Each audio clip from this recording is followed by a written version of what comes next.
At this time, we'd like to call to order the Finance Committee meeting of the City of Palo Alto for Tuesday, May 9th, 2023. Would the clerk please call the roll?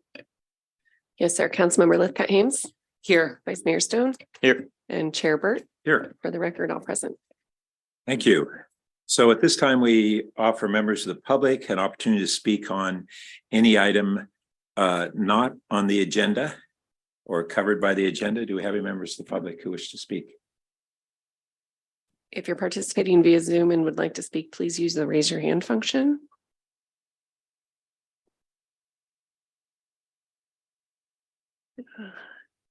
No, we do not have any requests to speak. Thank you. All right, so today we'll move on to the Infrastructure and Environment Capital Improvement Program, Capital Funds Project. We'll spend about an hour and a half on this, the first being on the Capital Improvement Fund. And for those who are following along, that's pages 47 to 291 of the capital book, and then the Coverly Property Infrastructure Fund, pages 293 to 313. And who would like to lead off? Good morning, Chair. Paul Harper with the Office of Management and Budget. Actually, before we jump into that, we wanted to quickly share the parking lot from last week, just to kind of give an update of where we are. As a reminder, on the left, we have the council priorities reserve with 2.25 million. We haven't officially spent any of that yet. We have the council contingency with 125,000 still remaining. I'm sorry, on screens, we've got a drop down. Or is it? That one? Oh, thank you. Got it. Thanks. Sure, no problem. And then on the left, we have the parking lot. So these are the items that the Finance Committee has put into the parking lot so far to come back to later and discuss. We're planning to do that sort of at the end of the day to kind of wrap up and go through the rest of these. At the top, we have the revenues that have been tentatively added. These include the Measure K housing funding, surplus major tax revenue, the vacancy savings, and then increasing the gas equity transfer to the 18%. So in total, that adds up to about 8.5 million if you include the unspent priorities reserve as well, one time, and about $4 million ongoing. Below that, we have the expenses or the uses that are have been put on here throughout the discussions for CSD, library, one Neighbors Abroad item that was recommended, planning items, transportation items, and then a couple items for fire and police. In total, for one time, this is about $3.4 million in expenditures and about 2.6 million ongoing. So at the bottom, you have about 5.1 million in funding remaining if you allocate everything, and about 1.4 million ongoing. Thank you. With that, we will jump into the capital presentation. And I'm going to turn it over to Naomi and the Office of Management and Budget to go through these funds with you. How is the sound? Can everybody hear me? Yes, we can. Great. Well, good morning, council members. I am Naomi Shu from the Office of Management and Budget. And this entire morning, we'll be focusing on the capital improvement plan, which is spread across multiple funds. Those include 2 capital improvement funds and several enterprise and internal service funds. I'm going to start things off with a presentation of the proposed budget for the 2 capital improvement funds. Next slide, please. Actually, could we advance one more slide forward, please? Thank you. So the capital improvement funds consist of 2 funds. Those are the General Capital Improvement Fund and the Coverly Fund, and they're combined in this pie chart. The chart breaks down the proposed CIP by program area, and you'll see that the largest program area by far is traffic and transportation. This actually represents a big change from the prior CIP. Before, traffic and transportation was only about 41 million, but in this new CIP, funding for 3 rail grade separations has increased substantially now that the preferred alternatives have either been selected or narrowed. Those three rail grade separations are Churchill Avenue, Meadow Drive, and Charleston Road. And could we actually go back one slide, please? Thank you. Oh, oops, yes. So this pie chart shows the various funding sources for the expenditures that we just saw. In the past, the transfer from general fund category was pretty consistently the largest one, typically over 60% of the pie. For this proposed CIP, however, the revenue from other agencies category is actually slightly larger than transfers from general fund. Percentage-wise, it's 40% versus 38%. This change in proportion from prior years is because those very large rail grade separations that I just mentioned are anticipated to be covered primarily by outside grants. And could we move forward 2 slides, please? So far we've been looking at the 2 capital improvement funds combined, but now we're going to dive into them separately. And I want to quickly point out that although this is a 5-year plan, when the budget is adopted, only the first year, 2024, will be formally approved. Next slide, please. This table shows revenues, expenses, and the reserve balance for the general capital improvement fund.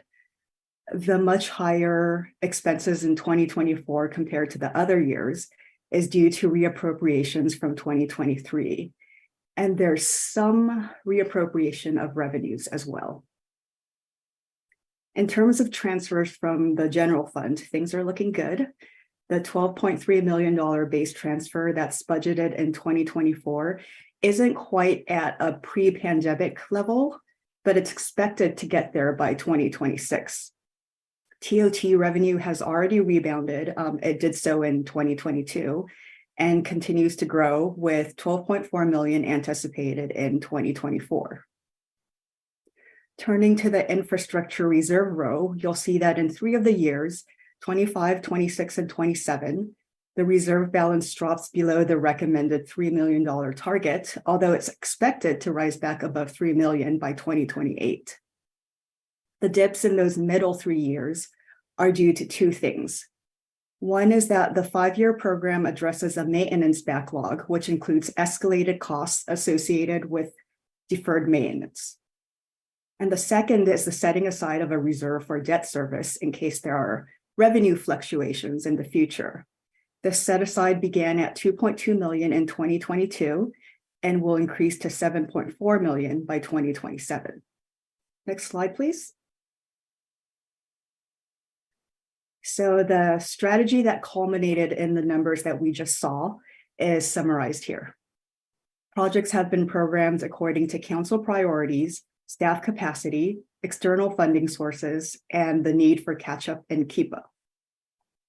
It's worth mentioning that some other potentially necessary projects that aren't included in the CIP may need to be considered in future plans. Those include, among others, a new fire training center, citywide radio replacements, and improvements to Cypress Lane Alley. Next slide, please.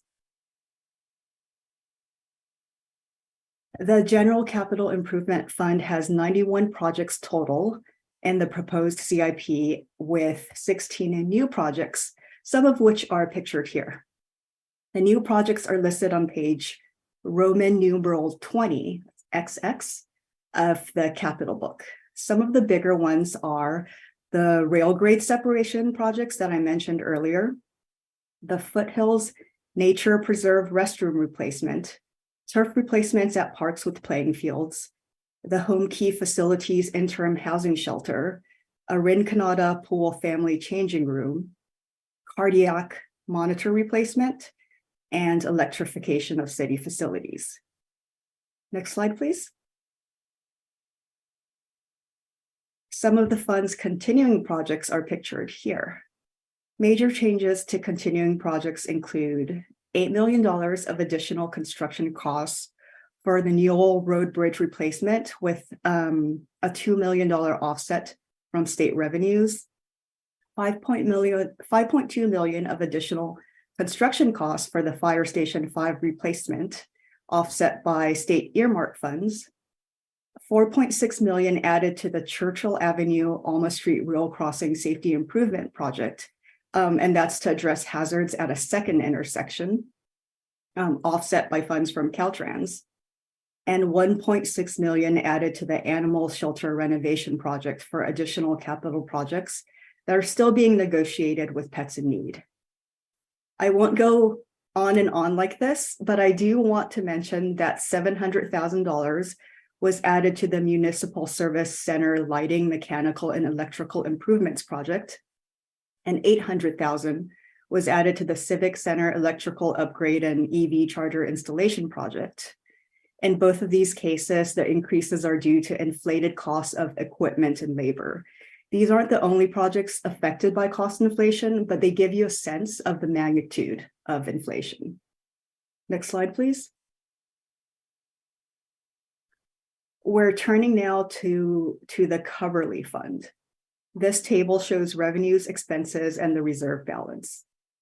The much higher expenses in 2024 compared to the other years is due to reappropriations from 2023. And I'd like to note that all expenses for Coverly are displayed in this table, including non-capital expenses, whereas in the pie chart at the beginning of the presentation, only Coverly's capital expenses were included. 61% of the Coverly Fund's expenses are capital, and 39% are related to custodial services, landscaping, and other maintenance services. In terms of revenue, Coverly receives a 1.9 million general fund transfer annually, and it will also receive reimbursement from the Palo Alto Unified School District for roof replacements in some of the fiscal years 24, 26, 27, and 28.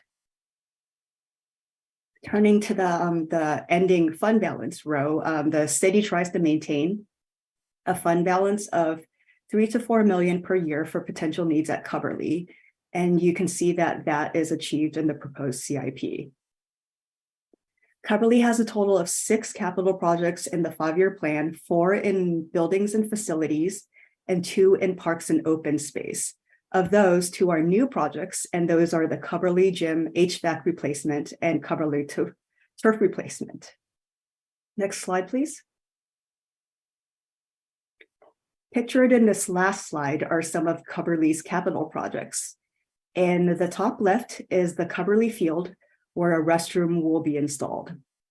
Funding for that project increased by $700,000 due to expansion of the design from a 2-stall to a 4-stall building, as well as pump station and green infrastructure costs. The second picture in the bottom row is the Coverly Community Center, where funding for the replacement of Wing I has been shifted from 2027 to 2028. The other 2 pictures show the 2 new projects, the HVAC system and turf field, that will be replaced. And this concludes my presentation of the capital improvement funds.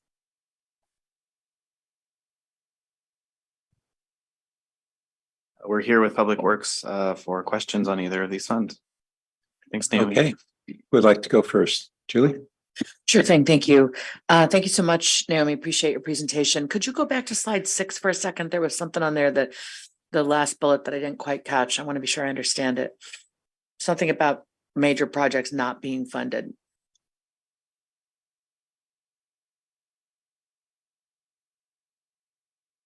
The proposed 5-year plan does not fully fund several major known projects. I wonder if you could say a little bit more about that. Do you want me to take that, Naomi? I'll start, and then if you have a few examples, maybe you can fill in. So these are what we call the known unknowns. These are those projects that we have an idea that they are out there and need funding. We just haven't been able to either scope them or get them into the 5-year plan to the level that we usually do with other projects that are planned. Could you go one level deeper on that, please? For example, known unknowns include things like? I believe radio replacements was one that Naomi mentioned. And I think I need a little help. Yeah. Holly probably has a few more. Hi, Holly Boyd, Assistant Director of Public Works. So a couple of the ones that are known unknowns are the fire training tower. It's programmed in here as a feasibility study, but there's actually no design or construction cost included in the 5-year plan. Additionally, as part of when public safety moves out of their wing, the police wing, we have a plan to do a city hall planning study. But the design, well, the final design and the construction are not included. So in this budget. So that's kind of examples of known unknowns. The MSC has been out there for a couple of decades as a Yes, project. on replacement. Yeah. That's really it's been kicked around a while.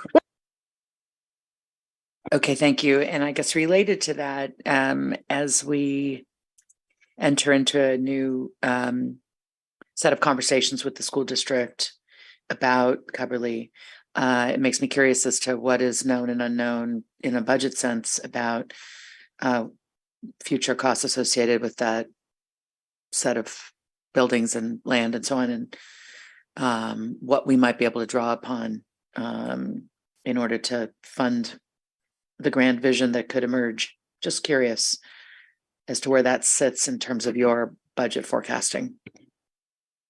Well, I could say a little bit about that, just to add that I think we're all aware that we've been kind of piecemealing Cubberley repairs as we go and as they become priorities for many years.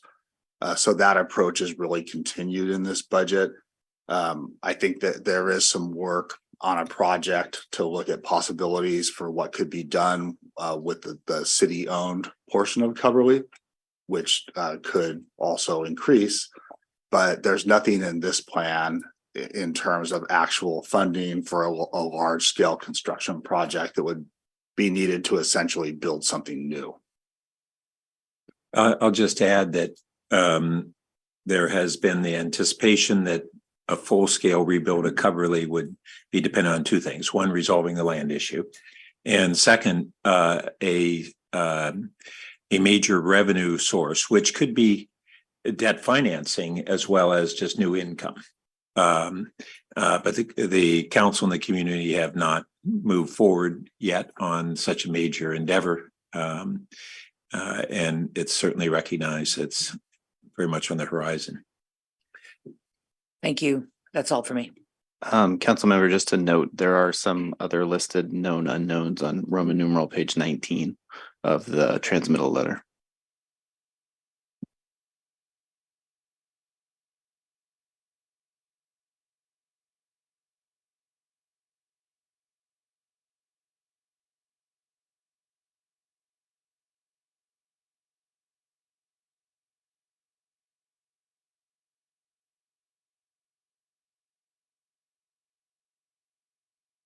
Can I just say that I'm seeing that list on page 13 of the transmittal letter. Well, and I'm seeing, I just realized that mine jumps from page 14 to page 20.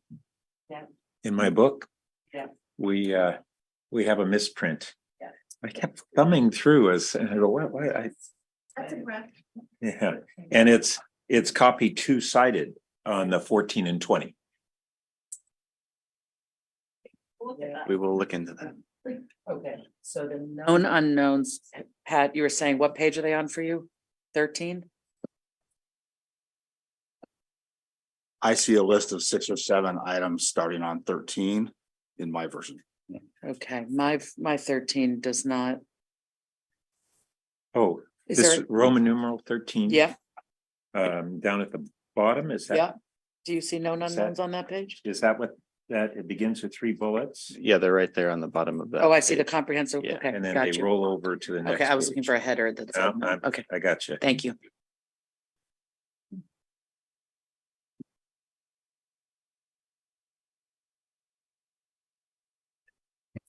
We're Thanks. So we're just questions right now on capital improvement fund? yes. Okay. So first one, on the comprehensive conservation plan for Foothills Nature Preserve, does that include fire mitigation measures?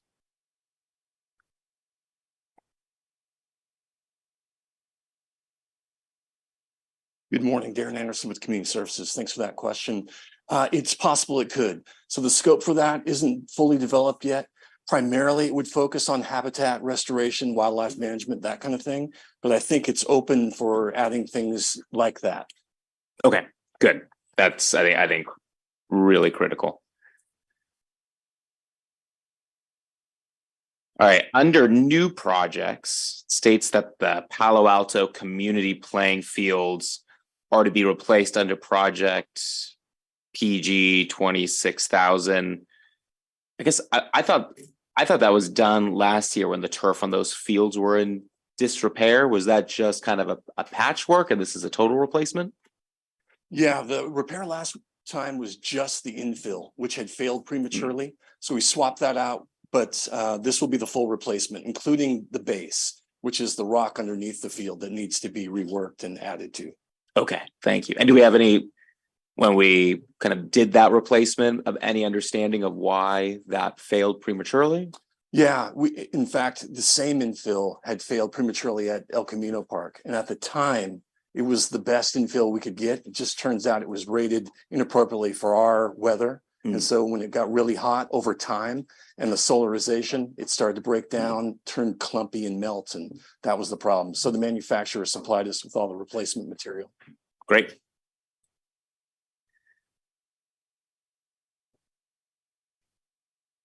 So onto streetlight improvements. So we're putting 0.4 million and 1.5 million. Well, I guess 0.4 million for this year, 1.5 million over the 5-year CIP for streetlight improvements. So do those improvements comply with dark skies initiatives? I think dark skies is part of the SCAP recommendation, and we've placed it into the parking lot today. I'm not sure if they do. Most of the streetlight replacement under this project are base repairs, foundation repairs, poles that have fallen over, that kind of thing, knockdowns from accidents. Brad, do you have anything to add on dark sky? I don't specifically. Oh, Brad Eggleston, Public Works Director, by the way. I think I didn't introduce myself earlier.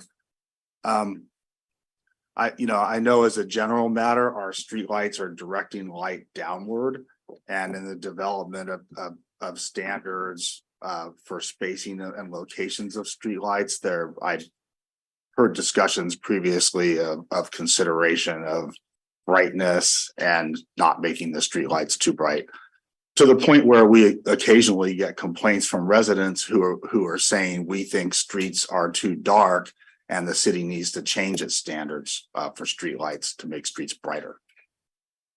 But I haven't specifically compared those to dark sky initiative standards. And I don't know if dark sky initiatives are more just simply about replacing the light bulb, so it's not as bright, and of course not facing up, which I know ours don't do. So in addition to that, because I mean one part I'm concerned about, as I just don't want to see a big replacement, then dark skies happens, and then we have to do some replacements again, but it doesn't seem like that would be an issue here. Is there risk within this project of replacing some of the antique streetlights that we have around town? I mean, I think page 250 showed the streetlights on Gwynda, and I know there's a lot of other streets in the city that have those beautiful antique streetlights. So the streetlight improvement CIP, as I said before, mostly handles one-off replacements or maybe a few on a street. We do try and we work with the utilities department who does the maintenance for public works on these streetlights. They do try and maintain those because they are, I think some of them are Marblite, that they are well liked in the community. So we do try and restore them, or if we have to replace them with a similar style. But then the page you're referring to is our streetlight condition assessment, which would be the study that would look at all the entire system and recommend kind of a phased replacement schedule as described, or whatever results come out of the study.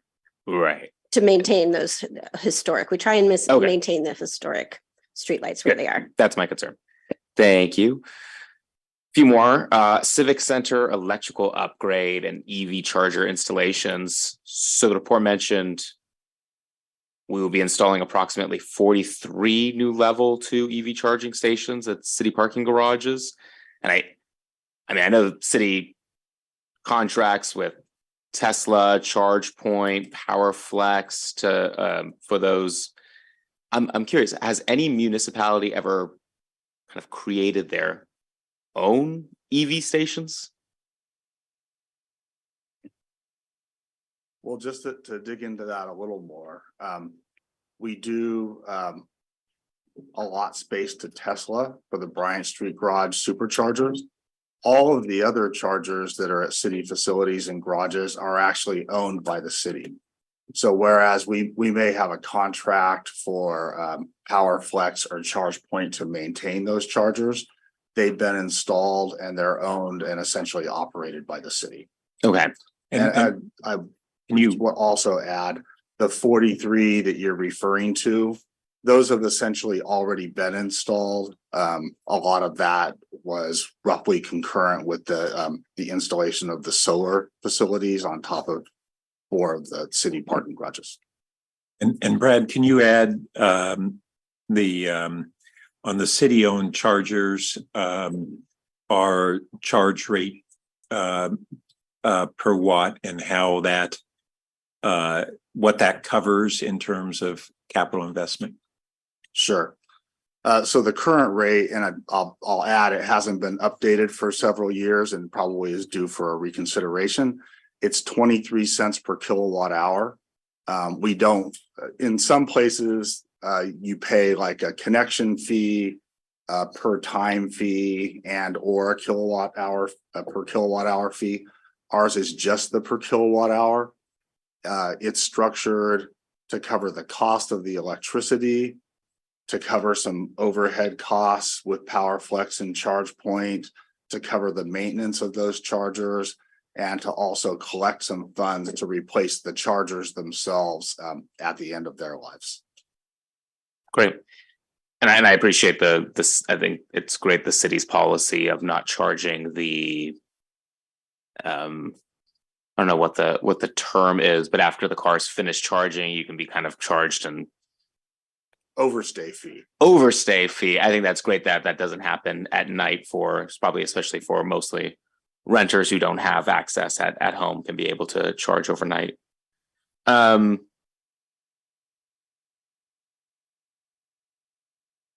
got 2 more. Should I continue, Chair? Sure. Okay. So the new downtown parking garage. So the report states the project will evaluate the feasibility of including retail and stacked parking as part of the new structure.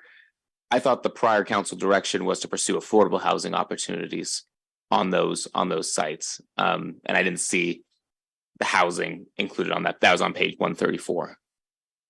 I think the text in this project is probably out of date. Even the fact that it's currently still called new downtown parking garage really stems from the fact that those revenue sources were programmed in this project. And as I think the council is aware, we staff has done an RFI recently, and we're making plans to come to council and talk about the proposals we have, which do include affordable housing. Okay, so the retail portion of this is kind of outdated. It should say affordable housing. Or are we looking into? I don't recall if there's any potential retail component, but it definitely should say affordable housing. Okay, appreciate that. And then related, so then on page 148, related to University Avenue parking improvements. This is another one I'm concerned about us doing all this work to repave these parking lots, and then if they may end up being converted to parking structures with affordable housing. So is staff, I would imagine, prioritizing lots that are not identified as possible parking garage, affordable housing projects? We can get those done first before moving into the ones that might end up being reused. So yeah, staff is still evaluating the RFIs that we received, and we have interviews scheduled later this month. In the proposals, a number of parking lots were listed, various, like half a dozen. So definitely going to keep our eye on this. We have no work planned for the next 2 years. So definitely we'll go coordinate the ones that we have listed for 26, 27, 28 to make sure that they don't include any of the parking lots that could potentially get a new project with housing parking. Great. And then one final question on athletic court resurfacing. Happy to approve funding for resurfacing our athletic courts, but I think this is another one of seeing maybe if there's going to be some kind of delay on staff time, because I'd really like to see the Parks and Recreation Commission weigh in on the proper balance of tennis to pickleball courts and whether we need to reallocate some existing tennis ball courts to pickleball courts. And this is just another one where I'm concerned about, don't want to see us resurfacing a bunch of tennis courts if a year later the decision is, oh, actually we need to move some of those to pickleball courts. Yeah, thank you for that comment. And the PRC is definitely interested in working on that and looking at the allocation between pickleball and tennis. The resurfacing in this CIP wouldn't be wasted if we had done tennis. The only thing that would be is the lining. So it's sort of like a paint job, far less expensive and easily fixed. Great, perfect. Thank you. All right, those are my questions for now. Thank you. So first I want to follow up on the streetlight and EV charger issues and the nexus between them potentially. So some of Greer's questions had to do with some of the older poles, and I just want to make sure everybody is clear. Well, we're not necessarily replacing poles when we upgrade lights. Is that correct? Are we able to upgrade lighting on existing poles versus a pole replacement? Yes, Okay. that's possible, but most of the repairs we're doing now are for poles that are cracked or leaning, those Got it. kinds of things. But yeah, we can replace the light on existing poles. And then good news, bad news about LED lighting, mostly good news in this circumstance is it's very directional. And so it doesn't spread like halogen lights and incandescent. And but I don't know to what extent we're really looking at optimizing the direction of lighting. So what I see on streets is areas directly under lights are highly lit with these LED lights, and areas in between are dark. And with the ability to have the lighting be downward directed, there are also, and I don't know the specifics on it, but I know that there are reflectors that are able to really take LED lighting and have it disperse over a greater direction, still downward than we would normally get from just the straight a normal fixture on that. To what extent are we looking at how to optimize that as opposed to putting in more lights or fewer lights? Do we know that?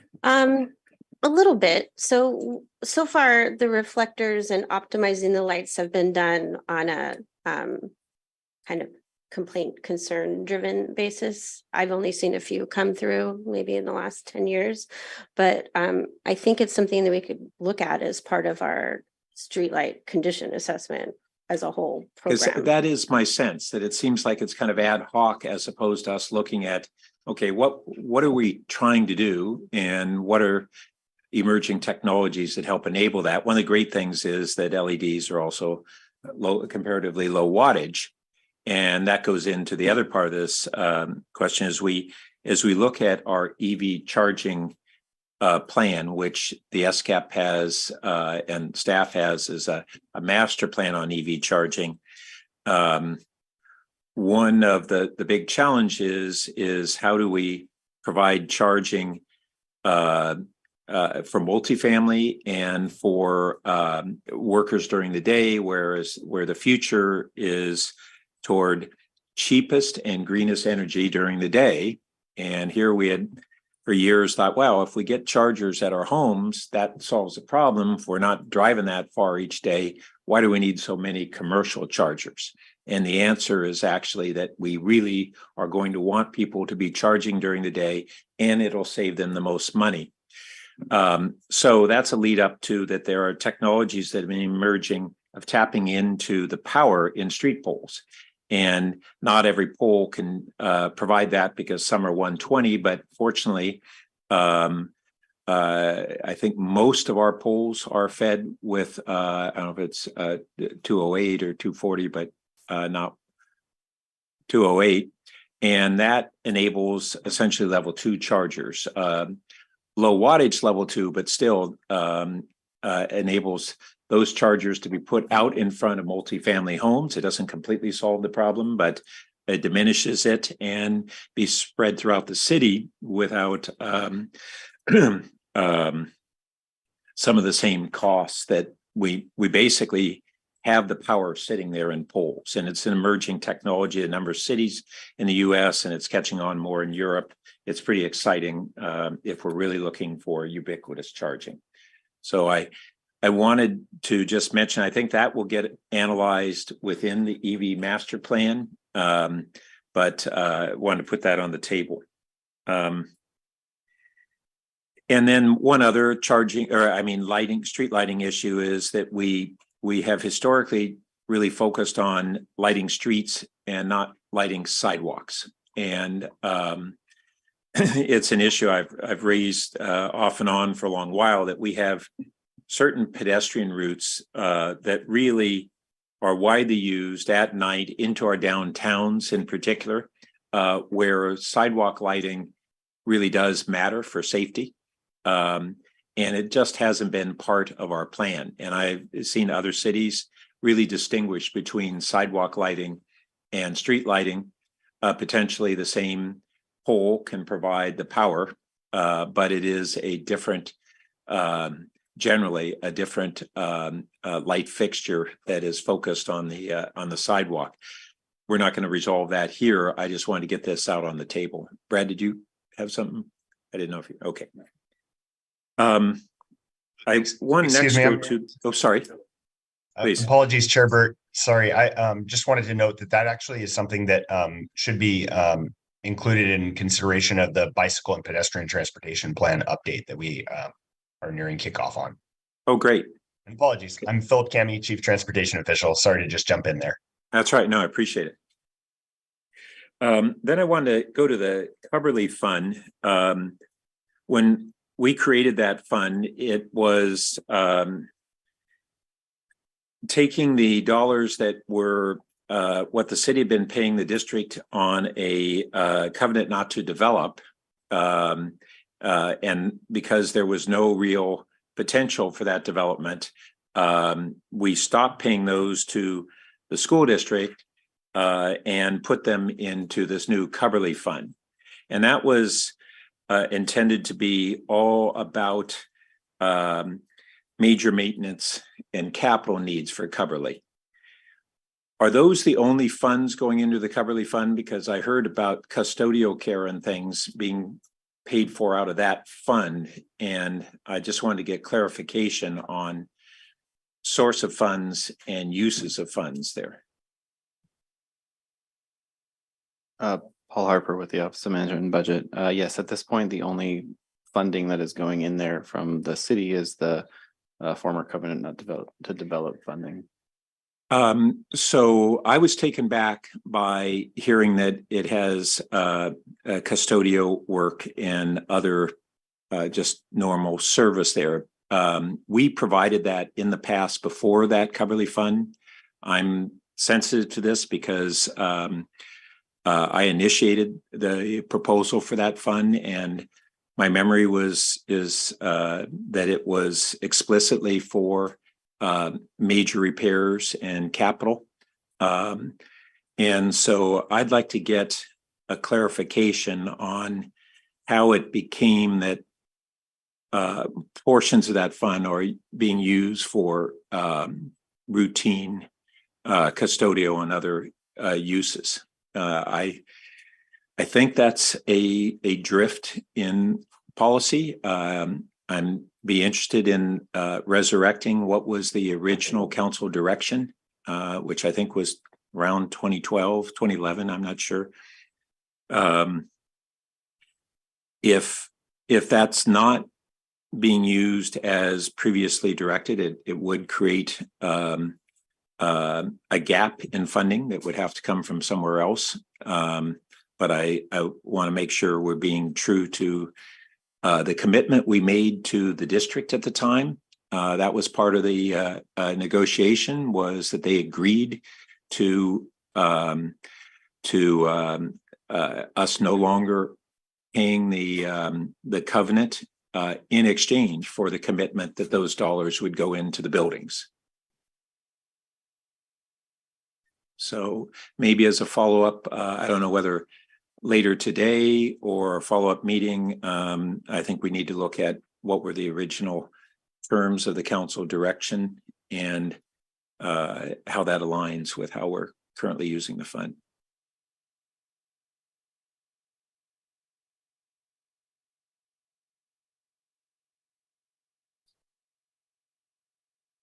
So council member, over the past few years, there have been recommendations to move specific positions and funding related to facilities maintenance work that is done out at the community center. And so that has been part of, I don't know how many, several past budget sessions, but that has been approved over the last few years. Okay. I would, the fact that that was in the budget doesn't mean that it was framed in a clear and conscious way as to the council as to how that aligned with the policy direction that had been the basis for the creation of the fund itself. So I can tell you as a council member, there's a lot of things in these budget books that we don't follow in great detail. Sure. And I think ultimately, these adjustments were highlighted during those years since it was a change in practice. But to your point, things have changed, and it is well within the committee's prerogative to revisit the original direction and change. Ultimately, like you noted, if the choice is to move these back into the general fund, obviously that will have a shift in liabilities. What would be helpful for staff is to understand if the committee is looking at this on a prospective or a retrospective basis. Because from a research and a reconciling perspective, those would be two different bodies of work for us. In my mind, it would be a perspective, okay, including this year. Potentially. Yeah. Okay. On the Newell Bridge, if I recall correctly, we're awaiting updates on the costs, and then we have unknowns on whether how much of that roughly anticipated shortfall we would be able to get from the state. So the dollars that we have in here, do we expect that there will be any increase in the local share required? And Can I lead us off and then let Holly add more detail? So basically what's represented here with the addition of 6 million is kind of a conservative case that roughly approximates what's needed if Caltrans moves the existing funding forward in time, as we've asked to match our construction schedule of next year, but does not approve the additional funding request, and Valley Water does not provide the local match for construction.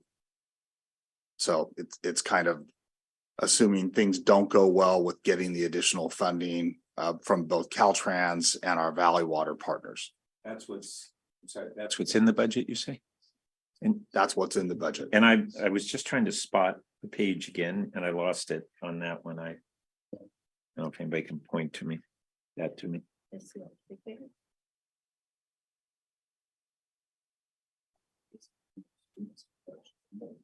Streets, yeah.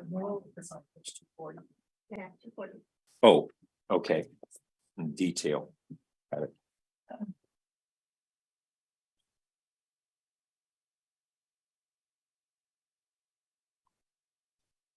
Although Brad, the 6 million that you've referenced, I'm not seeing that on in the narrative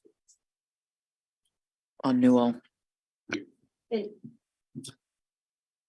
On page 241, at the bottom under the funding sources schedule, it has for fiscal year 24, it's 8,011,000. That includes the 6 million. Thank you. And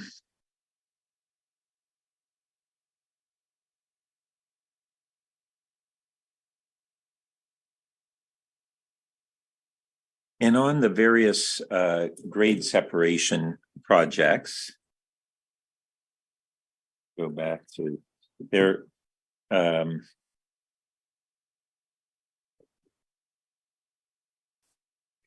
just want to make sure that we're clear. We have multiple transportation projects related to Churchill, and only one is grade separation. The other one is the PL 14,000 is the bikeway, and 20,000 PL 20,000 is the other crossing safety improvements. Yeah, I can speak to those a little bit and then probably ask Philip to take over. So PL, I'm going in order of when you're going to see them. PL 20,000, the Churchill Alma Street Railroad Crossing Safety Improvements. That is a grant funded project that actually has already been bid, and we're issuing the notice of intent to award, and you will see it before council break to award this project. This is at the Alma Churchill crossing, railroad crossing. The Churchill Bikeway project, which I think is the PL 14,000, is on the other end, Churchill and El Camino of the Palo Alto School District Pali site. That project is nearly finished with design and most likely will start at the end of the year. And then the new project, I believe, is the grade separation one, which I will defer to Philip. Yeah, thank you so much, Holly. Yeah, and just one more update is that we just got approval for our bid on the Churchill Avenue Alma Railroad Crossing Safety Improvement project, which is the, what is it? Is it PL 20,000? I believe. and did that update change numbers at all? No, not to my knowledge. That's Okay. And is it correct? All three of, let's see, is the bikeway, is that grant funded as well? Or is that, no, the other two are all predominantly grant funded? Yeah, the PL 20,000, the Alma Churchill is grant funded. The Churchill Bikeway is not. And then the grade separation, I believe, is. Philip, can you confirm on that one? well, the grade separation is got various funding sources, including the Measure B funding. The Alma Churchill Alma Railroad Safety Project is federal Section 130 funded, similar to a grant. It's outside funding. And the bikeway, this project, does it only cover the tracks to El Camino as opposed to the portion of Churchill, I'll call it east of Alma?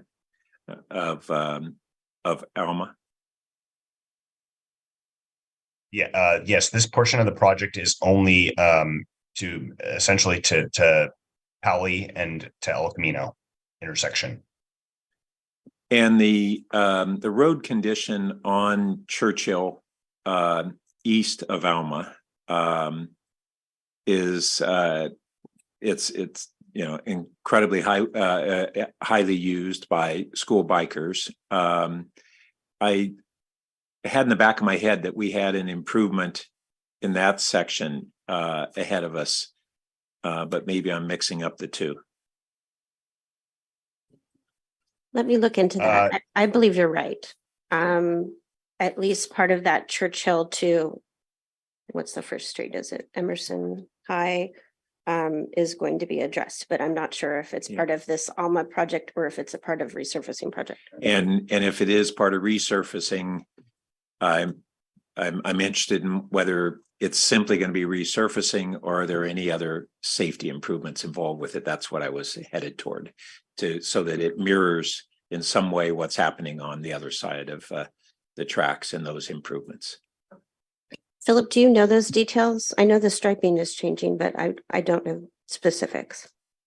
Right. Well, just to note, for these three projects, really the two projects that are improving, they just go through the intersection at Alma and do not extend beyond that.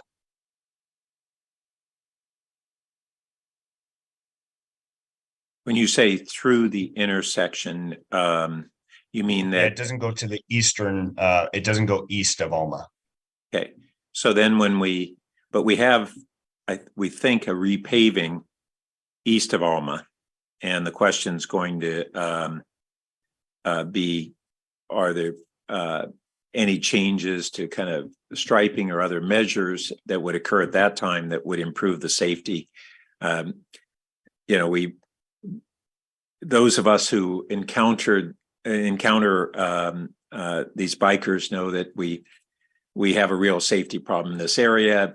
Some of it will be addressed by these improvements that are already there, but we have a mass of students going both directions on both sides of Alma into oncoming traffic, and it's a real danger area. I don't know that there are good solutions to it, but that's what I'm trying to understand, is whether any of these projects, either the repaving or these others, are going to address what I think is a pretty severe safety hazard.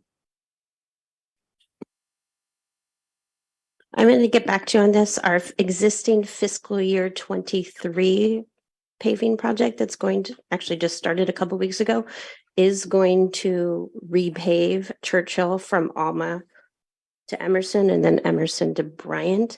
And I'll have to follow up on what striping was approved by the transportation department. Good. And just so that kind of we're all on the same page on this, I encourage staff to go out to Churchill east of Alma and observe at the time that Pally gets out.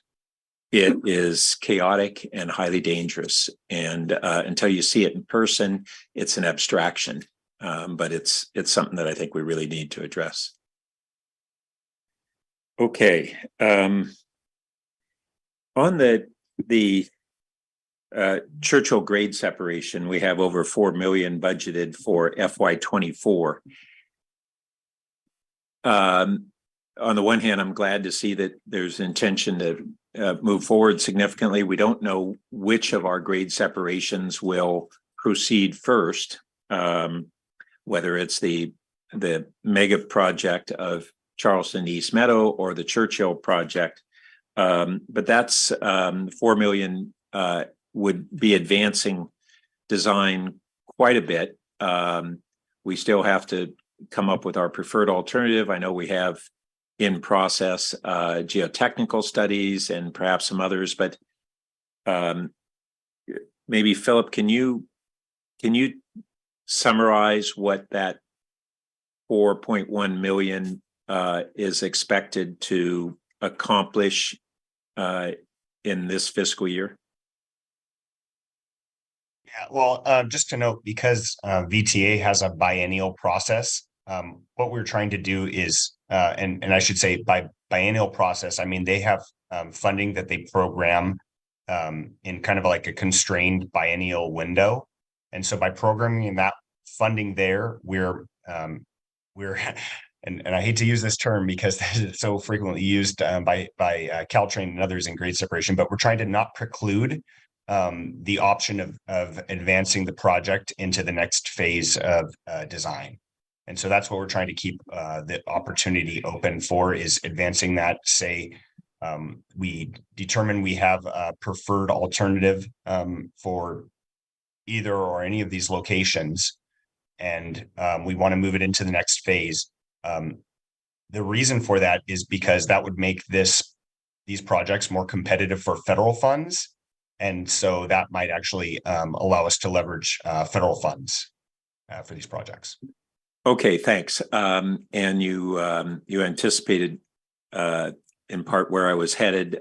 We as a VTA board just approved our Measure B funding allocations, including for the grade separations.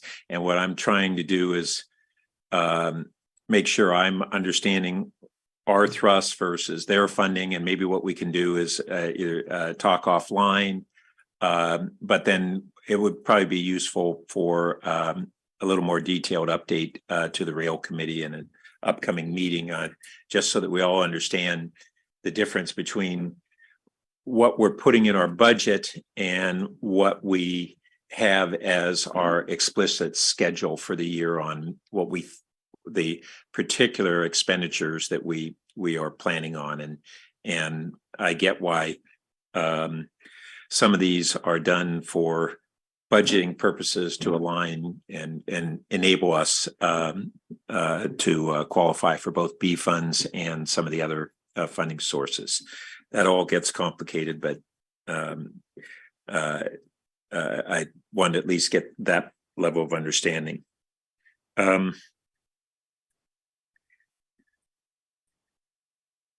I think that covers, well, I did want to revisit on the animal shelter. We have a major expenditure. Are we that far along on what we're going to do with that 2.7 million? As far as I know, that is a placeholder. That's what I was Yes. wondering. And I don't know, Kristen, do you have any? No, it's a placeholder. Okay, and just like we saw in the summary of carryovers this year, when we have carryovers in the general fund, it means that we didn't perhaps provide certain services that we might have considered doing. But in the capital fund, it really just rolls to the next year, and it doesn't impact our services. But I guess it doesn't create a harm when we roll things over. But I just want to go into a year with us being clear on which things we really plan to do and which things are essentially placeholder fundings. Yeah. I just wanted to clarify that the funding, 1.6 million of that isn't a rollover. It was actually new funding that was programmed in fiscal. Oh, year I didn't mean 24. that one. Okay, I'm just in speaking in general. this Okay, case, got it. yeah, in general.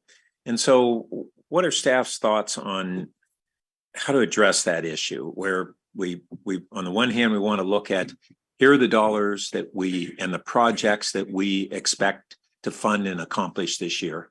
And here are some other ones that are in the budget, but we are not necessarily expecting to expend them this year. How do we address kind of summarizing that so that everybody's got a clearer sense of that? Well, I'm not sure I have a quick answer about how to summarize it. I did just want to point out a lot of this has to do with staff capacity, staff vacancies. I know we've been talking a lot about this.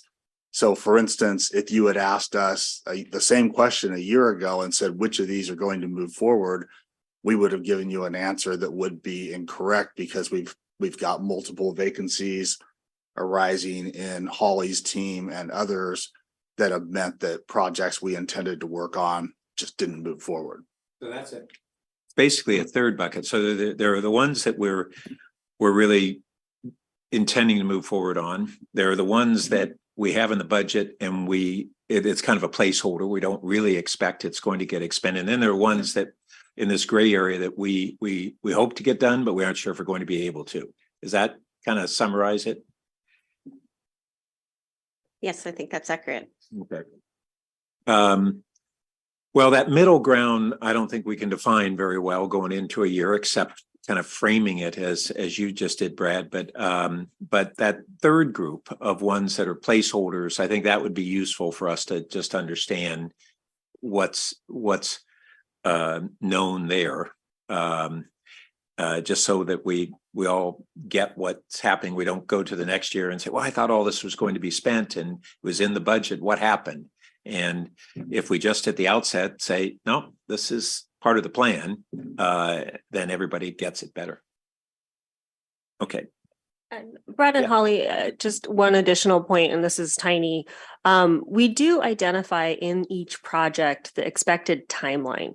So it does, I believe, show if a project is in, say, FY 2024, if it's expected to start in, say, January, Q1 of 2020, calendar year 2024, or the final quarter.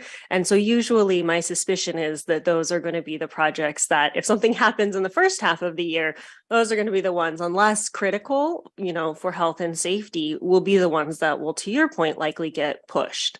I will note the departments have increased in their sophistication of being able to try and analyze exactly what you are talking about. And it's something we do strive for. We clearly don't, we are unable to call it with a level of precision. And so, just one appreciation to the departments for continue to iterate on working on that. And want to also acknowledge your comments, Chair, because we are trying to make sure we're setting appropriate expectations. Yeah, that's all I was kind of trying to get us calibrated on.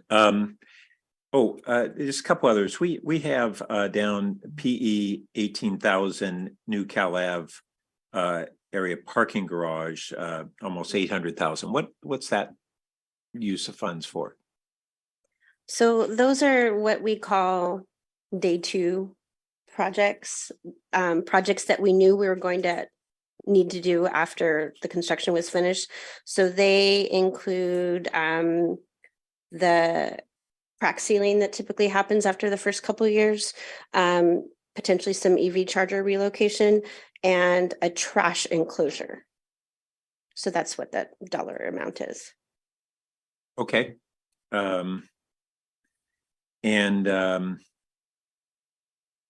And then on the fire station 4 replacement, we have the bulk of the funds in this fiscal year, which implies that we'd be doing construction this year and next year. Is that still the timeline that we're expecting? Yes, that's what we anticipate. Part of the requirements for the state earmark for the 5.2 million, which we already received, is that we award a construction contract by June 30th of 2024. So we will have an expedited design and permitting process so we can make that date. Yeah, I would just like to pause for a second and emphasize the point that Holly just made, because it is critical. Often the design and ARB review process on these projects has taken multiple years. If we allow that to happen on this project, we are highly likely to lose $5.2 million in state funding.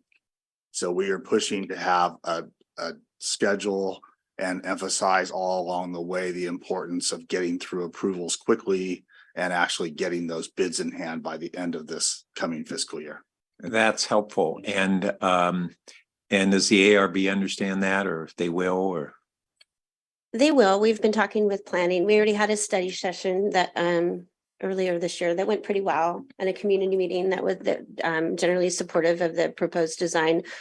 We anticipate going to ARB in July, so we're going to make that pretty clear. And then under the same theme of what's going to roll over, if we're awarding the construction contract in June of 2024, but the bulk of the dollars are in FY 24, that looks like that's a lot of construction dollars in FY 24, but the construction wouldn't commence. So it looks to me like most of those dollars would roll over to 25. Is that? I think we would actually encumber them, so you would not see them roll over, even though they hadn't become actuals as having been billable? They're not spent. billable, but they're encumbered. Yeah, Yes. but they would Okay. be reappropriated, which because most of our construction contracts for these large projects last multiple years. So Right.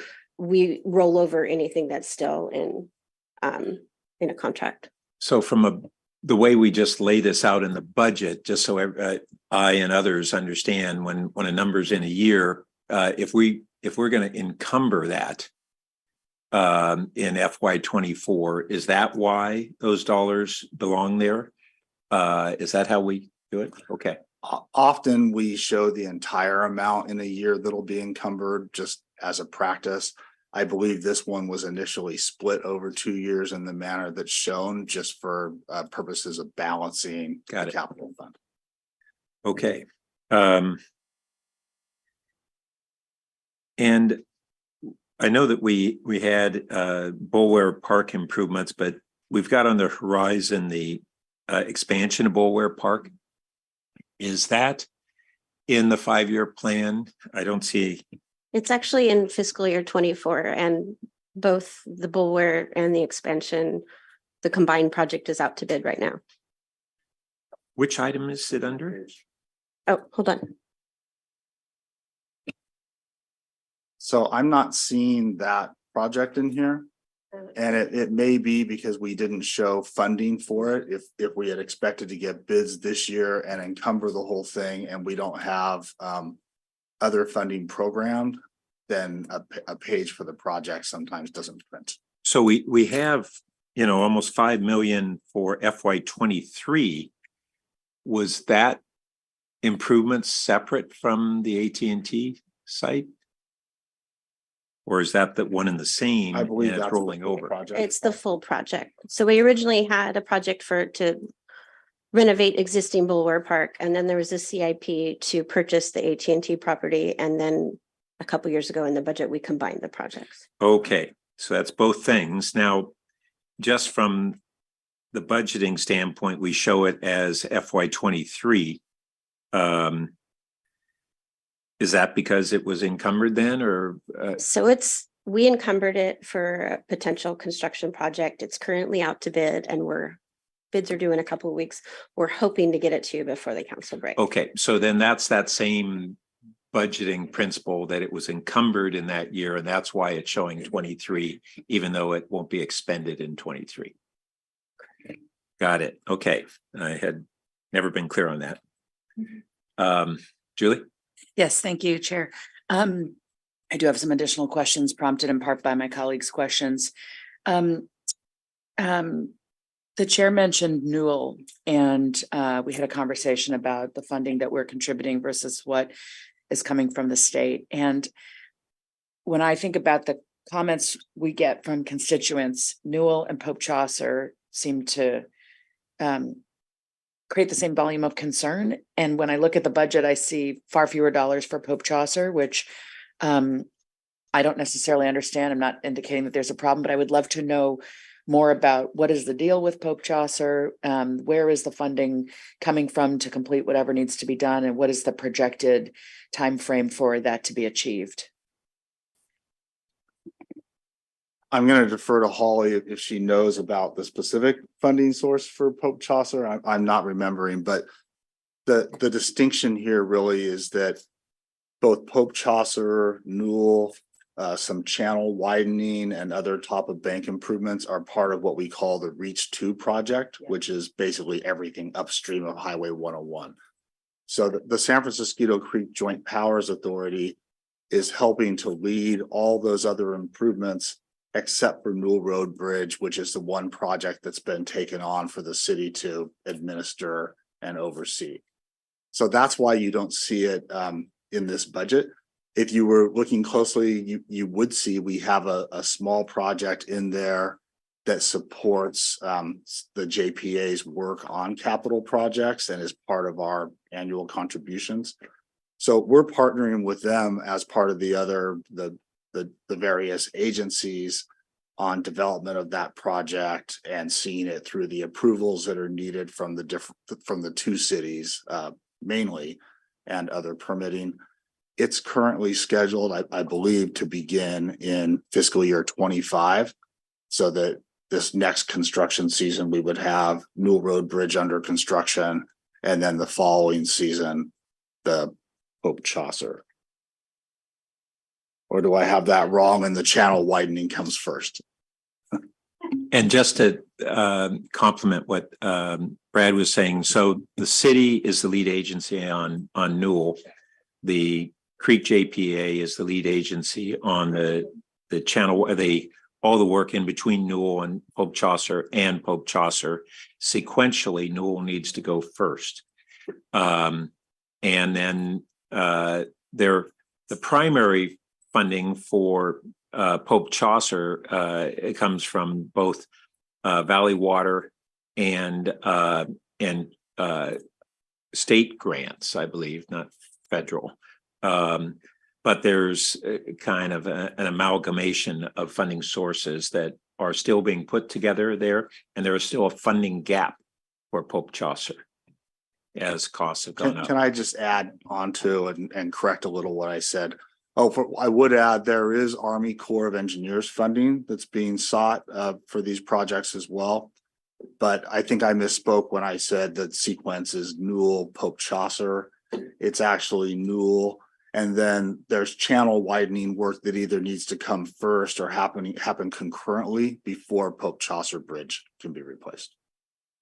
Thank you.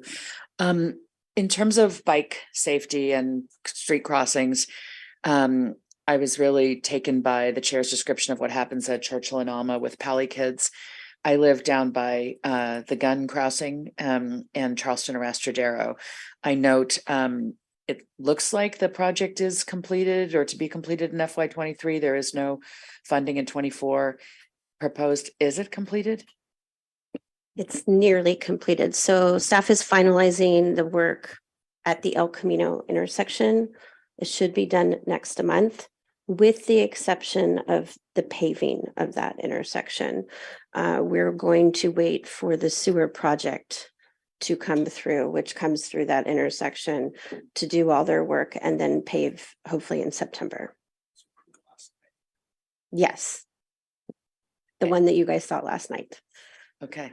And may I ask, is Maybell on the horizon at all as a matter of bicycle safety for kids biking to gun? We have two large streams. Kids come down Charleston Arrastradero. They also come East Meadow across El Camino onto Maybell. And it's an enormous volume. And I'm just curious as to whether that's an issue being discussed, or perhaps it's not regarded as a concern. Let me ask Mr. Kami to respond on that point. Yeah, thank you. I think just to touch on to go back to what I was mentioning earlier is we're just getting ready to redo our bicycle and pedestrian transportation plan, and just noting what that will do is that'll look at the entire city's bicycle and pedestrian network and allow us to develop a list of the potential priorities for projects for bicycle and pedestrian improvements to the network. Thank you. My next question is about the animal shelter, the placeholder amount. I'm just wondering, does that contemplate the 2.7 million placeholder? Does that contemplate that we would keep it with Pets in Need, or might it contemplate that we would take it back over as a city function, or are both scenarios possible in that budgeted amount? So the budgeted amount is purely what has been discussed with Pets in Need on a potential amendment to the agreement. And I'll just say, council member, staff used those numbers as a placeholder. As you may recall, during the study session, when we were looking at the in-house costs versus the Pets and Needs costs, there were similarities. And so we are not necessarily placing these funds in here saying a decision has been made one way or the other. We simply used those dollar values to help the council in their financial planning, with the operations decisions still outstanding. Good, thank you.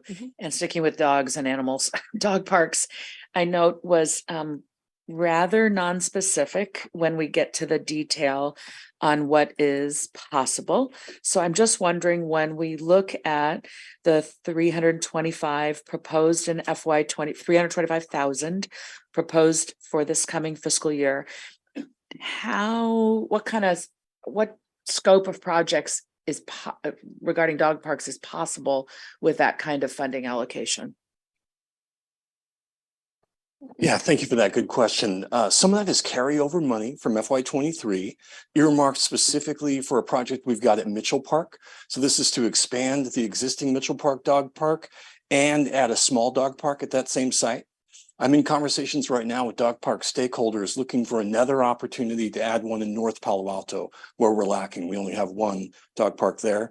And so we're in the beginning stages of having those conversations, feasibility, and then soon outreach to the community, and then working with the PRC. Does that answer the question? Yes, thank you so much. you. Greer? Thank you. On the Roth building, I understand that costs have increased significantly, basically since mostly due to inflation and in some part because of the increased timeline from negotiating the lease, getting that tenant work letter. Wondering the flexibility here to be able to share in some of those unexpected costs of construction there. And I think this is just so relevant based on a conversation I thought last night was just fascinating with Councilmember Byrd and Lithcott Hames about the history of Palo Alto, and it just seemed so relevant for this.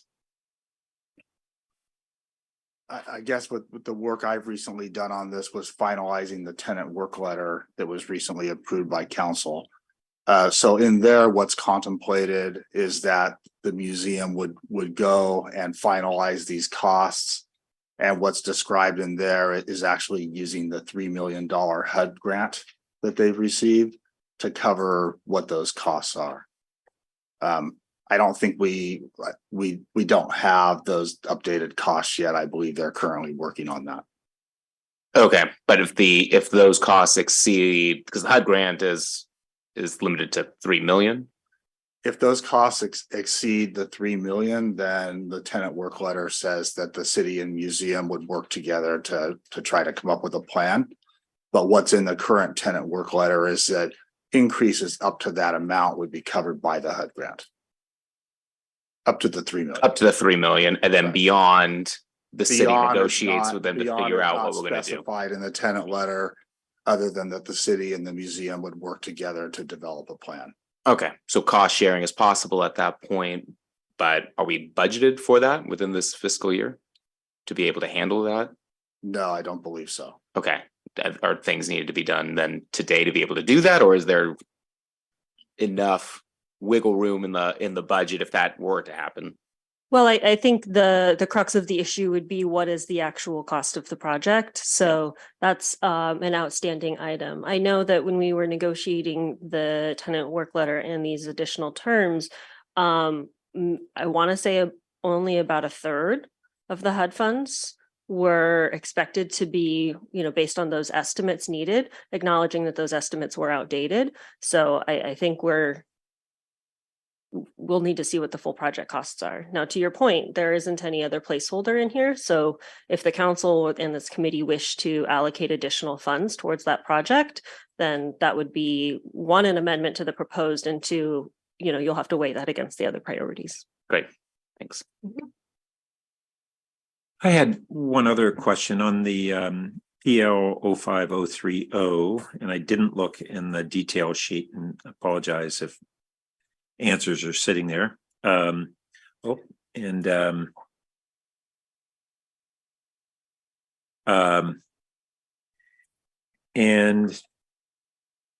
can you summarize where we are on the traffic signals?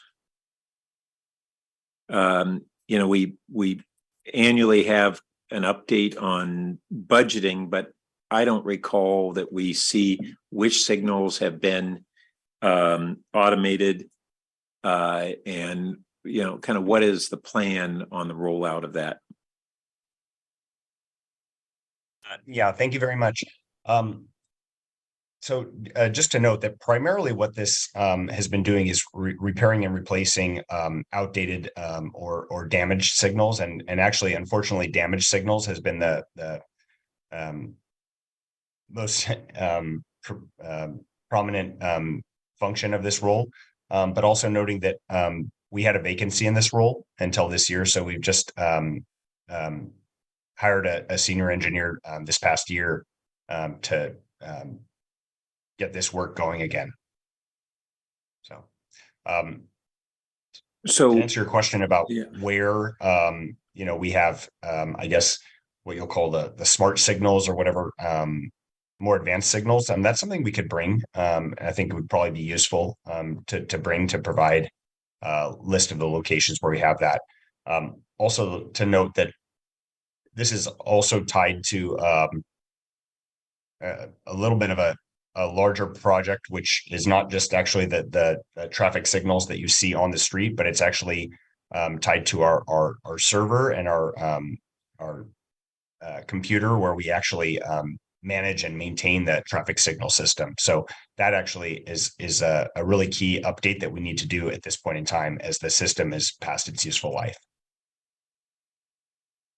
Okay, so I go back in time on this to when we began the process of the smart automated signal system, and I think there was a real anticipation that not only on the time frame in which this would be rolled out, but the benefits to it. We certainly aren't facing the sort of traffic problems that we were up until 2020, and so that in some ways reduces the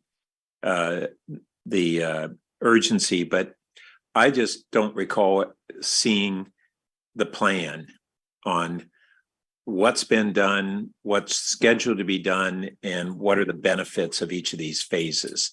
And I'm not expecting to get that today, but I think we should look at what would be an appropriate occasion to provide that update so that we really understand what's going on. I didn't realize that these dollars were primarily for repairs. I thought it was for the next rollout of, we were just sequentially going through the priorities of signals. We couldn't do it all at once, and that we were just rolling that out over a number of years. So to hear that much of this is for repair rather than advancing that program is news to me. Maybe it's not to others. Yeah, so just to note, it's both of those, and there have been some areas where the smarter signals have been installed, and we've done some signal optimization, and there are areas where we're upgrading them, and of course we as we replace signals, we upgrade them, but it does also deal with the ongoing maintenance and really more generally the entire system, which are, as I mentioned earlier, our central system for managing our traffic signals is past its useful life, and so we're trying to replace that, which is a key component of all of those things that you've mentioned. Yeah, I didn't realize the system was. Do we not have that cost in the budget of the system update or replacement? That's contained within this budget. It is. Okay. And that costs about how much out of that? Yeah, I'm sorry, I don't actually have that. That's okay. Direct number offhand. Yeah, and it might even be in the book. My apology. Okay. Chair, I think Director O'Kane did look up the Cubberley action from 2014. Oh, great. If you wanted her to Yeah. help explain that. Thank you.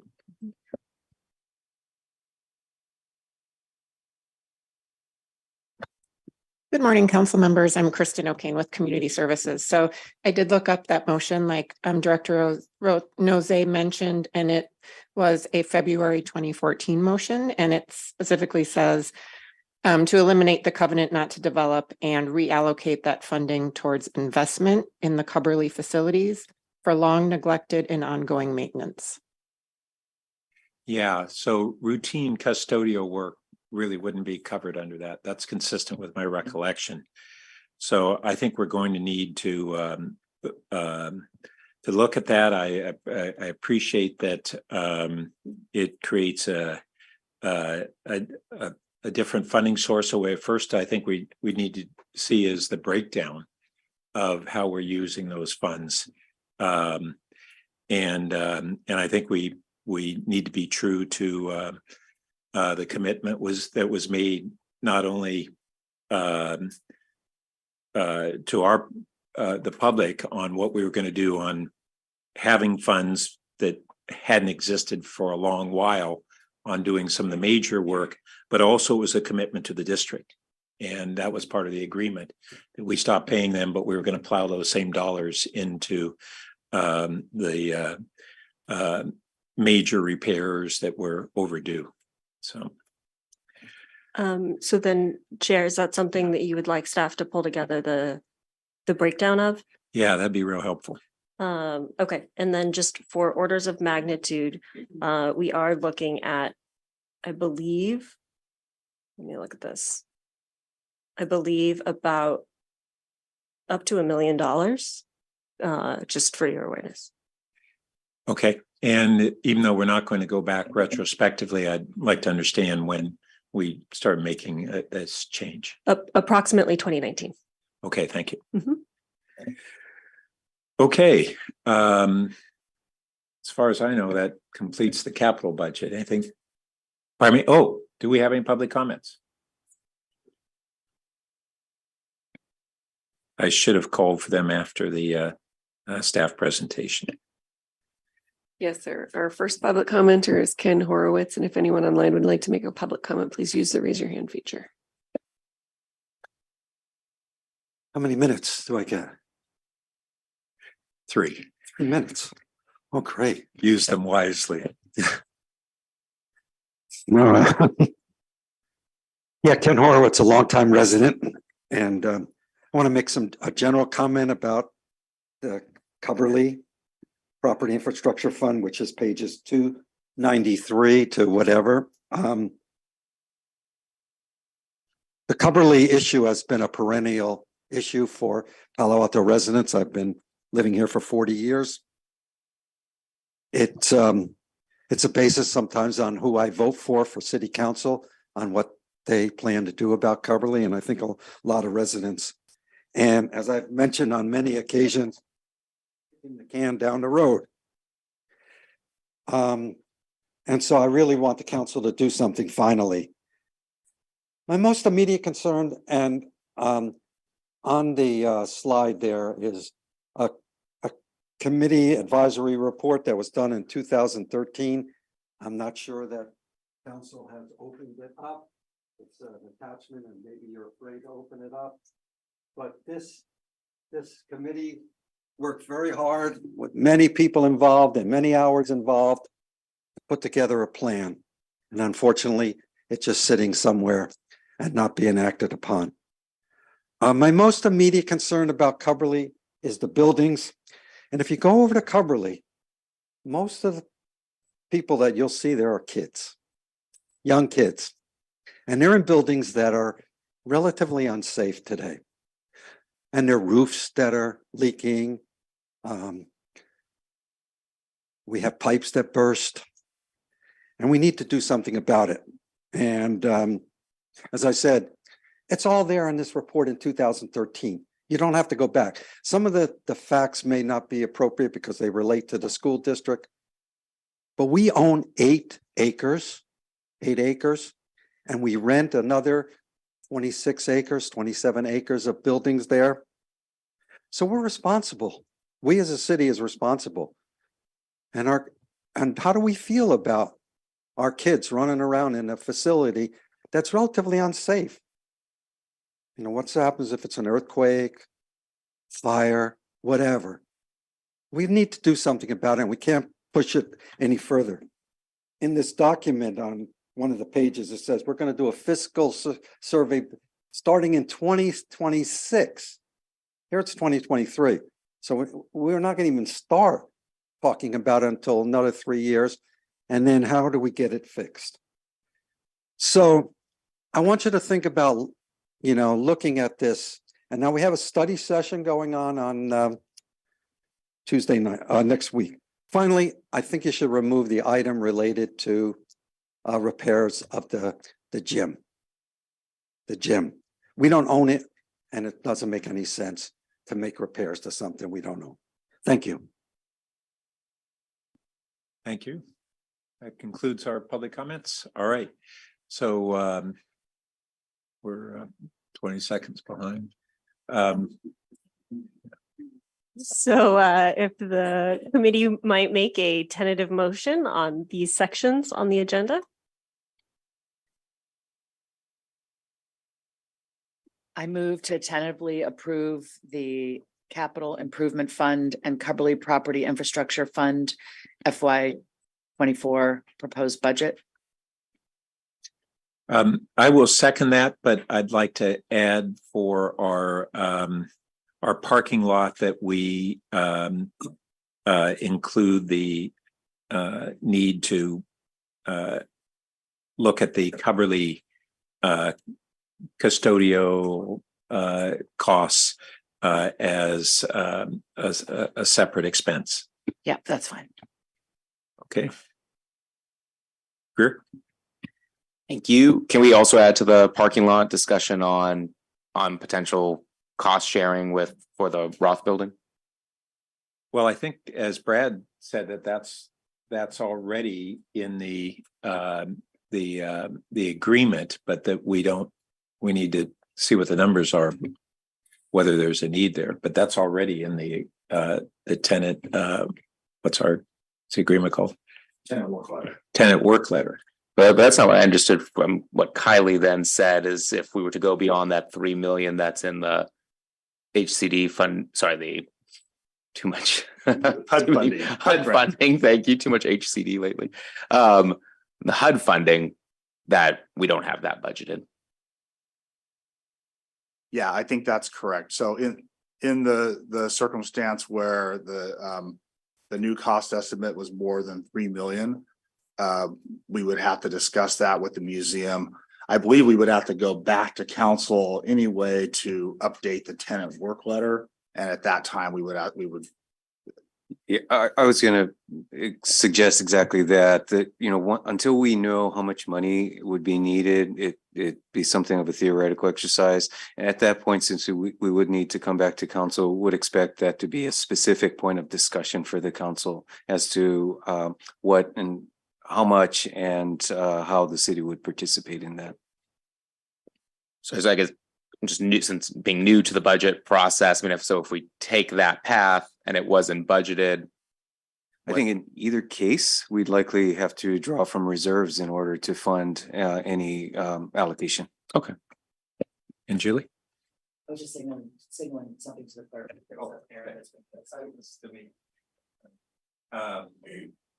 Okay.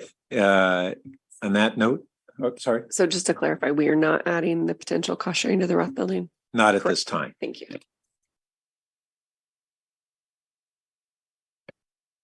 Okay, all in favor? Aye. That passes unanimously. And shall we go right into the next item or take a brief break? Okay, great. Thank you, everybody.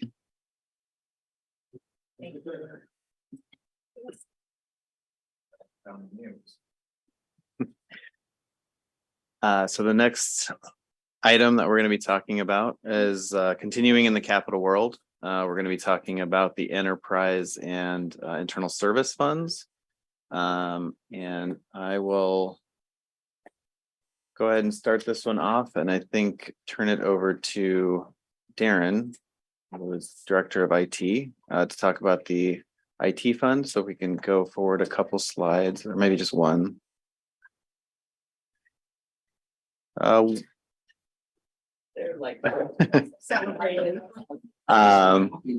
first we'll talk about the internal service funds, which includes the technology fund and the vehicle replacement fund. The technology fund is in the IT department, and the vehicle fund is actually in the public works department. So I'll turn it over to Director Nomoto first to speak about technology. And next slide, please. Hi, Chair and committee members. Thank you for the opportunity. Darren Nomoto, Director of IT. And so for this year, the 4 different funds or CIPs we are talking about is the ERP phase 2, which is a continuation. In the past years, we upgraded our ERP environment and made a lot of changes, and the phase 2 is continuing to improve on how we use our ERP and continue to add new functionality as well as create efficiencies for all the departments to use. The other is a council chambers redesign. This was actually planned for prior to the pandemic, and with the pandemic, of course, all that was put on hold, which was a positive because now with the new adaptation of a hybrid environment, our requirements have changed greatly. So now will enable us to revisit that and design the chambers in a more effective way in the audio visual, as well as some of the ADA compliance components of that. And so we are planning on moving that forward in the next fiscal year. And that includes going back out and looking at the design, looking at the technology that we'll need. And then the next is the computer aided dispatch software for public safety. This is used for our dispatch center as a core application. And this is in partnership with the Tri-City, what we call as the Tri-City, which includes us, the city of Palo Alto, the city of Mountain View, and the city of Los Altos. And in partnership, we are looking at going out to an RFP or conducting an RFP to upgrade that application. And then the other is in partnership with Public Works, the infrastructure management software, which Brad can speak to in more detail, but really it's around asset management and how to manage capital improvements programs.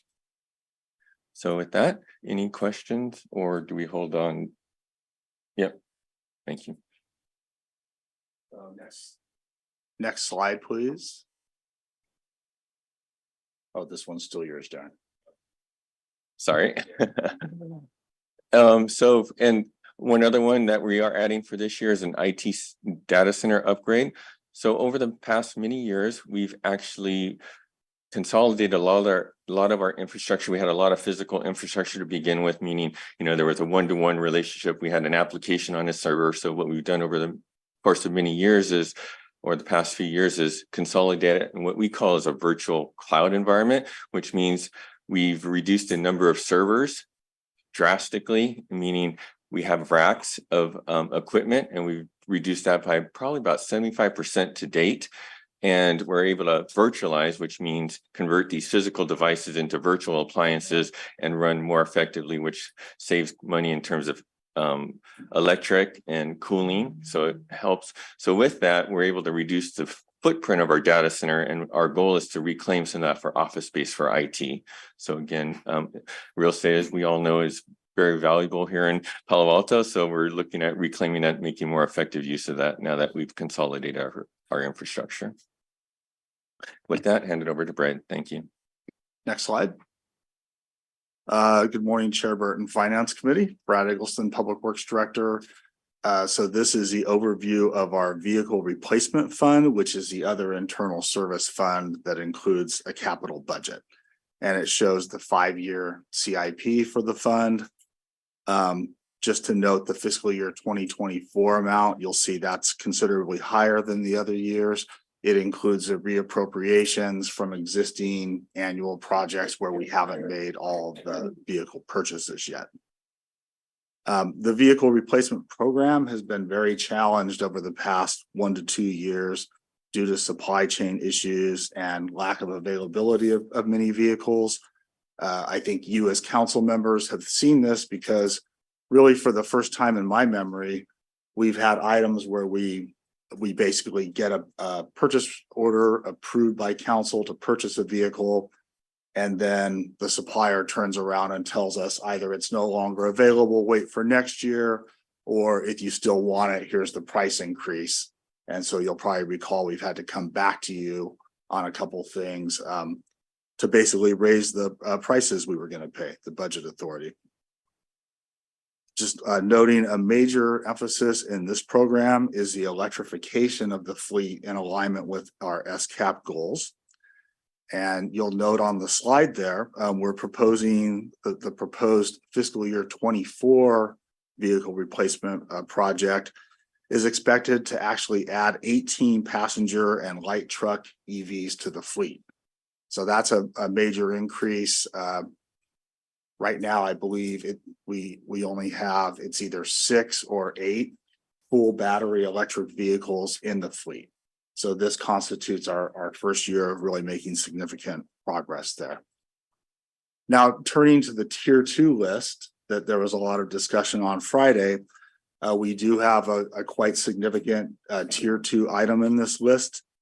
That would add to what's proposed here with the 18 replacements of passenger vehicles and light trucks to additionally replace 8 heavy-duty trucks and aerial vehicles that are currently in this proposed project as internal combustion replacements with EVs instead.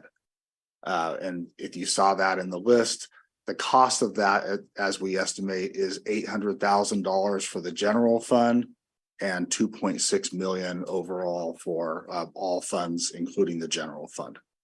So if Finance Committee and Council were to determine that this is a path they wanted to take, that would result in this being basically our first ever all electric vehicle replacement budget, with the exception of 4 police department vehicles where we don't have all electric options available or approved yet that would be hybrid vehicles. So that's a summary of the vehicle replacement fund. Next slide, please. So we're now going to shift to enterprise fund projects, and for the public works area enterprise funds, I'll be covering the airport fund, stormwater management fund, and wastewater treatment fund. Next slide.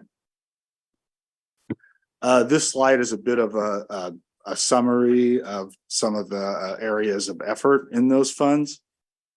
Just to note, overall, the Public Works Enterprise Fund capital budget provides for renewal and improvements to some of our most critical infrastructure around stormwater drainage and wastewater treatment.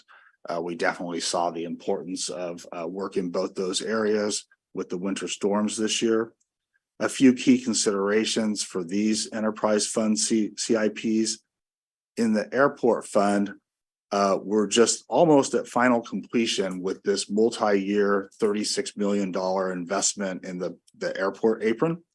And finishing that project allows the capital program there to turn its attention to other important but less costly projects. So you'll see that reflected.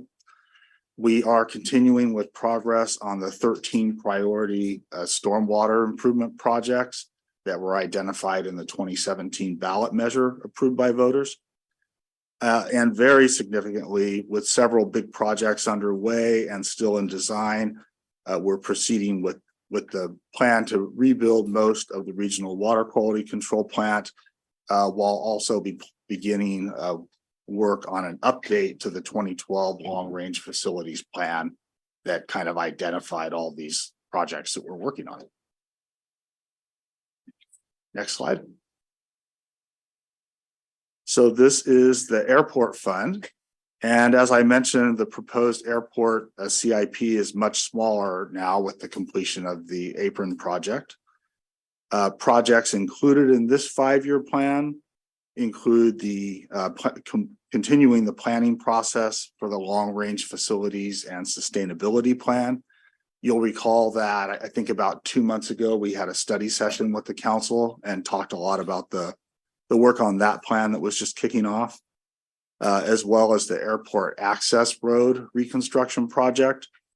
And then we've also got several smaller projects, things like the automated weather observation station, parking lot EV chargers for the general public parking there or for airport users, and also a smaller project for electrification of the airport's 3 vehicles. So that's the overview on the airport fund. Next slide. For stormwater management, I mentioned those 13 high priority projects identified in the ballot measure. So kind of our status on that. 1 has been completed. 6 more are included in this 5-year CIP. Of those 6, 5 of those are the ones listed here with dollar amounts on the slide, are basically completing design very soon. And 2 of those are expected to begin construction during fiscal year 24. With, as I mentioned, the other 3 finishing design, those will be done in a phased approach. So we won't be constructing all 5 projects at once, but definitely making progress in this area. Next slide.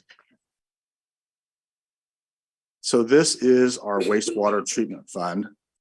And I mentioned it already, but with the majority of the treatment plant now over 50 years old, we have this extensive CIP plan underway that will rebuild much of the plant and also meet new regulatory requirements. The largest of these projects is the secondary treatment upgrade project that will take 5 years to complete. That began this fiscal year. Council, I believe, approved it towards the end of the calendar year last year. Other current projects that are underway right now are the primary sedimentation tanks project and electrical upgrades project throughout the plant. We're at 90% on the design for the advanced water purification facility. And on the new lab and environmental services building, we're evaluating options for how that should ultimately move forward. And we're in design on this joint intercepting sewer rehabilitation and outfall line construction project. And you'll be seeing a staff report on the outfall line construction before the council break. And as I mentioned before, we're recommending beginning an update to the 2012 long range facilities plan in this fiscal year, expecting that effort, which is a fairly significant one, will take a couple of fiscal years. So that is the end of the Public Works Enterprise Fund CIP, and I will turn it over to Utilities Director Batchelor. Thanks, Brad. Morning, Chair Burke and council members, Dean Batchelor, Utilities Director. As you well know, as utilities been laying the foundation for the city's sustainability, community can expect some of the immediate benefits that we'll be seeing as the smart meters, more efficient monitoring, energy use, and resulting in cost savings through their business, as well as reductions in their carbon emissions. Another thing is that we have been looking at, and it's been providing more grant opportunities to deploy for some of these high-end projects that we'll be talking about in this budget. The grid modernization status as it is now is we've talked is that we did a high-level study and completed that in 22. The next study is determine the mitigation load impacts from batteries, EVs, technologies, and then also in 24 is to rebuild some secondary networks, installing some transformers to increase the capacity and of about 500 homes, which is going to be around the Embarcadero, Lewis, Amarillo area, and then design spring construction for the first 10% of the system be potentially designed and built for the first 10% details to be smoothed out at that point. So we are moving forward with trying to find some moving forward with these 500 homes in this area. And most of this area is all what we call lower voltage, which is a 4 kV system. It's the one piece of the system that's not the high voltage of the 12. So that's going to have to be upgraded anyway. So we thought that this might be some of the areas that we might want to look at least to get ready to for this rebuild portion of it. There's also, if I go to the next page, please, some large, so again, the development opportunities to project projects such as electrification and fiber expansion. So we're looking at for some synergies as we're doing this, as we move through the fiber, is that as we rebuild the electrification and the secondary and some of the primary is to look at areas where we can use the same crews, use the same poles, or in the underground sections, if there's some conduit that's open, that we can actually add fiber in those locations as well. We also want to maintain and accelerate as we came to this, you all, when we were talking about our rate increases, we asked for a 9% rate increase. That was really important for us around the sewer system. And that was to accelerate the main replacements and the aging of the infrastructure on the sewer system. We were at about 138 years of replacement. We wanted to be somewhere right around that 100-year timeline. You're gracious that you voted that for us through. So again, that's going to be ongoing starting in the 26 budget. And then just looking for efforts to seek alternative funding in such as grants and other opportunities. Next page, please. As you can see in this electric fund over the next 5 years, basically about $290 million is in that budget. The Gridmont project is a high level study, as I mentioned in 22. We're also moving forward with that. Physical security, we're upgrading with high resolution security cameras. We're also asking for a design to come in to build a wall around the Colorado substation. If you've ever been out to the Colorado or drove by that area, you'll notice that there's a levee on the backside where there's a creek bed. If you actually stand on that, you're actually taller than what the fence line is, and you see right into the backside. So we've been thinking that the best thing for us to do is actually build a wall completely around that Colorado sub. That is the main sub where we do get all our power from. So we're looking at that. Foothill rebuild. We've been talking about this from the fire mitigation. We have 2.5 million or 2.5 miles of substructure in today. We're working out, there's a total of 11 miles in that area.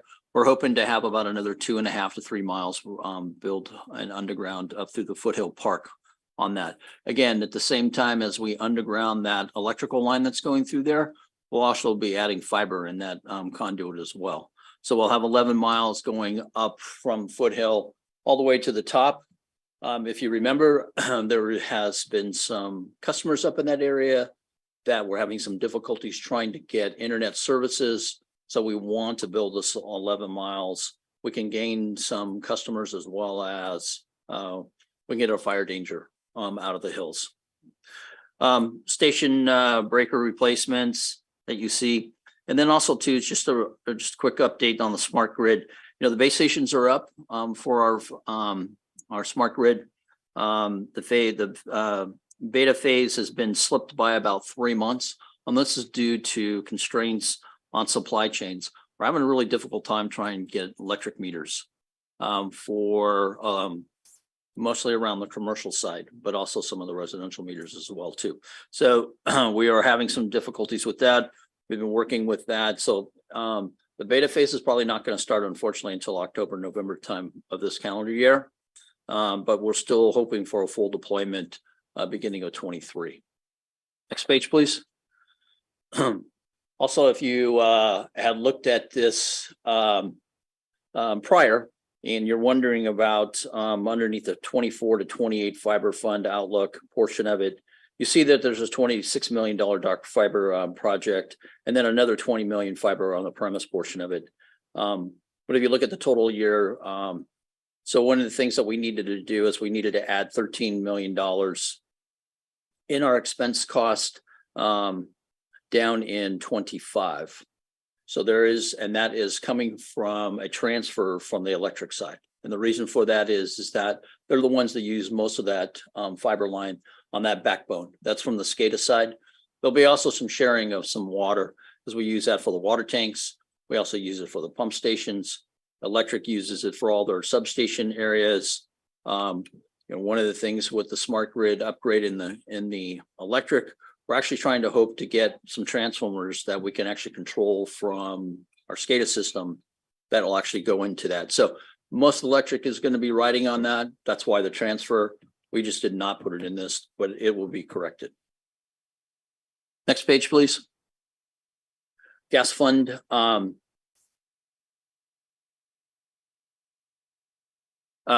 Again, you'll see that there's a $33 million over the 5 years. Utilities is still applying for some grants for 2 GMRs that'll be coming up, gas replacement main replacements 25 and 26. If we are able to get some grants, we'll be able to do about somewhere between 26 and 2,800 linear feet. The first one is 25, which is in the Palo Verde, Midtown, Evergreen, and Ventura area. If we're not successful, we're probably going to have to drop that down to a little less than 20,000 linear feet. Same with 26, same thing. If we're able to get some grant monies on that to add into the cost, which is going to be University Park and the Crescent Park neighborhoods, we'll be able to do about 26, about 5 miles. If not, we're gonna have to drop it down by about a mile at that period of time. Next slide, please. Wastewater collections, again, as I talked about, acceleration of the 1 mile to 2.5 miles beginning in 26. And then beginning construction of 8.6 wastewater collection replacement 31 to align with the Caltrans street improvements. We talked about this, that Caltrans is going to be working on El Camino. We needed to borrow some, actually move some dollars from the 24 to the 23 budget so that we were able to align with their paving project. So that will be moving forward in 23. And next page, please, on the water. The water fund, proceeding with 7.4 last of our seismic tanks. So we actually have Park and Doll, which is our last 2 out of our 6 water tanks that are getting assessments at this period of time. We have been working with a contractor to look at both of those. The question comes up is, can we get by with just rehabbing them? We know that the park roof is totally in need of replacement, but we're thinking that the walls and the seismic portions of it is going to be okay.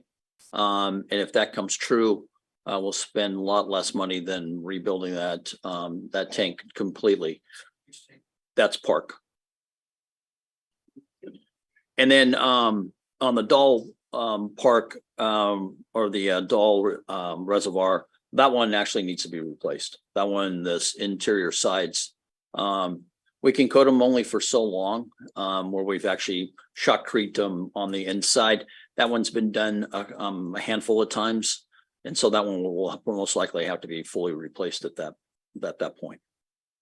And then we also have one water main replacement, which is for $9.6 million. And with that, next concludes my slides. Thank you.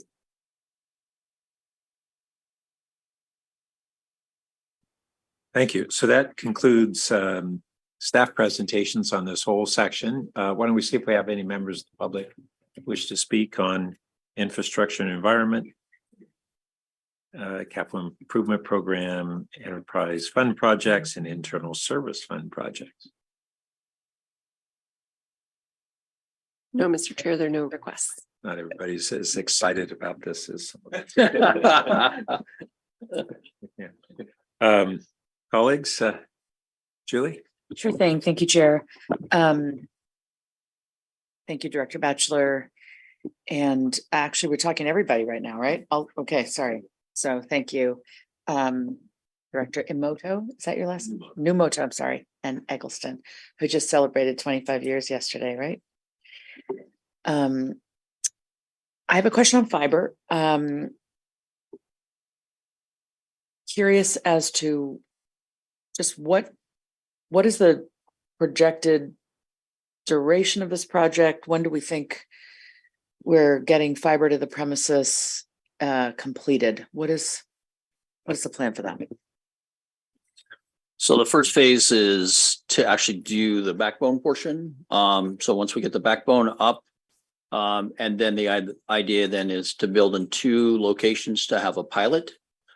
Then at that point, we were going to assess, because at that point, almost all the dollars will be spent in the fiber fund that we have today. Then there will be an assessment made, done, and then a report back to the council to say, should we move forward or should we not move forward? If we decide to move forward, it's probably about a five-year build. From what we've got estimates on that, if we decided to go, it'll take us about another additional 5 to get to the entire city. And how are those, are you picking 2 different study areas based on their difference from one another? You're testing different things, different types of neighborhoods, or how do you determine where to do the pilot? So we did have some heat maps on when we had these discussions about fiber, about where we thought most of the take rate would actually be. So we picked one actually in south on Palo Alto, and then we picked another one in the north side of Palo Alto. Okay, thank you. Turning to electrification, the relationship between electrification and reduction in gas. Noting that you're planning a massive study of the downsizing of gas and a master plan for that. I'm curious as to whether you think there is any feasibility in leveraging our very proud neighborhood structure as a way to galvanize a community around changing behaviors from use of gas to using electric.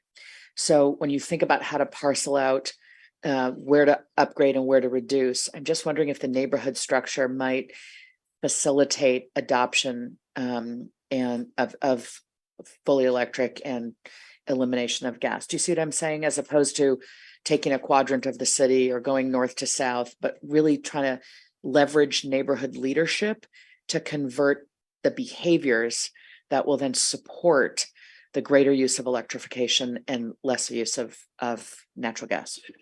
Yeah, the challenge is right now is that we really need to get out and talk to the community as a whole, just around electrification. Because I think the thing is electrification is going to go with the decommissioning of the gas. The idea would be is that we want to a block or two to actually electrify so that we can shut the whole entire main off. But the only way we're going to be able to do that is actually to get out and meet with the public and talk about, that if where we want to be. I appreciate that. And it's a little off topic for budget, but just because I have you, I'm so struck by the strength of our neighborhood leaders and to move from a public that might be reluctant, resistant, combatant to some degree to a public that's animated and energized around, no, we can do it, or we're going to do it, or we're proud. Our neighborhood is the first, or we're in the first phase. I think there's some real brand identity to neighborhoods, and we might really be able to, I don't know, get some kind of exciting on board, be a part of bringing us into this electrification future by leveraging the proud identity that certainly some of our neighborhoods really seem to have and might enjoy being the first to fully convert. Yeah, thank you. That's it for me for now. Thanks.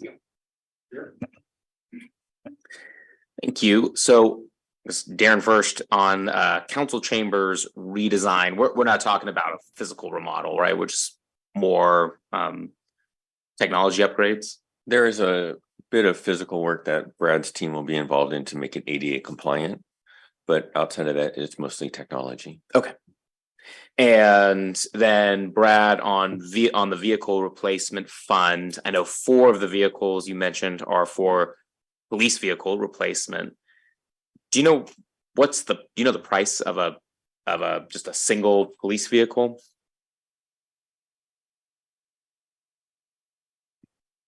Yes. Yeah. Give me just a moment. Sounds good.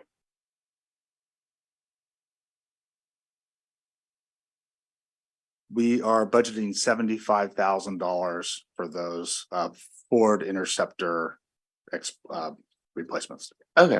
And I brought this up last Friday, the possibility of a pilot program within the police department to test out electric vehicle. Sent you the website to the Fremont PD. They got all this information.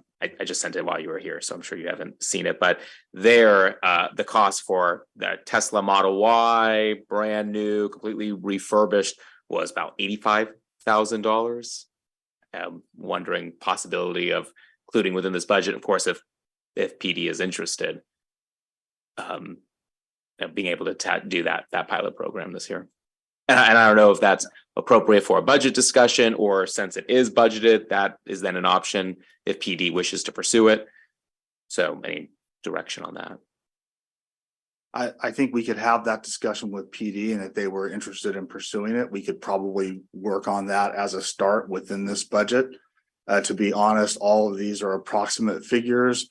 As a general rule, we're the large electric vehicles, like we put the tier 2 proposal in front of you, are very significantly more expensive. For some of the passenger vehicles, there are increases where we're essentially planning to try to work within these budgets at this point. Okay, so the scale of increased cost you referenced there is in line with other things we're seeing and working through. Okay, sounds good. Perfect. Thank you. Well, just following on to Greer there, I would be very interested in electrification of police vehicles, and frankly, it'll be interesting the PD response from a performance standpoint. Their higher performance, whether a Model Y has the space that they need. That's perhaps going to be a question, but I'd support pursuing that. And the council chambers upgrades, the technology upgrades. Darren, can you give us just a little sense of what we need, why we need more than what we have? It seems to be working pretty well, but maybe I'm missing. No, thank you for that question. It's about updating the technology. A lot of it is very old, meaning decades old. So we've been able to stitch it together to support the hybrid environment. But now moving forward, we can consolidate a lot of the equipment to more current technologies and enable our ability to support even more, especially from a display standpoint. Right now, we have makeshift TVs on each side. So having a better display for public to be able to view the presentations in a higher definition is definitely a goal. Okay. And then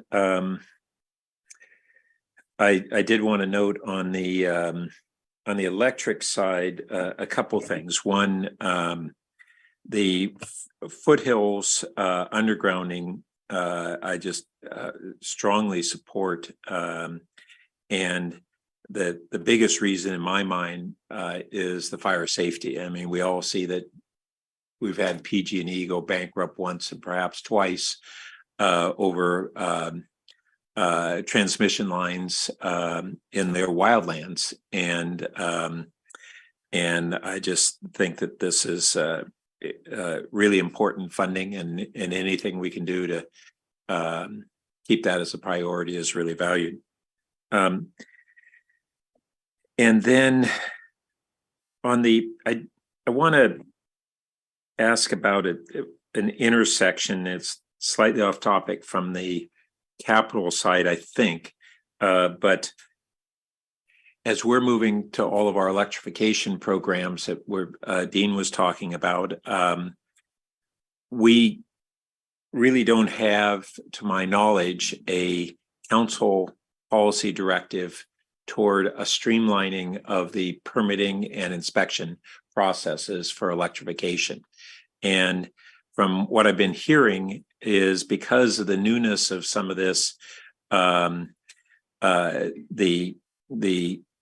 our current standards may actually be barriers or hindrances to electrification, whether they're noise standards for as we're installing heat pumps in the home, or on the commercial level, the roof mounted. And so I'm very interested in the council considering that directive. I'm not sure whether that would best come back to the council as part of our SCAP goals and key actions, or whether we need to update kind of the council directives. Brad, I see you have that spreadsheet in front of you. Any guidance if the council was interested in putting that as a kind of a policy framework that goes in parallel with our electrification, is to make it as streamlined as possible? What would be the best way to go about that? Well, we will be having the overall SCAP adoption and discussion with council soon, tentatively scheduled for June 5th. So that could certainly be part of the discussion on that date. I would also note, yes, I've got the list of this is I believe 72 council priority objectives. One of them is approve municipal code amendments for advancing SCAP goals, specifically facilitate photovoltaic energy storage system, electric vehicle charging stations, and heat pump installations. So I think some of what you're referring to is kind of already on the books as something we're working on. Maybe not all of it in the definition of what I just read. Well, it could be within that scope. I don't think we have any well, I guess I should say I'm not aware of what the plans are. I'm hearing of current problems with it, and I think it's going to be a real priority. If we're going to go from saying, well, we want to do this, and then we got our own essentially internal barriers, we have a problem. If I might, Chair, I think it's really important that staff receive those issues of concern that perhaps you're receiving on a one-off basis. As Brad points out, we've got it on our work plan, as well as tying into a number of areas of current work, which includes the heat pump water heater advanced pilot, which involves multiple departments working through the entire workflow, from the interest in installing a heat pump water heater through the installation, inspection, and everything associated with that. The recent work that Planning Development Services has done with Solar App Plus, implementation of streamlined permitting and the like. So as that work is progressing, having the anecdotal feedback on here are still sticking points are really important for staff to be able to identify what are the kind of the systemic themes that are being raised. We know that, every city I've worked at has had horror stories with the permitting inspection process. So it's certainly not unique to Palo Alto, but we are on certainly the leading edge in trying to resolve what those issues are. Good, and I'll try to gather those. The ones I'm aware of are, if I'm recalling correctly, are mostly about how we approve new devices that and the noise issues related to them. Exactly. Yeah. Certainly cutting edge technologies that can involve any of a number of departments, which could be planning development services, could be utilities as it relates to draws, could be fire as it relates to any response or safety issues. So really valuable for us to get that information. Okay, thanks. And then I wanted to touch on wastewater. We now have our carbon neutrality goal. We had discussion as we had the Measure E-Site discussion about how our sludge is currently handled. Not only do we have an opportunity to have a carbon capture technology like we have now up and running in our neighboring Redwood City wastewater treatment facility, and turn that process into something that is carbon neutral or carbon negative.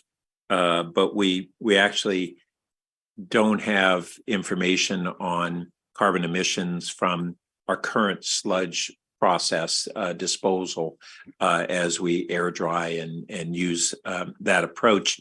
This goes back into kind of some of the problems with different carbon accounting. We use a scope 2 process for accounting, and I believe that excludes carbon emissions from when we have our current sludge disposal off site, but I'm not sure of that. Brad, do you have any insights there? It actually does not exclude that.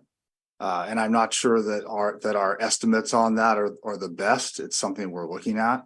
But those emissions, both from composting, yard waste, biosolids, and other things, are considered part of the scope of emissions that we report on. Okay, so maybe it's just a question we need to have a better understanding of how to quantify that, but it is within the scope 2. That's good to hear. So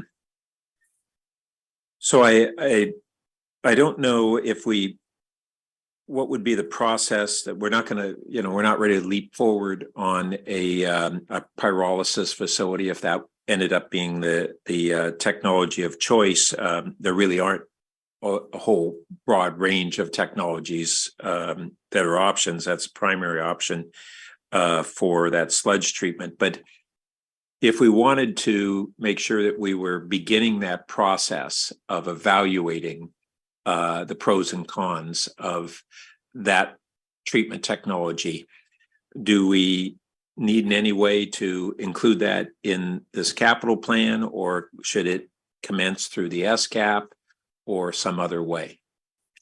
It is actually in this capital plan. So, and I didn't mention that. I missed it. The long range facilities plan update that we're planning, that's still being scoped out, but our draft scope includes an update to the biosolids facilities plan that was last updated in 2019. Oh, good. And if you'll recall from the council's Measure E discussion, that last update had ranked pyrolysis quite low. At the time, technologies that were available used natural gas dryers, which seems not to be the case with the Bioforce tech and perhaps other technologies as well. So we wanted to relook at that, and that's part of the plan. Great. Okay. Thank you. And then I wanted to turn to the airport plan. And when we did the airport master planning process before we owned the airport back in 2006 or so, one of the primary initiatives that we had was, how do we green the airport? That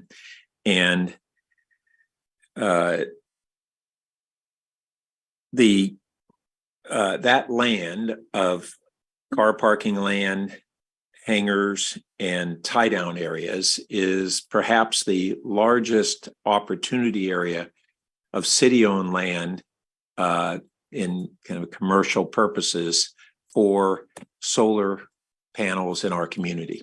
And there's been discussion about a certain amount of solar there, I think, that would serve the airport's needs, but I'm thinking of that as a broader program. We've had what has been the Palo Alto Clean program, which is now so I don't know if there's any consciousness on the council of this program. It hasn't been used. It's what we used for putting solar on top of our parking garages, although I think we kind of loaded on to the developer costs that I'm not sure, like EV charging and things like that. I had always thought that it should be focused, and the amount that we pay wholesale for that power should be just focus on its power generation. But that program still has some amount sitting there of megawatt capacity there. But if we're going to go forward with significant distributed generation within the city on city-owned lands, and having the opportunity to have microgrid resiliency and local generation, this is one location that I think is a prime target for a lot of solar potentially. So I wanted to ask, I didn't see it specifically mentioned in the program. What's the thinking currently, and what sort of direction would be needed if we want to move more in that way, both in terms of an airport plan and whether we need to rejuvenate the Palo Alto Clean program, which is a Palo Alto version of what's called in Europe a feed-in tariff. It's a wholesale agreement that we will buy the electricity at a given wholesale rate. Brad and Dean. Well, I could lead off just by saying that potential is something that we're excited about as a prospect for the airport, and that we're looking into as part of that, the long range facilities and sustainability plan I mentioned. I don't believe there yet, though, that we have any plan for actually taking the stages to the steps to begin a project. And part of that would have to do with, options available and how they make that feasible. So in 2017, utilities took on a project to look at at the golf course. So one of the things that we were thinking about is actually build, covers over the top at the golf course, and then get some battery storage, and look at that. And what came out of it was the cost was way too much compared to what we could actually extract for power back, but we never thought about doing the airport. You know, we were thinking about doing the aprons going down, but we never thought about all the open space area where the airplanes actually park outside the cover. So I think that maybe could be feasible. I think that we should probably take a look at it. We can take a look at it from a utilities perspective of what that study, to go back and update the study that we already had and include the golf course as well as the airport. Well, I would add that in the apron area, the solar provides weather protection, and that can be monetized. When we did I met with solar developers back,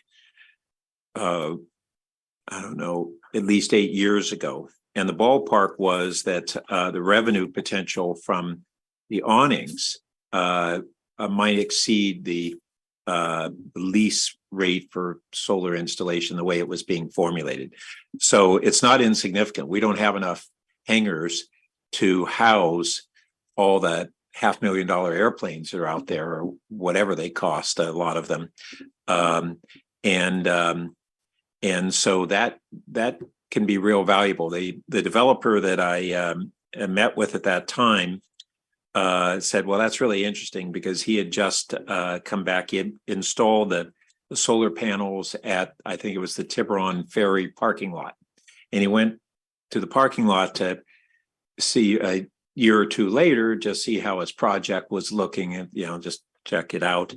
And the guard at the gate said $5 or $10.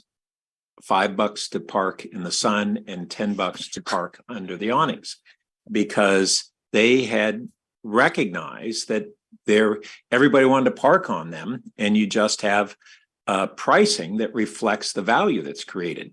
And so I just want to emphasize that. Now, the other half to this question is about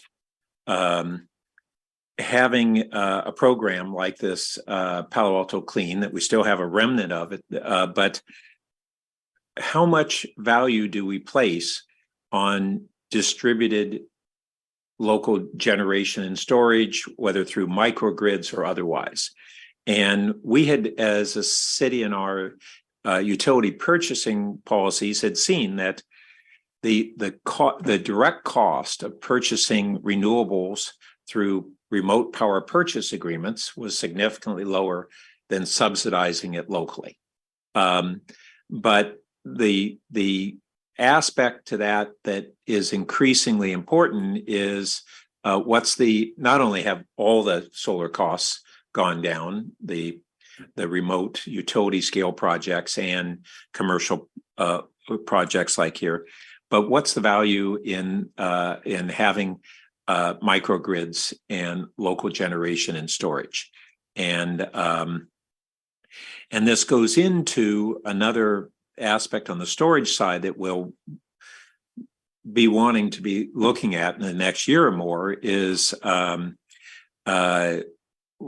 whether as a policy we begin to place a value on not only just annual carbon neutrality, which means that we, over the course of the year, the purchase agreements we have produce more clean power than we consume, but it also means that much of the year we're essentially using carbon emitting power.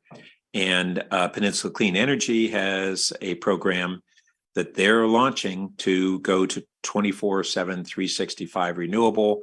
I think their claim is that it's cost effective to get up to something like 98% 24/7. That last couple percent isn't cost effective. And I'm going to be very interested in understanding that program, which is cutting edge, but they believe they can do cost effectively, and how that compares to our approach. But that ties in to these other values of local generation and storage for reliability and resiliency, and for environmental reasons.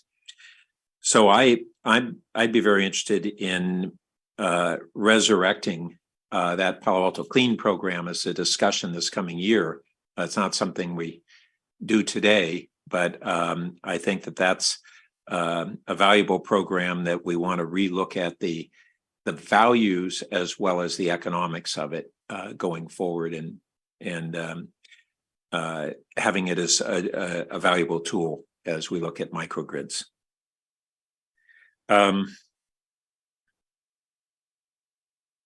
I think it covers, well, just a comment on the electrification of our fleet.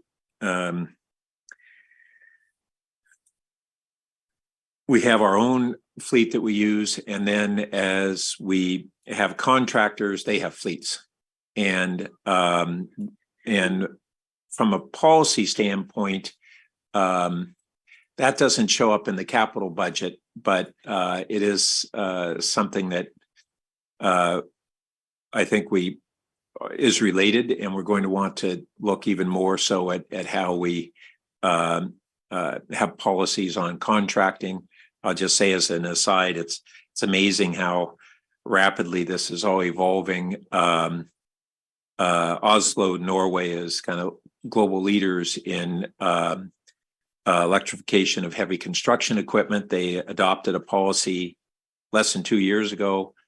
They really didn't know what, there wasn't a lot of electric construction equipment available. I just saw an update that they're kind of shocked at how fast the industry is responding and solving those problems. So they're leading the way for others of us to follow as that technology develops. But I just give that as an important example in that what we have today in terms of opportunities for driving a zero emission equipment is not what we're going to have in just the next couple of years. And I want to make sure that our plans are based upon certain assumptions, imprecise ones, of rapidly evolving and progressing technologies. And so that we don't assume that when we make decisions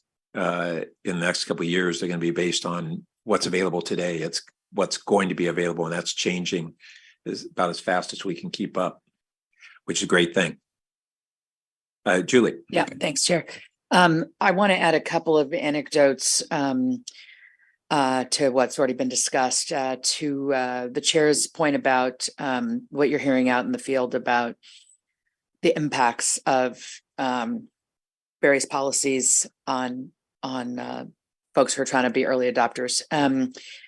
I have an anecdote from a restaurant owner who on El Camino, South El Camino, who is bearing the brunt of the cost of upgrading the transformer, I guess. So he's going to be the first to kind of be the all electric restaurant, and is stunned by the cost of having to deal with that. So it sort of feels like a punishment of early adopters somehow, that they have to pay for the cost of the new transformer when others will ultimately benefit from it. Of course, I don't know how we fix that, but just want to pass that forward. And also, Director Numoto, just to the council chambers issue.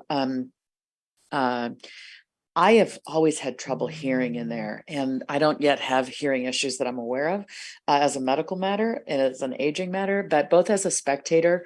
I spent a lot of time in the chambers just, listening and learning last year, and really had a hard time hearing members of the public at that podium with that microphone, and also some members of council.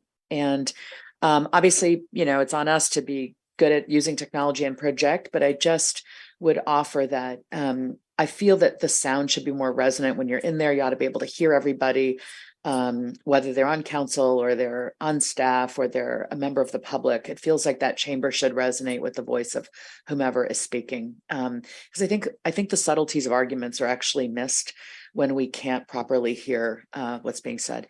And then what I'd like to turn to really is just a cleanup on tier 2. We had one specific request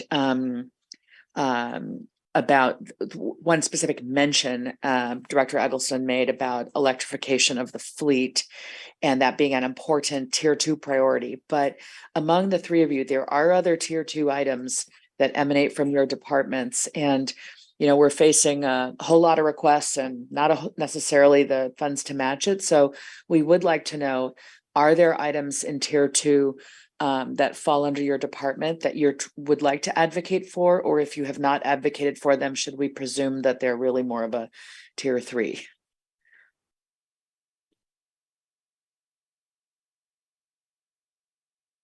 It's an invitation, gentlemen. Go ahead.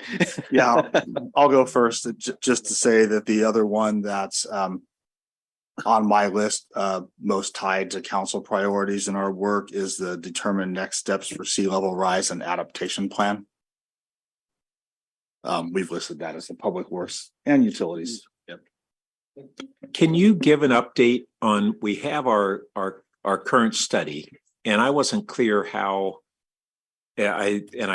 we were going to have a report in prior to now, and I think there was an environmental issue or whatnot, something that held up the report. What's the status of the study we're doing and this other proposal? How do those things fit together?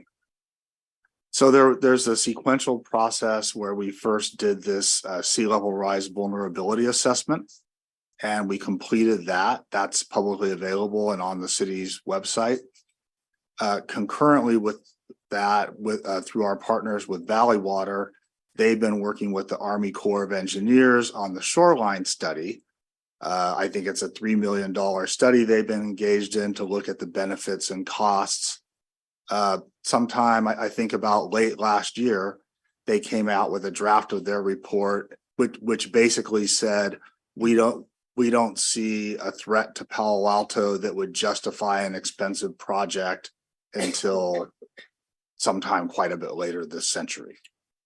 So we had been on a path to begin our next step, which was what we're calling the sea level rise adaptation plan, which would take into account the kind of the bigger picture of when the timing of when projects like that needed to happen, and other potential looks at land use and zoning codes, groundwater impacts, all the things like that, and kind of lay out what is the plan for how we need and when we need to work on those things. So that's currently on hold because this work with the Corps of Engineers and Valley Water is not completed. Most recently, we talked with Valley Water about scheduling a public meeting at some point this year where we can have community members engage and ask questions about this. And the goal we've set, again, in the council priority objectives is to try to determine the next steps and get underway with that next work by the end of this calendar year. So is that the tier 2 component? The tier 2 component is the additional funding we think is likely needed beyond what's currently available to hire a consultant to do that adaptation plan.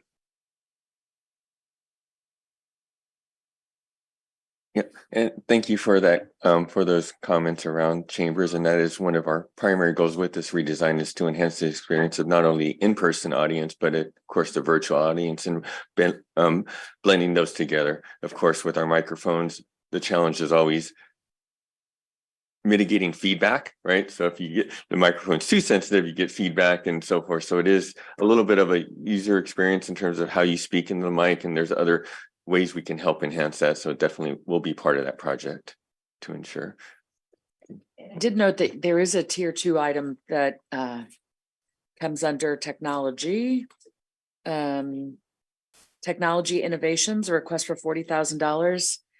Is that something that's sounds like it's not you're not going to bat for it, and that's okay. I just want to check. It is something that we are looking towards, right? And that would be used for special projects that come up as the year progresses, right? That we can leverage, and some examples would be things in chambers, as well as special projects from the city manager's office to enhance customer service experience and so forth. So, but it is something that we have discussed.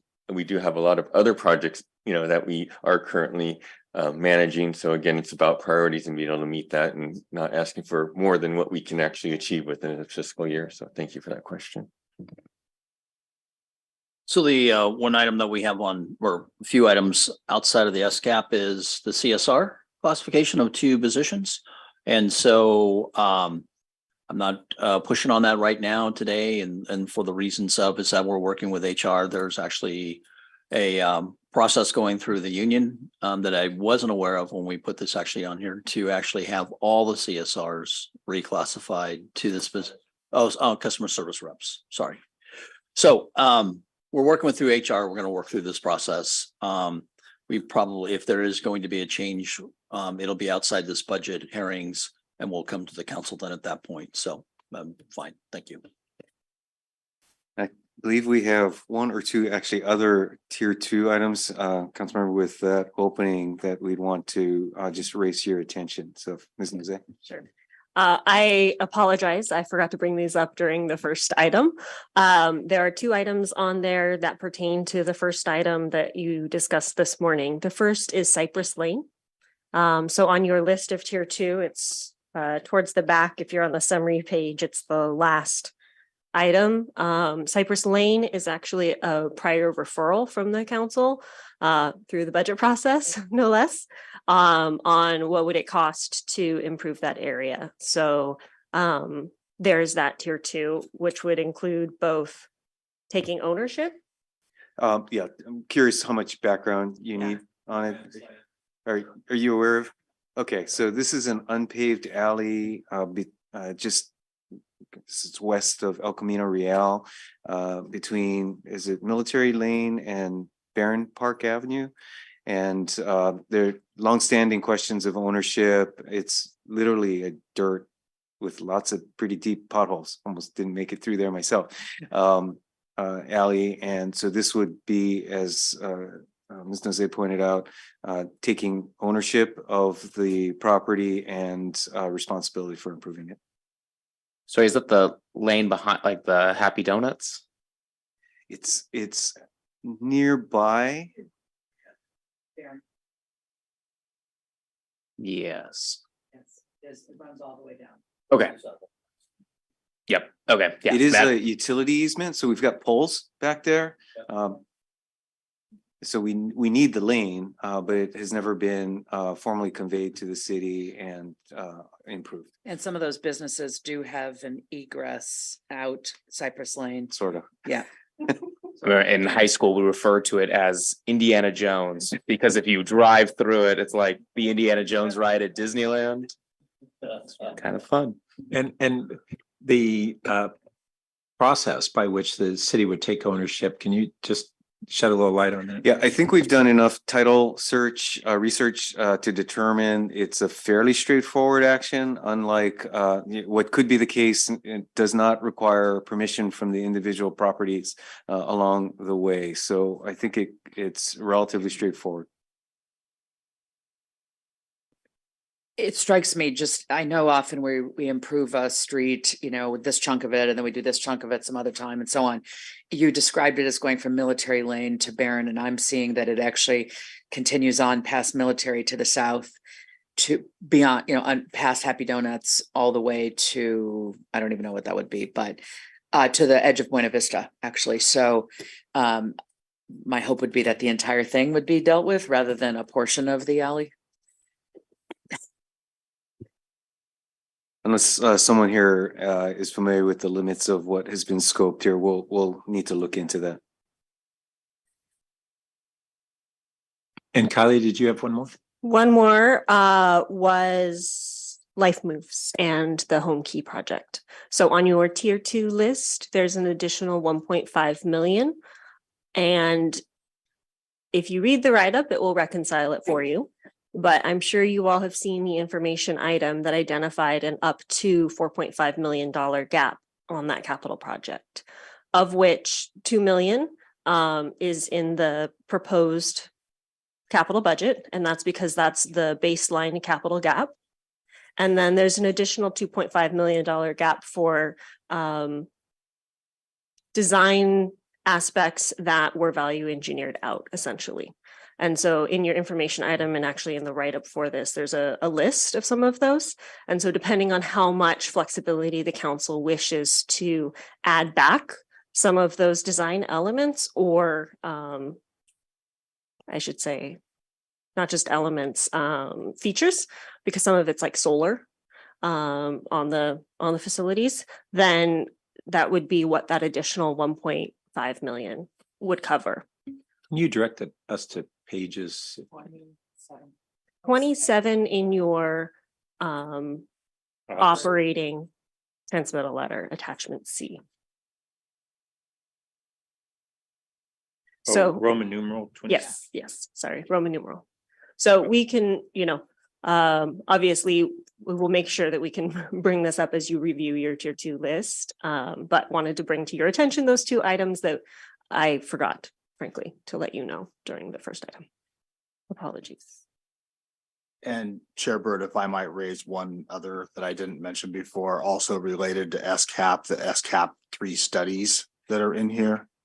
$600,000 for the EV strategic plan, reliability and resiliency strategic plan, and resource and funding opportunities work. And on the Life Moves solar project, strikes me that that's another potential candidate for the Palo Alto Clean program. I don't know how that would affect the economics of if we set with utilities, expanded the clean program that we have, whatever rate whether we decide to lower the compensation rate from, was it 15 cents? I think I would hope that today we'd be able to get that wholesale power for below that, whatever would be the appropriate rate going forward.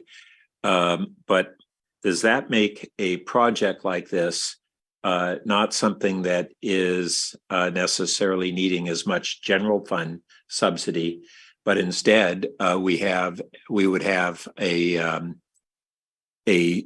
utilities program that would be intended to try to encourage and incentivize solar projects like this? And so I don't know how those would intersect. I don't know. We've looked at it carefully enough to know that, but it's something that might reduce the cost of the project to the general fund. How much of this is tied up in the solar part? I would need staff's help on that. I know. So like I said, there's about up to a $4.5 million gap. 2 is for the construction costs. 2.5 is for the elements that were eliminated and for estimated permitting fees. So of that 2.5, 500,000 is for estimated permitting fees. And then 2 million is for a different type of fencing, sunshade sales, and solar and EV chargers. So I'm not sure within that remaining 2 million what piece of those are. And just so my colleagues understand on this Palo Alto Clean process program, it means that say Life Moves would become a wholesale supplier like a power purchase agreement, but done in the city and done at a different rate structure.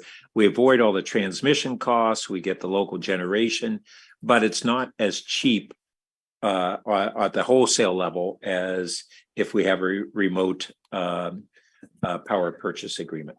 So that's what it's about. Chair, just perhaps just for awareness, in this particular instance, we have actually had some initial discussions with potential donor for the solar, given the nature of the Life Moves project. So not to take away at all from the opportunities with Palo Alto Clean, but in this particular instance, there may be an alternative path. Oh, that's great. And so does that affect the dollar amount that would be in the tier 2?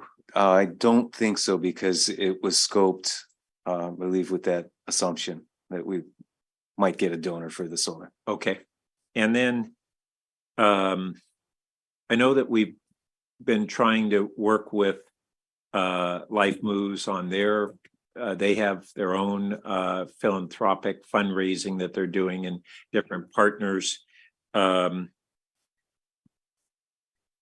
Does this, I don't know what assumptions this dollar amount uses compared to those other funding sources? Sure. This is what remains after all of those aspects. So I believe that the baseline capital improvement project has about a $6 million gap. And of that 6, the parties are splitting it 2-2-2. So that's what's in the general CIP. What you're seeing on Tier 2 would be things that are above and beyond what the capital project now encompasses. So the EVs, solars were all characteristics that were important to the city. But ultimately, as they're looking at the grant funding and the cost to build this, were eliminated from the project scope. Okay, just to kind of have a discussion about the pros and cons of this particular one. I'm glad to hear that there may be a donor on the solar side. I'm given how much this project has gone and had escalated costs followed by escalated costs. I'm a big supporter of this project from the get-go, but I am concerned with the cost escalations.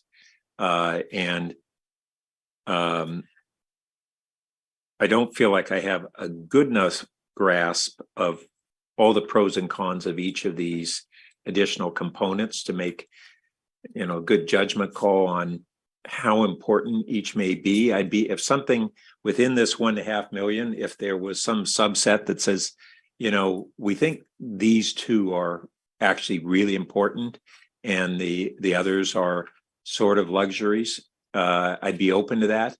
But as a general direction, I want us to try to work within the latest updated cost. So that's my sense on that.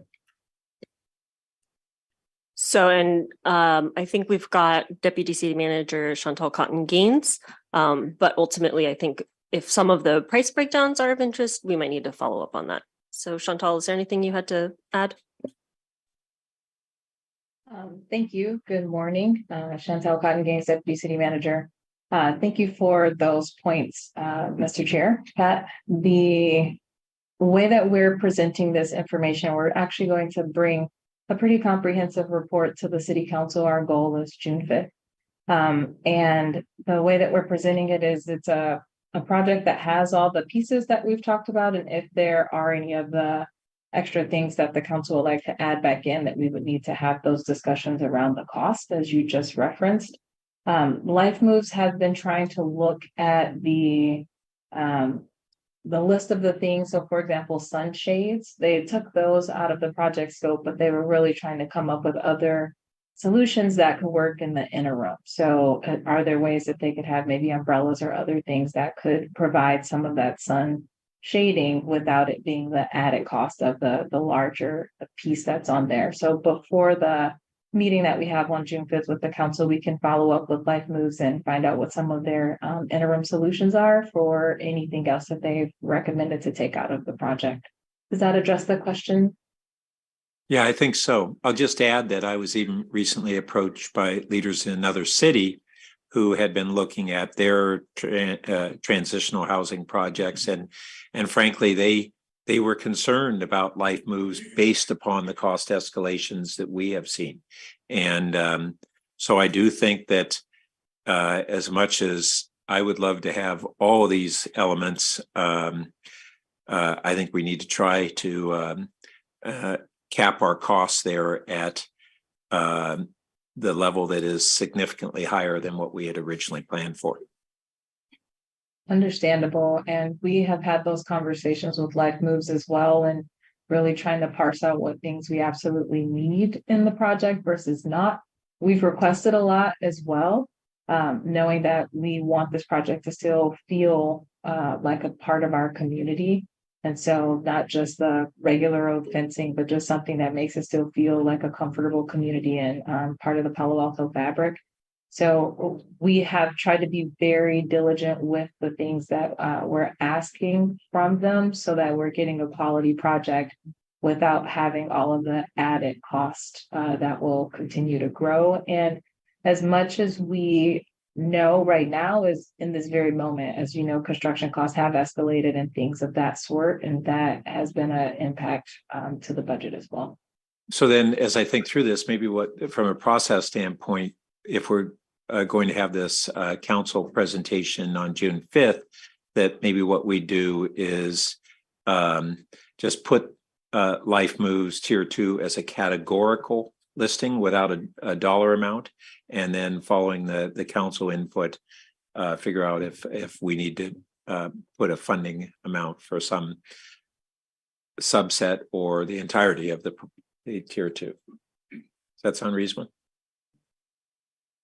Ms. Cotton Gaines, while we have you here on the line, thank you. This is beyond the scope of budget, but just with an eye toward that June 5th, you know, we're all hearing that they're struggling with their Mountain View project, and that's on the operations side, not on the capital side. But it'll be important for us to really well evaluate the apparent feasibility of the model and what we might need to do differently with our project in order to improve outcomes. Absolutely. Thank you for that, Councilmember Lipcott Haynes. There's a lot of things that come to mind in response to that. One of them is we've reached out to Life Moves and really just talked through some of the concerns that were pointed out in the article. So in as much as we can summarize that, we'll include that in the staff report as well. And of course, providing the opportunity for council to engage with Life Moves at that June 5th meeting. One of the other things that we have in the project scope that'll come to council is we're doing a revenue agreement with Santa Clara County that will then do an operating agreement with Life Moves. And though those are a few steps, our reason for doing that is because we know that this is not a body of work that our city has a lot of experience in terms of operating a full-time shelter. And so we are leaning upon the Office of Supportive Housing in Santa Clara County to help us with metrics, help us understand the general patterns of people coming and going and the timeframes to be expected for that, and a lot of other things that are performance metric based. And we're writing that into our agreement with Santa Clara County, and they will also be carrying that forward in their agreement with Life Moves. So the revenue agreement will be part of the June 5th discussion that we bring to the city council. And if there are metrics that the council is interested in that aren't reflected there, we absolutely want to have that discussion, because the goal is to make sure that we have a way to hold Life Moves accountable for our service expectations that we want to set. Great, thank you. Okay, so we should consider a motion. Let's see, we have under perspectives, Tier 2 additions are the sea level rise study, Cypress Lane, the Life Moves as kind of a placeholder, and the SCAP studies. Did I miss anything? Transition to the full EV fleet.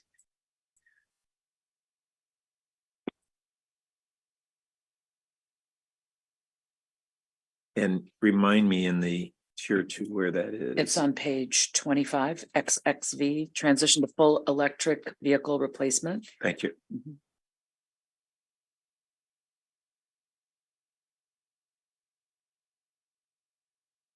Okay, does anyone want to make a motion? I move tentative approval of the, how do I say this? Of item 2 with the items the chair just listed in the parking lot. That would be the sea level rise, Cypress Lane, SCAP studies, EV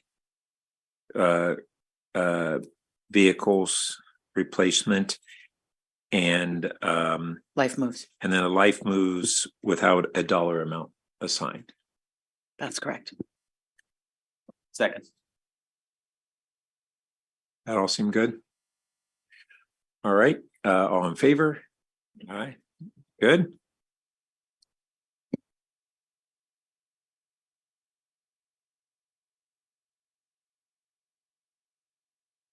So that, I think, concludes our morning session, and we'll reconvene at 1 o'clock.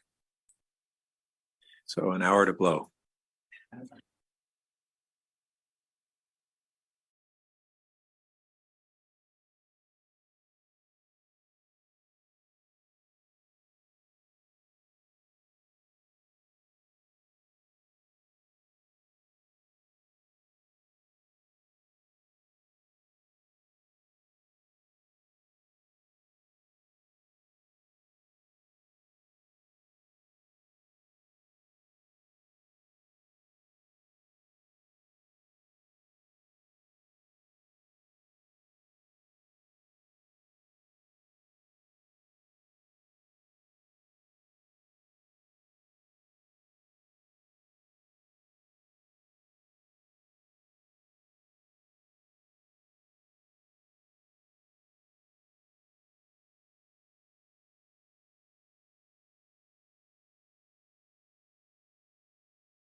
Okay. This time, we'd like to reconvene the Finance Committee meeting for May 9th. And our next item is the municipal fee structure schedule. Paul, you kicking off? Yep, I will kick it off. Thank you. So this was transmitted as part of a memorandum, a Nat Places memorandum that was given last week. Sorry, not Nat Places, but a late packet memorandum. And we have Oscar Murillo online to give the presentation for this section. Thank you, Paul. Good afternoon, Chair Burt, members of the Finance Committee. My name is Oscar Murillo with the Office of Management and Budget, and I'll be presenting a summary of the adjustments to the fiscal year 2024 municipal fee schedule. If I could have the first slide, please.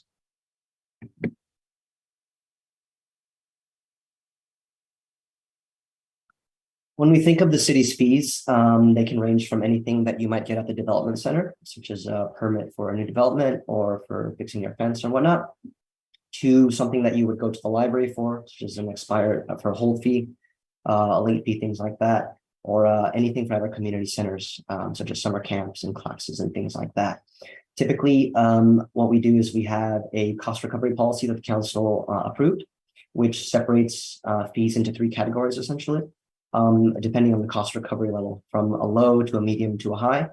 You could think of high cost recovery applying to items that will benefit one sole person and not the community at large, such as something that would benefit somebody's property specifically, versus something that is low that would benefit the entire community, such as a class or a program, things like that.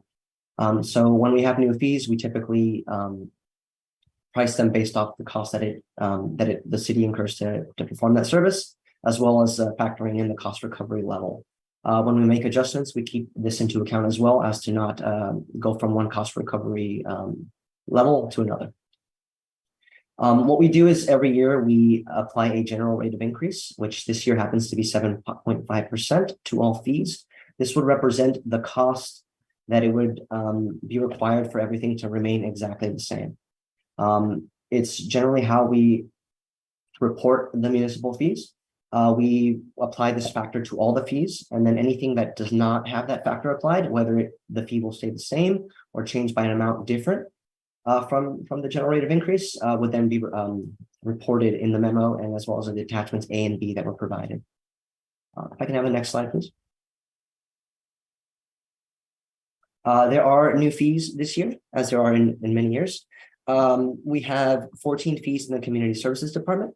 Most of which are primarily related to pets in need, providing veterinary services for animals, as well as something for the lighting related to the community center rentals and camp fee rentals. We have staff available should there be any questions on the specifics of each fee. We also have new fees in the Office of Transportation, primarily related to on-demand transit, otherwise known as, I'm sorry, I'm blanking on the name, but Link Plus maybe. They are setting a schedule and providing rates. Some of the fees that we currently have are being changed, and we'll put them in there. Deleted fees, we have a few as well from the two same departments. This is primarily CSD wanting to consolidate a number of fees into one fee on one arranged fee. So if there are several subcategories for a particular fee, they wanted to create one fee that had those subcategories within a fee per a recommendation from Pets in Need, as well as some that were no longer to be offered by the city through Pets in Need. Additionally, the Office of Transportation is proposing the removal of 3 employee parking permit fees and can speak to that as needed as well. Next slide, please. Fees that were changed by an amount other than the general rate of increase are shown in attachment A. They are about 235 fees, I believe. And some examples of these fees are the budget book, which we are raising by a rate much higher to attain cost recovery, as historically hasn't been something that we've recovered in full. So we're just year over year, we're kind of incrementally going toward that, as well as a clerk city candidate filing fee, proposing to remain the same to not discourage use and to have it remain affordable, as well as field trips for community centers.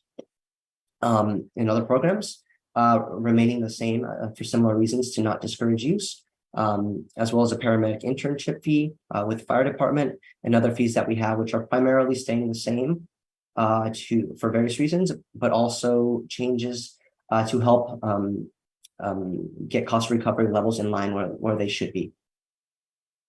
Next slide, please.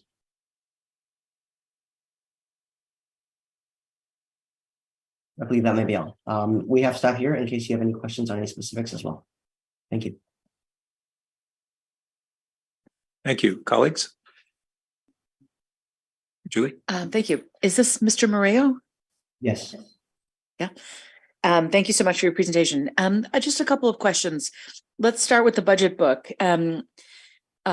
Presumably this is the cost to replicate these two big binders for members of the public. Is that what a budget book is? Correct. We do have books on site for reference if the public should want to see it. They are accessible online, but if a member of the public wanted one printed out for their own personal use, this would be the price that we would charge them. Got it. Thank you. And development impact fees. Director Late mentioned last night at the council, and it's in the staff report here, that close to a year ago, council approved assessing development impact fees on a square foot basis, not a per unit basis, and directed staff to conduct a feasibility study, which has not yet been completed. I'm just wondering if we have a sense of the timeline for completion of that feasibility study. I will have to defer to Director Late or Sarah McCree in Planning and Development Services for a specific update on that. Okay. And then finally, just really out of curiosity, I'm noticing that in the animal services arena, we now have different fees for cat and dog adoption based on the age of the animal. And in some instances, a different fee for residents versus non-residents to adopt such animals. For example, a dog or cat under 6 months has a different fee for residents versus non. A dog 6 months to 5 years has a different fee for resident versus non, but a cat does not. I'm just curious as to, it feels to be a whole lot of fees to try to, adopt out animals, and wondering if anyone knows the rationale for why it's different based on age and why it's different for residents versus non. Sure. I can start this off and hand it over to Director O'Kane or Bobby Gonzalez as well, the senior management analyst there. It's from what they have expressed, it is based off discussions with Pets in Need, that is based off the number of if you want to use the word transactions, or number of services that are provided. But I think Director O'Kane can perhaps elaborate on that a little bit more than I can. Thank you, Kristen O'Kane, Community Services. I actually can't elaborate on that at this time, but I can find out why those differences are there. I'm really just curious and, don't want an administrative burden. I would hate for us to have to be spending a whole lot of time figuring out how old is this animal and are you a resident or non-resident if, we're just trying to facilitate adoption. So I'm sure there are good reasons for it. And you could just let me know at some point. I appreciate it. Thank No you. problem. That's it for me. Greer? Thank you. And I imagine we just kind of continuing on that thought and that inquiry.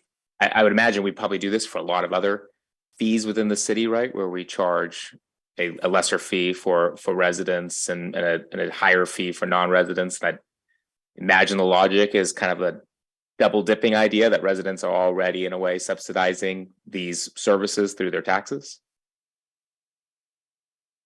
See head nodding.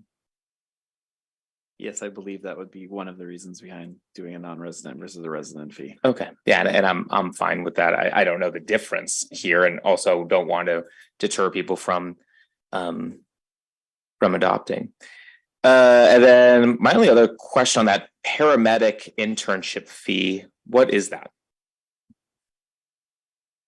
That would be a fee that an applicant pays in order to have an internship with the fire department to begin the process of becoming certified as a paramedic. Okay, and I would imagine they are unpaid internships. I'm not exactly sure whether they are paid or not.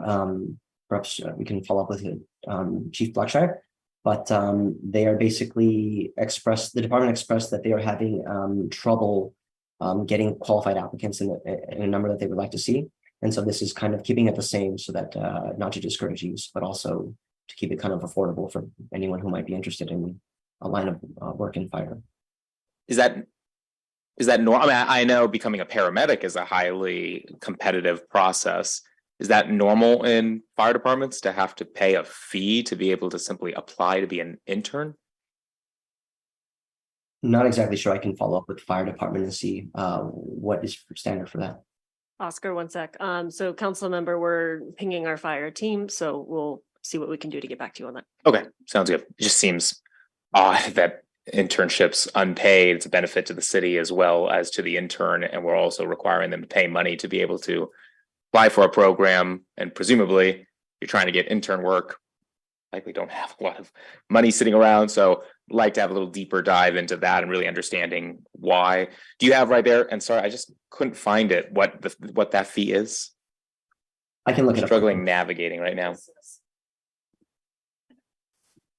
Oh, no wonder.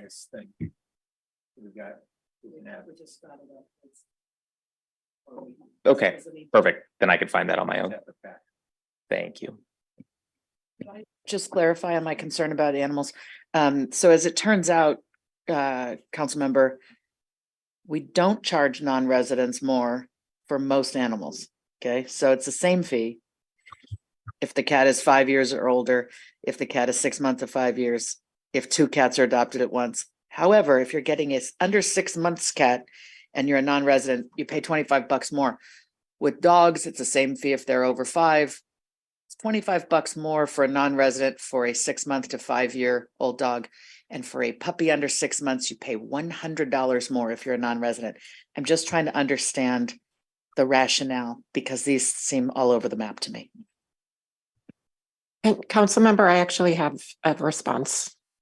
So it has to do with how easy it is to adopt, or how easy it is to adopt out an animal. So older animals, seniors, are harder to adopt.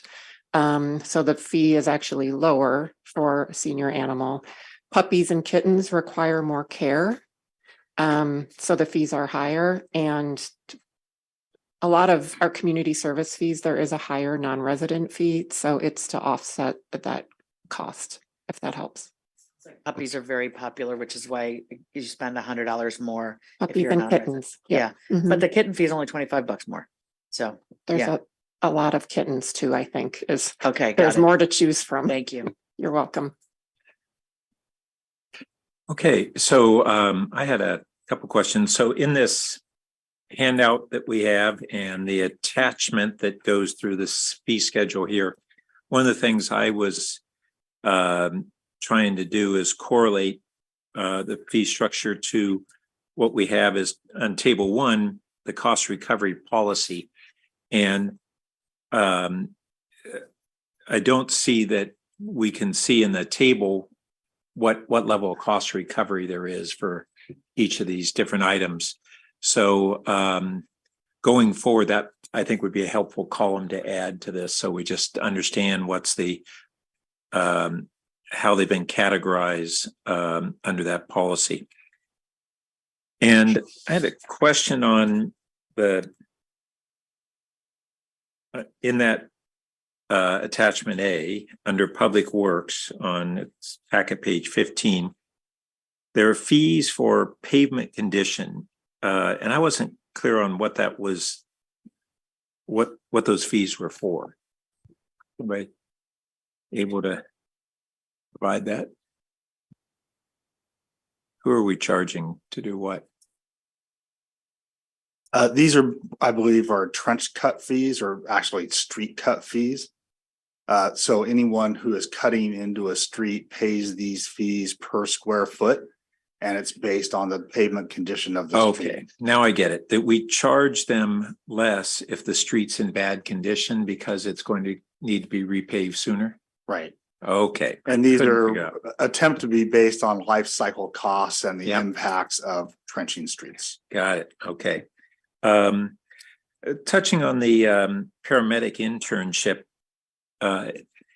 aside from some of the other questions. Is this something that we might want to consider a program where we waive that fee upon hiring or something like that, or upon a 1 year of service? Anything along those lines? Councilmember, we have Amber Cameron from the fire department online. I think she's going to jump in and talk about that. Okay. Hi, thank you. Sorry for the delay. I'm Amber Cameron. I'm the Senior Management Analyst for the Fire Department. Good afternoon, Finance Committee. I believe you had some questions about the paramedic internship fee. That fee is charged to paramedic students when crews host the intern on our ambulances. They are assessed a fee for that.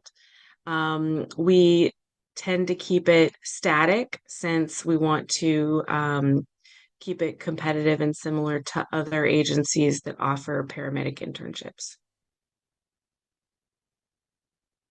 Sure.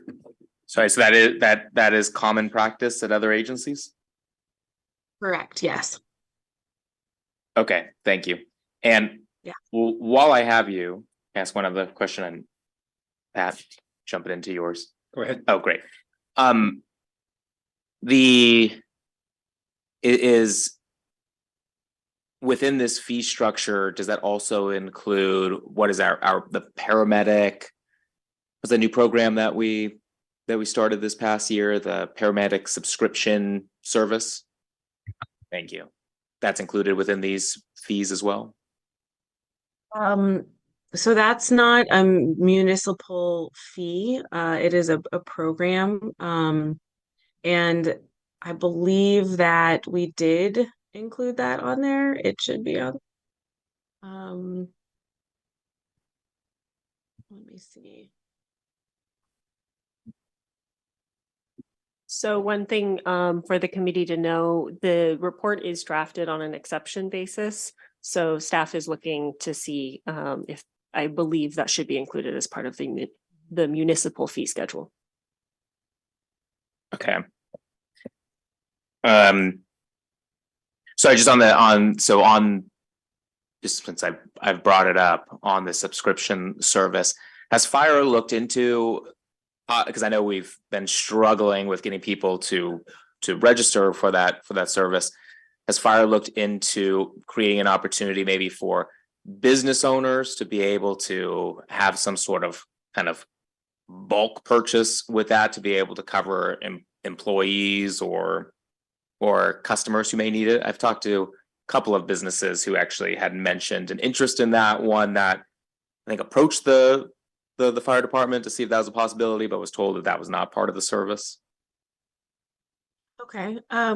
Yeah, if you could direct them to firemed.com, that would be great, because there is a different tier of the program that does specifically allow businesses to enroll. It is based on, the fees are based on head count, for employee head count. And it would cover all of the employees that work for that business. Great, thank you. I will follow up with them on that. And then just one more question now. I finally found, sorry for that, the table here on the paramedic internship fee. Mm-hmm. I don't understand the justification. It just says to avoid discouraging use.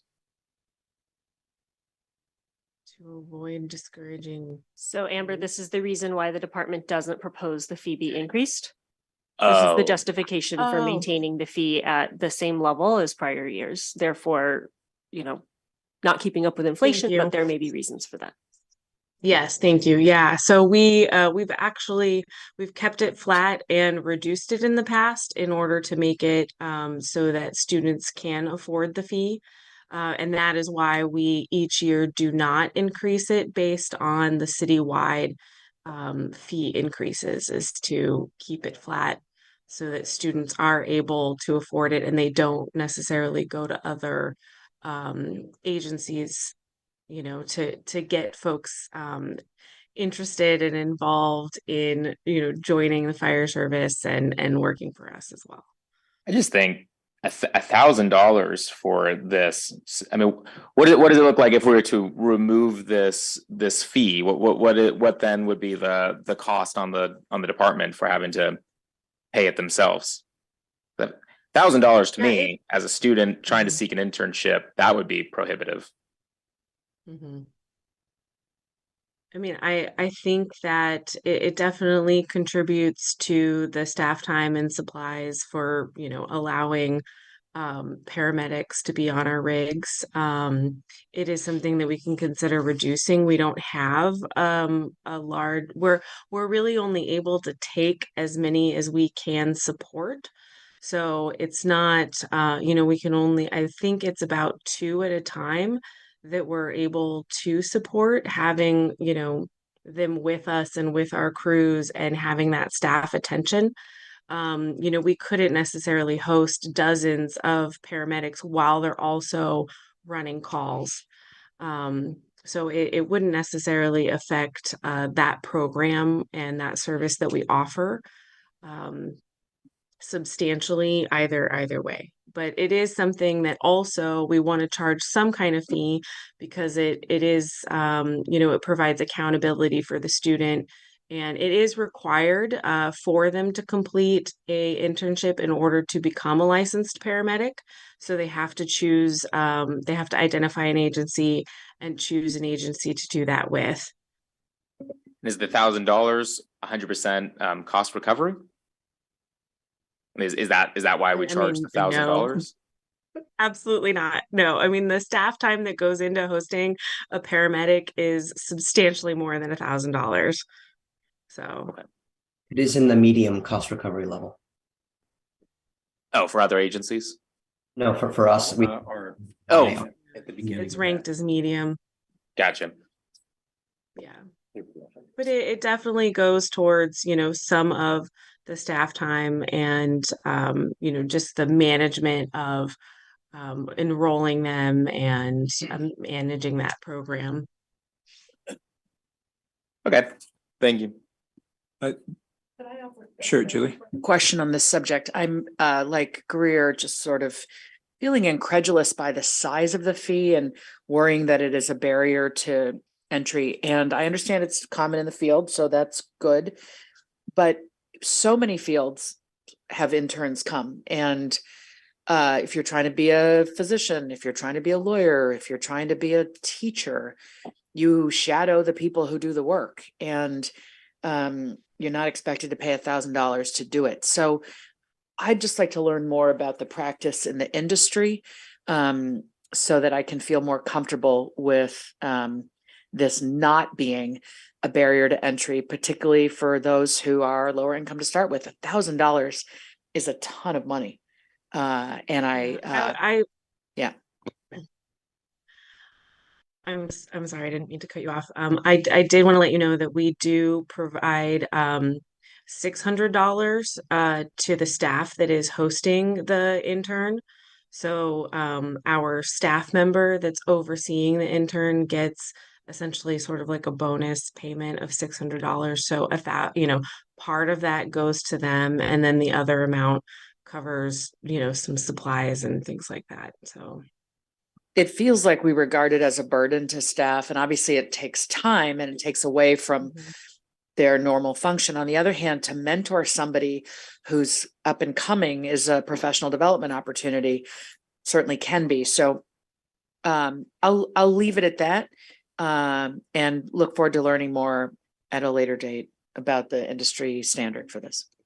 Well, I have a couple follow-up questions on that subject. So we can handle about two at a time. Do we tend to be fully enrolled with those two?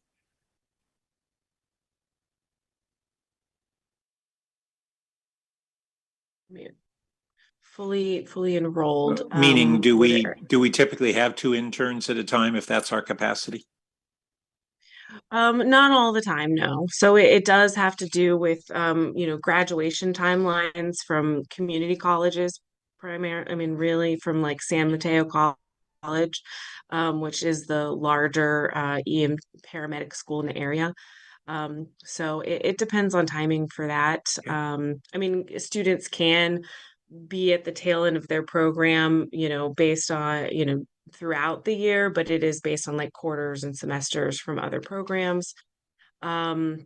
But And then yes, our purpose in having this program, is it entirely to try to bring people in as prospective candidates for our own employment?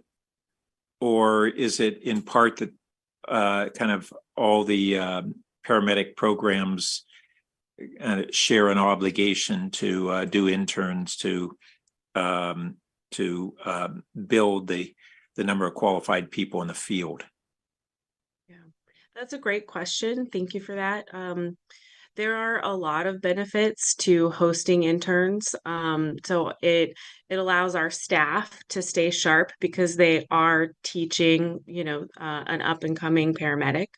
It also gives the paramedics exposure to the fire service and to Palo Alto, and is a somewhat of a recruitment tool in that aspect as well. And then there's also an element of reciprocity. We need our folks to be interned as well. So, we currently have a program that we're piloting that we started last year to send some of our current employees to become paramedics. And so those folks that are our current employees will need to do a paramedic internship as well. So it is, partially just sort of doing our part to help support the system as a whole and that service as a whole, the paramedic service in the region. So then, to the extent that it is an effort to build our candidate pool, I am really interested in whether we should have a program whereby we waive that intern fee upon hiring or upon some other after 1 year of employment, or I don't know what. Do we have any thoughts on that sort of initiative? It wouldn't cost us very much if we're only having two at a time, and some subset of that would be the ones that we would permanently hire. If we're going to hire somebody, and we basically get the benefit of that internship program, I'm with Greer. I'm not sure why we'd want to have a fee that may be pretty low to us, but very high to the student.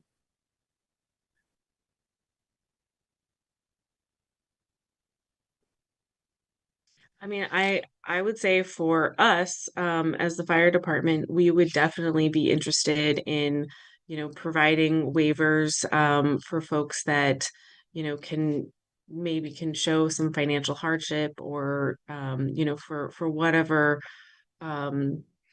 makes sense. I think that's definitely something that we would be interested in providing if council is supportive of that. Yeah, I think I'm going to be proposing that we do it upon any hire, whether it's a hardship or not. And then, thank you. So that's it on that one. I had two other fee related questions. So one is on electrification. I think it's Menlo Park that I've seen, but other cities are starting to look at fee structures that are reduced for electrification. I assume that they're having to subsidize that out of general fund. Do we know if that's correct on when cities are doing that? Well, we ask either of our utility staff to share their awareness of it, even if the answer is we don't have that information.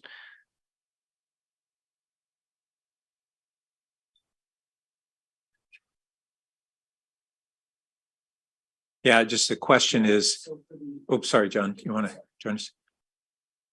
The question is, other cities that are either discounting or waiving fees, electrification permitting fees, how are they funding it? Does that come out of their general funds? And is that what we would have to do if we were to look at a program like that? So I don't have an answer on what those other cities are doing.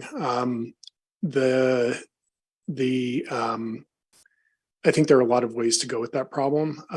You know, with the advanced heat pump water heater pilot program, we funded, we're paying for the permit fees when the customer signs up, and but we don't have an electrification discount in place. And if we were interested in having an electrification discount, what are the ways that could be funded? Well, we could look at that. I mean, we do have a variety of funding sources.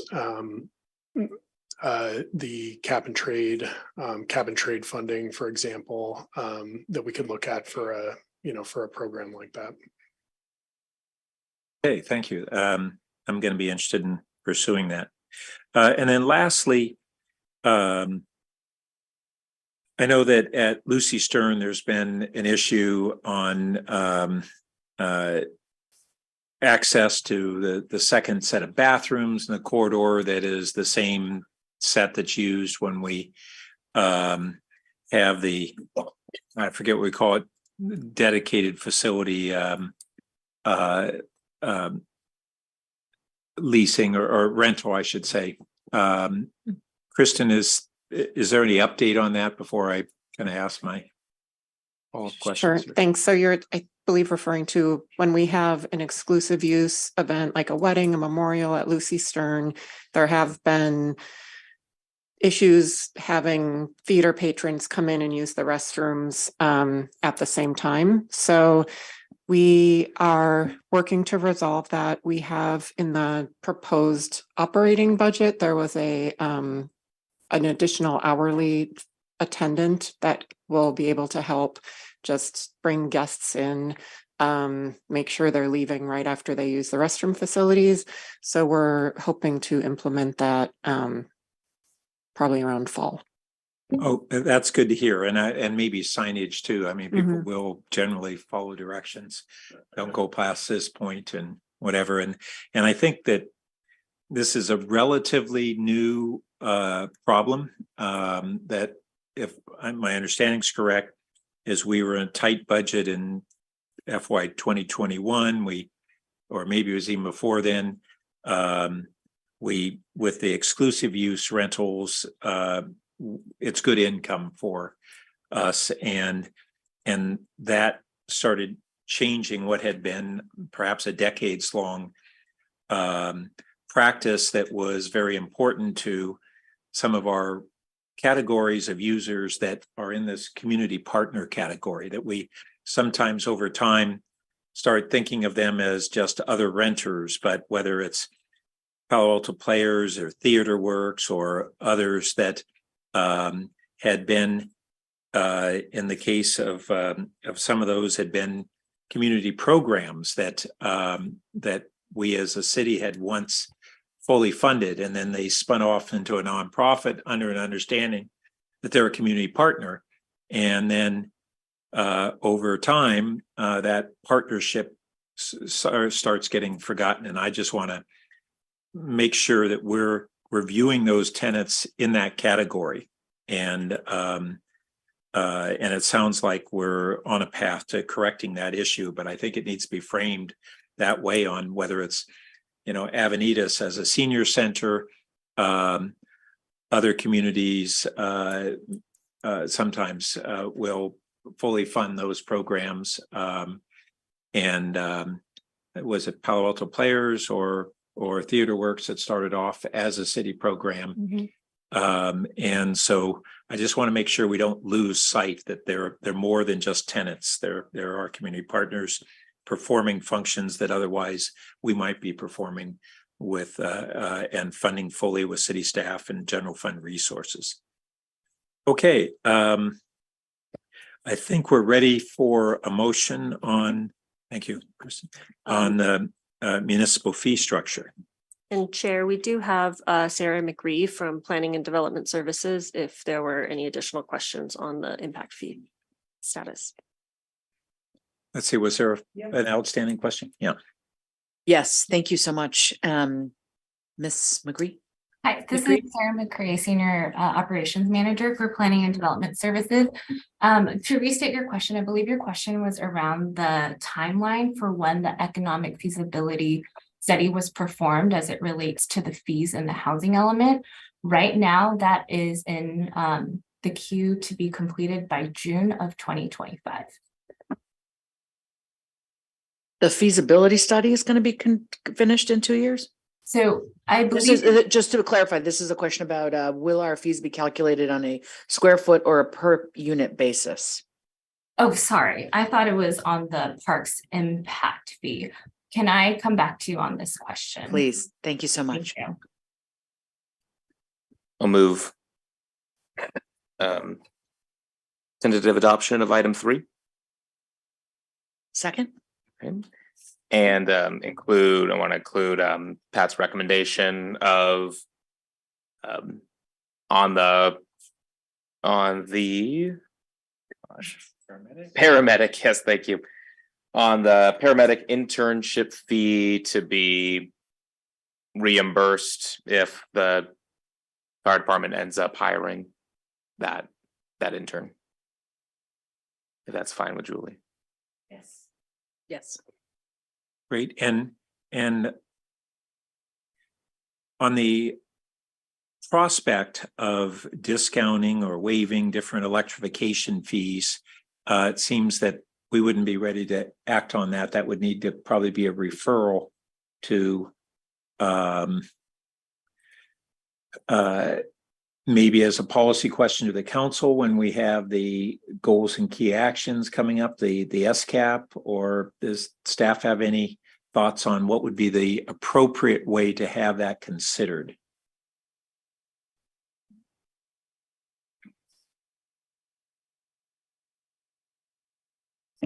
Brad Eggleston, Director of Public Works.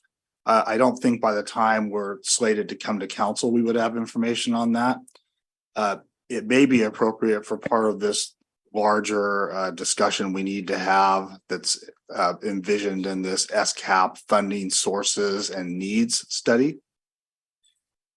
I'm not sure that I'd want to wait that long, but it seems that there would first need to be kind of a policy direction from council, as in, is this something they want to do? And then we follow up with, okay, what would be maybe a first bite at the apple? Well, we have a first nibble with the heat pump water heater program, but then once we have the policy direction, we can figure out, do we try and take this all in one lump, or do we take it in a couple of chunks, and how long that would take, and maybe a couple options. But I think that the first step is, does the council support this in principle?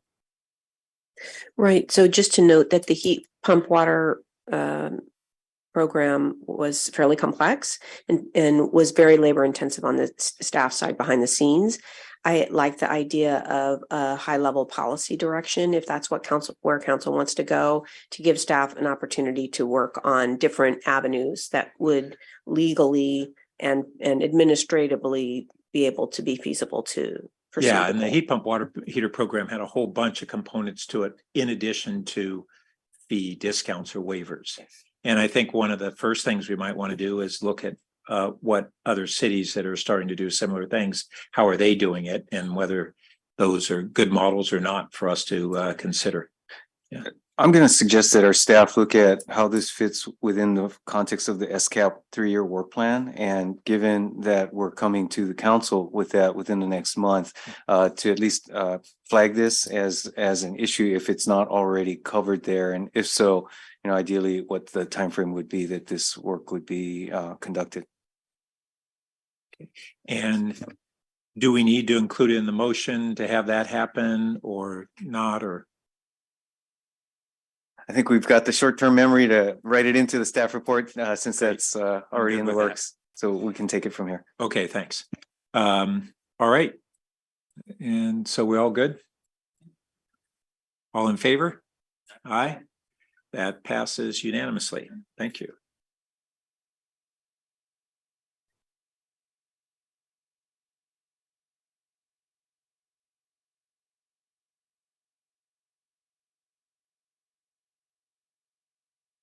All right, our next item is the utilities operating budget.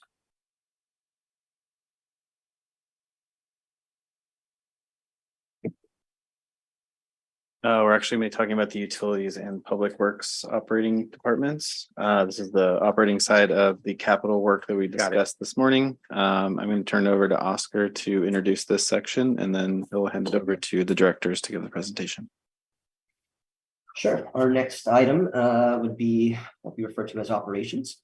I get the next slide, please. Or, I guess I'll wait for another slide.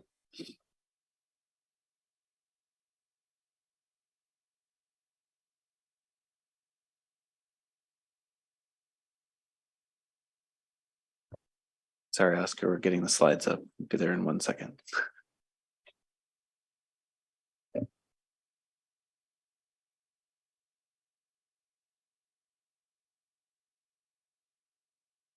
First slide, please.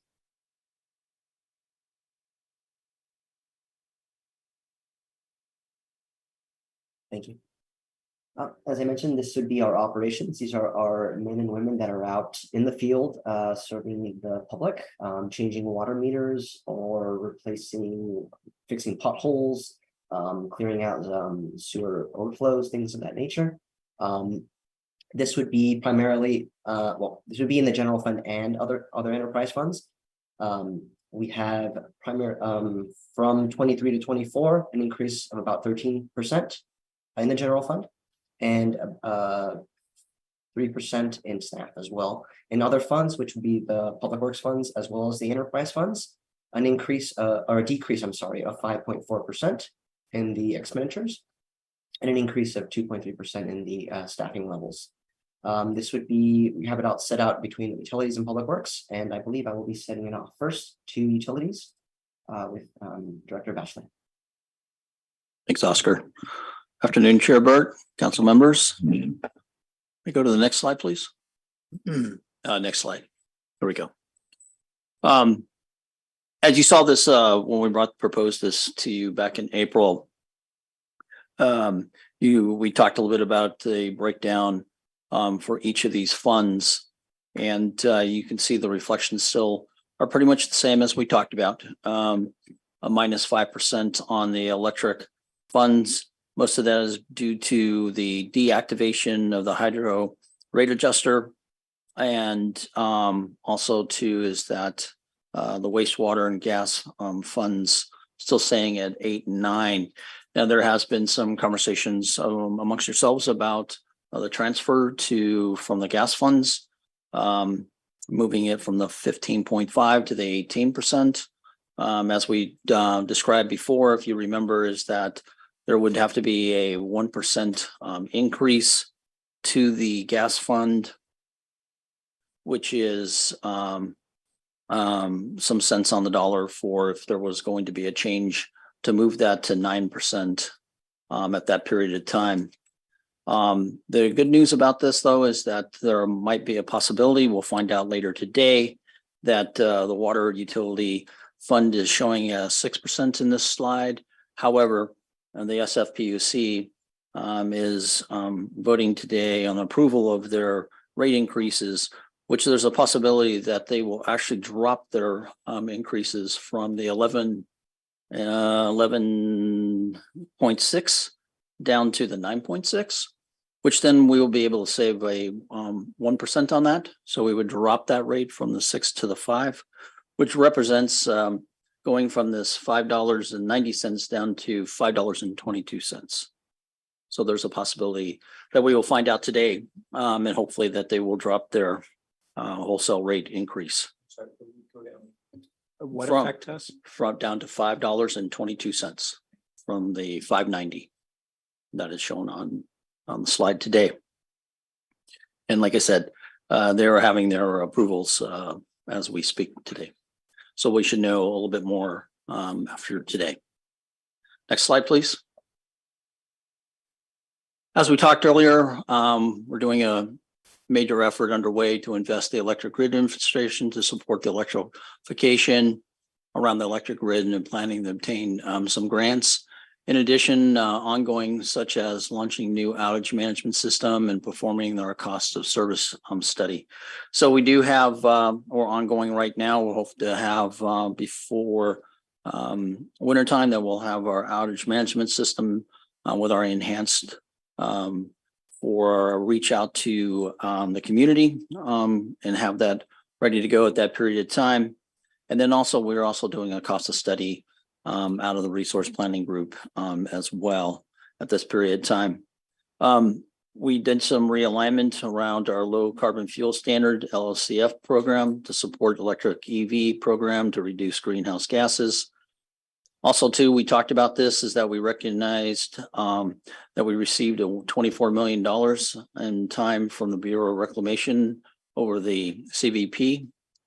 And then also, as we talked earlier, as you saw the increases in the capital budget, that there will be a $25 million increase in capital expenditures for grid modernization. Most of this work, this $25 million was going to be basically looking at some contract services, buying some equipment, and then also some augmentation of staffing within that period of time. Next slide, please. And then also implementation of the electric advanced metering infrastructure. As we talked about earlier today, is that we are having some supply chain issues on some of the electric meters for commercial and residentials, but we're still looking forward to a full launch after calendar year 24. Also, we've are looking at some grants that we're actually in the process of right now, for some DOE grants for electrification. So we've been looking at ways that we can use some of these other additional funding opportunities during this period of time. And then, as I just mentioned, there's an electric cost service, a COSA, looking at our future rates and what that might look like. Next slide, please.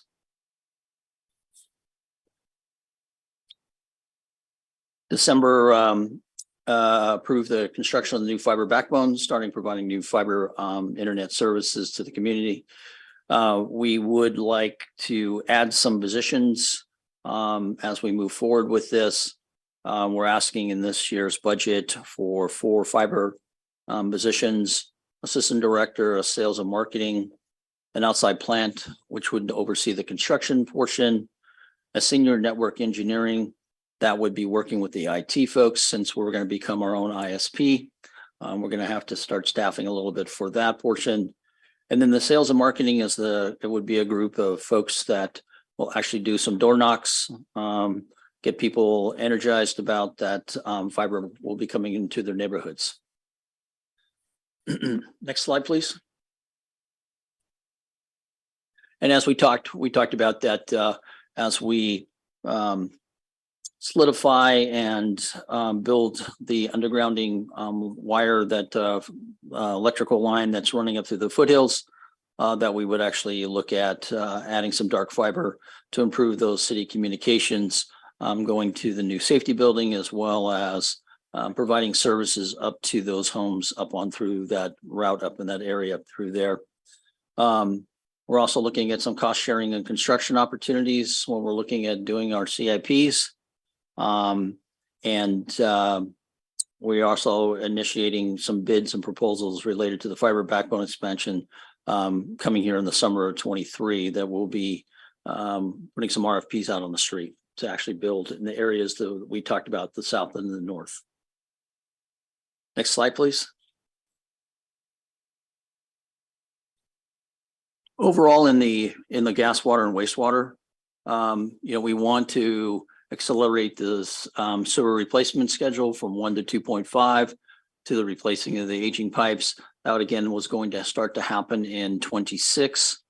There's also a new environmental protection regulation looking at lead and copper testing for our water services and our laterals. So we're actually going to have to start looking at all of our water meters that are in the ground, all the connection points going to residents, to schools, to businesses, just to take a look and see if there's any kind of lead connections that might have been used on services. We believe that staff believes that there are possibly some lead connectors still out there that we have not found. So we're actually going to be running a study on that, and we're actually going to go out and look at all the connection points to all the residents, and again, like I say, to the schools, community businesses, so that if we have to replace those, we'll have to replace those. Slide, please.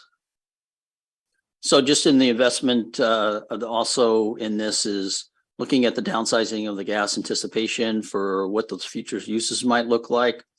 And then obtain some funding such as DOE grants on the gas distribution infrastructure.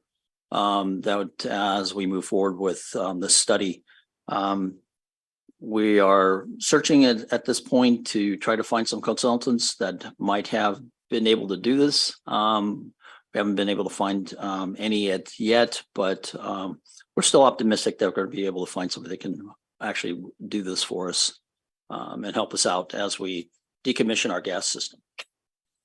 And with that, I'll turn it over to Brad Eggleston. Okay, thanks, Dean, and good afternoon, Finance Committee. We'll be reviewing the Public Works operating budget proposals now. Let's see, next slide. Oh, there we go. So this slide is a summary for the general fund part of the Public Works budget. And of course, we have enterprise fund operating budgets as well. Our general fund budget proposals are mainly focused around maintenance of city facilities and our role in development plan review at the development center. So you see the proposals listed there. The first one, the project manager, that's a position that was eliminated in fiscal year 2021 at the beginning of the pandemic. Bringing back this position increases our capacity for oversight of maintenance and construction contracts at city facilities. And we also intend to use this position to help implement city facility electrification. The additional facilities technician position and the city hall security proposal there are both related to the upcoming completion of the public safety building. So we need those resources to maintain equipment there. And with the police department leaving the city hall area, we've got some funding for providing security. And lastly here, reclassification of the engineering technician 3 position to an associate engineer has to do with more development applications coming in that have a higher level of complexity needed for review than what the engineering technician position provides. Next slide. So department outlook. This slide is still meant to focus on the general fund piece of the department, but I do want to emphasize here that across the department, much of the outlook is still related to filling vacancies and restoring our ability to deliver services and projects. So wanted to talk a little bit about that. Department-wide, we're still at 24 full-time position vacancies, which is a 12% vacancy rate. That's a significant improvement from when we were here before the Finance Committee a year ago, where we had 31 vacancies and we're up at around 18%. But it's a kind of slow and arduous process to get those positions filled, especially as a lot of them get filled internally and don't actually clear the vacancies. So really hoping that we get back to a more normal state in this coming fiscal year. Then listed here, some of our core areas of focus are ones that align with the council current year priority objectives.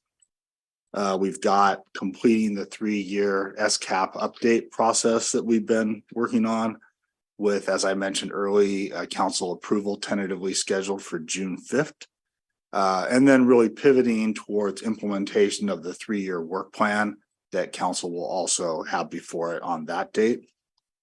Our urban forestry group is continuing to make progress in implementing the new tree protection ordinance that was approved last June. including per the council direction, looking at potential modifications to the ordinance. And we will be coming to council for a discussion of that.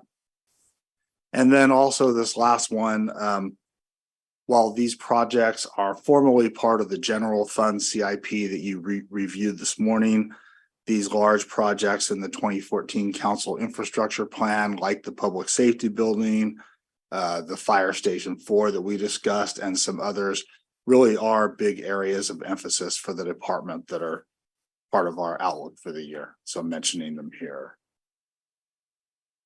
Next slide. Okay, so these are the key budget proposals that are in the operating budget for the other enterprise and internal service funds in Public Works.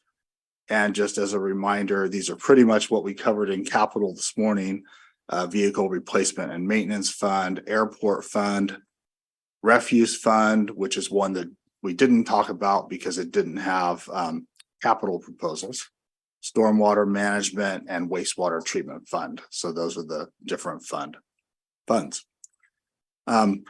Our proposals, as you see in these areas, are primarily in the wastewater treatment fund, but also include a couple of position reclasses meant to really increase efficiencies in the refuse fund and the vehicle fund.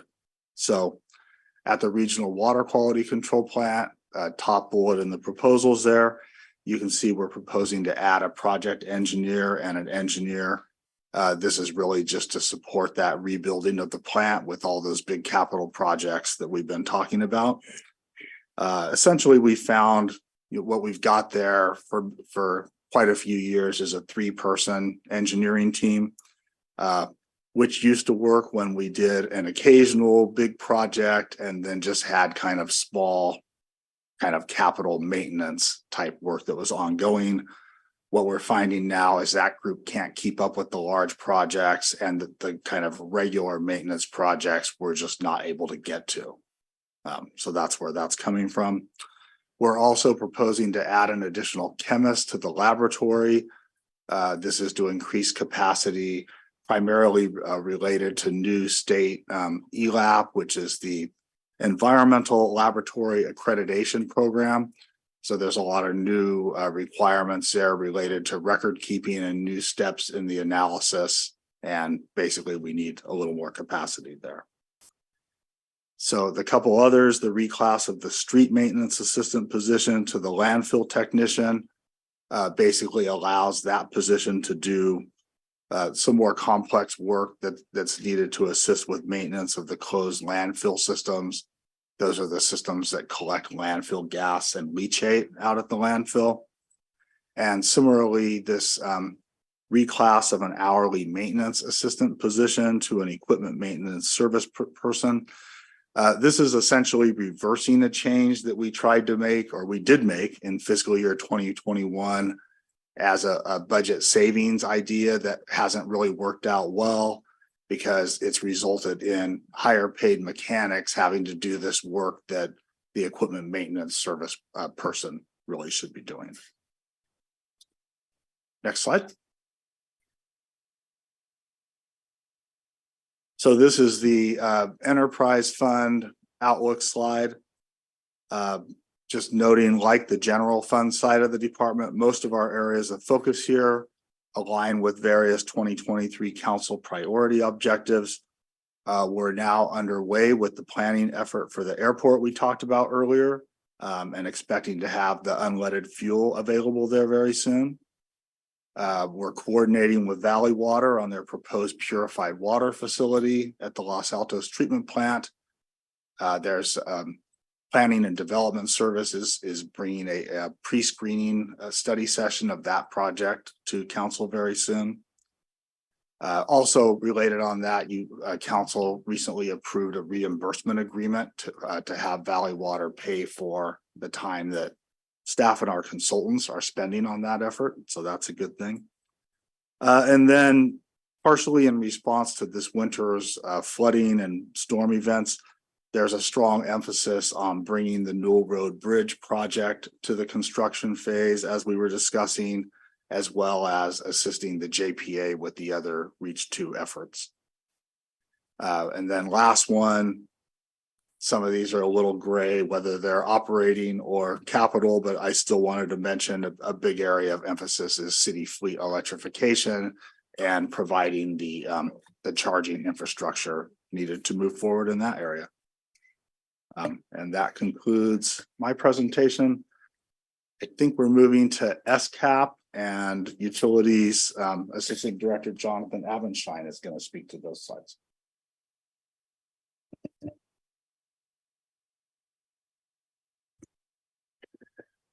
Good afternoon, council members. Assistant Director of Utilities, Jonathan Abenstein.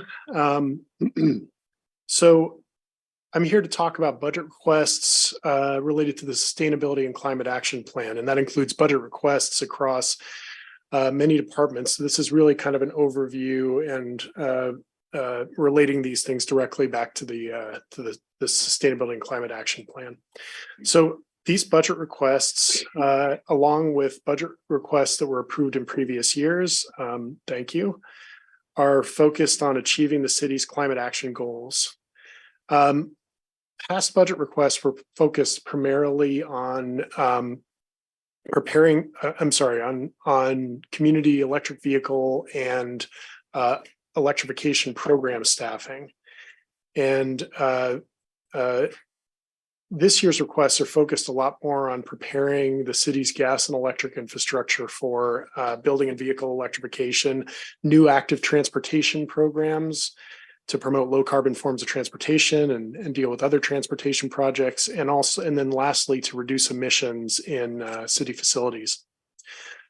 There are also a number of climate-related priority investments, Tier 2, that were discussed earlier today, and that includes the funding for several SCAP studies, sea level rise planning and implementation, natural habitat protection, construction dewatering, staffing for additional transportation projects, and then electrification of the city's vehicle fleet. We do expect, and I'm sorry, can I get the next slide? Okay. I'm sorry. We were this shows the list of the proposed changes that are focused on preparing infrastructure and the various transportation programs. Could I please get the next slide? These are Tier 1, and then the Tier 2 are listed separately in the transmittal memo. Let me get the next slide. Yeah, that slide, please. Thank you. And then we do expect additional budget requests in the future for various purposes. So there are studies in progress currently that might lead to policy actions by the council that would require staff to implement. There are also programs in development, like the advanced HVAC pilot, that might need that are staffed, but that may need non-salary staffing for things like incentives, and program operational budgets. Once we've determined how those programs are going to be run, we would probably do those by BAO, just like we did with the advanced heat pump water heater pilot. And then there are programs in progress, like the water heater pilot, that we're learning from that might reveal the need for additional staffing in the in future budgets around things like administration, sales, or marketing. It's still uncertain. There are many mobility programs in the SCAP that are not necessarily fully funded. There are a variety of sustainability efforts, other sustainability efforts related to things like sea level rise, zero waste, urban canopy, and green stormwater infrastructure that likely will need future funding to proceed the way they're laid out. The goals are laid out in the SCAP. So that's what I have, and thank you.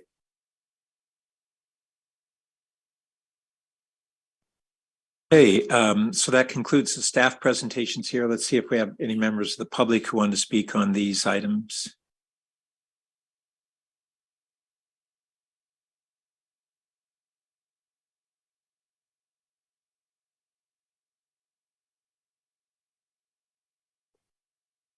No, it does not appear there's a request. Great, thank you. So we'll come back to the committee. Who would like to go first? I have a bunch, but. Thank you so much for your presentations. With regard to electric, I notice not as a new, as a proposed item, but a adjustment. Contract services for tree clearing, $87,000. And I couldn't help but wonder whether we need to be budgeting more for that, given the sort of events we were seeing this past winter. I think there might be a little bit of a mix-up on that funding. There is a public works increase to the canopy contract that I believe is for 87,000. That has to do with planting new trees in kind of in lieu locations. There's quite a large investment in utilities line clearing. And actually, most recently during the mid-year, council approved an additional approximately 1.5 million for utilities line clearing. Makes more sense. In terms of the gas decommissioning study, Director Batchelor, 400,000 feels, presumably it's just a rough ballpark. You're not yet sure if consultants exist who've done this work before. It really positions us, as we might expect, as one of the first to try to undertake the study in pursuit of decommissioning gas and becoming fully electric. And what I wanted to ask you is, given the big university across the street, it seems like a wonderful opportunity to partner with them to get climate scientists, civil and environmental engineers, behavioral economists together to really put together a very thoughtful study that could not only help us, but might then allow us as a city and a university partnership to offer a blueprint in the form of a white paper to other municipalities that don't have the hope of this kind of brain power to solving a problem that every municipality needs to solve. So I just wonder what your thoughts are on that. Is that feasible? Is that something that's already in your mind? Is it silly? No, it's definitely not silly. No, we've talked about this to utilize the university in this area. As Jonathan and I have talked in the past about this, you know, like we said, we haven't really found anybody that's out there at this period of time. So we thought that we've made a couple of reach outs to Stanford to look at if there's some way of maybe partnering with them, get them excited about this and seeing what opportunities that might lay there. So we have the same thoughts as you do. That's great. I think a couple of us here on the Stanford Ad Hoc, and maybe that'll be something we will raise with our friends and neighbors over there. It strikes me as the sort of project they might be absolutely delighted to partner on. So potential for a real win-win there. Let's see, Director Eggleston, on the vehicle replacement, upgrading the fleet to EV. I'm just curious as to why that ended up in tier 2 as opposed to a primary budget request. Well, on the capital side, as we were talking about it this morning, we essentially have gone to some lengths to restructure the fiscal year 24 project to be nearly all electric, with the exception of these large vehicles where it's really a much higher investment. So given some of the recent discussions we've had with council, we thought we should put that in front of you and provide that opportunity, but we did not want to just assume that an increase of that magnitude was something that we would automatically move forward with. Okay, thank you. That's it for me. Great. Just a couple on continuing on the gas on that gas study and you know what we know now from the Ninth Circuit decision out in Berkeley and all the unknowns there, and I'm wondering as far as the right timeline to go about this. I mean, I think that is going to be the future, and I think Berkeley and others will prevail in the long run on this, but also, you know, I'm trying to figure out best use of our resources right now as far as does it make the most sense to do this study now if that is several years out. So can staff kind of share perspectives or thoughts on that? You want to You want to cover and I'll start, or you go ahead? No, go ahead. So polite. There are sort of two components to gas decommissioning. There's both the technical component and the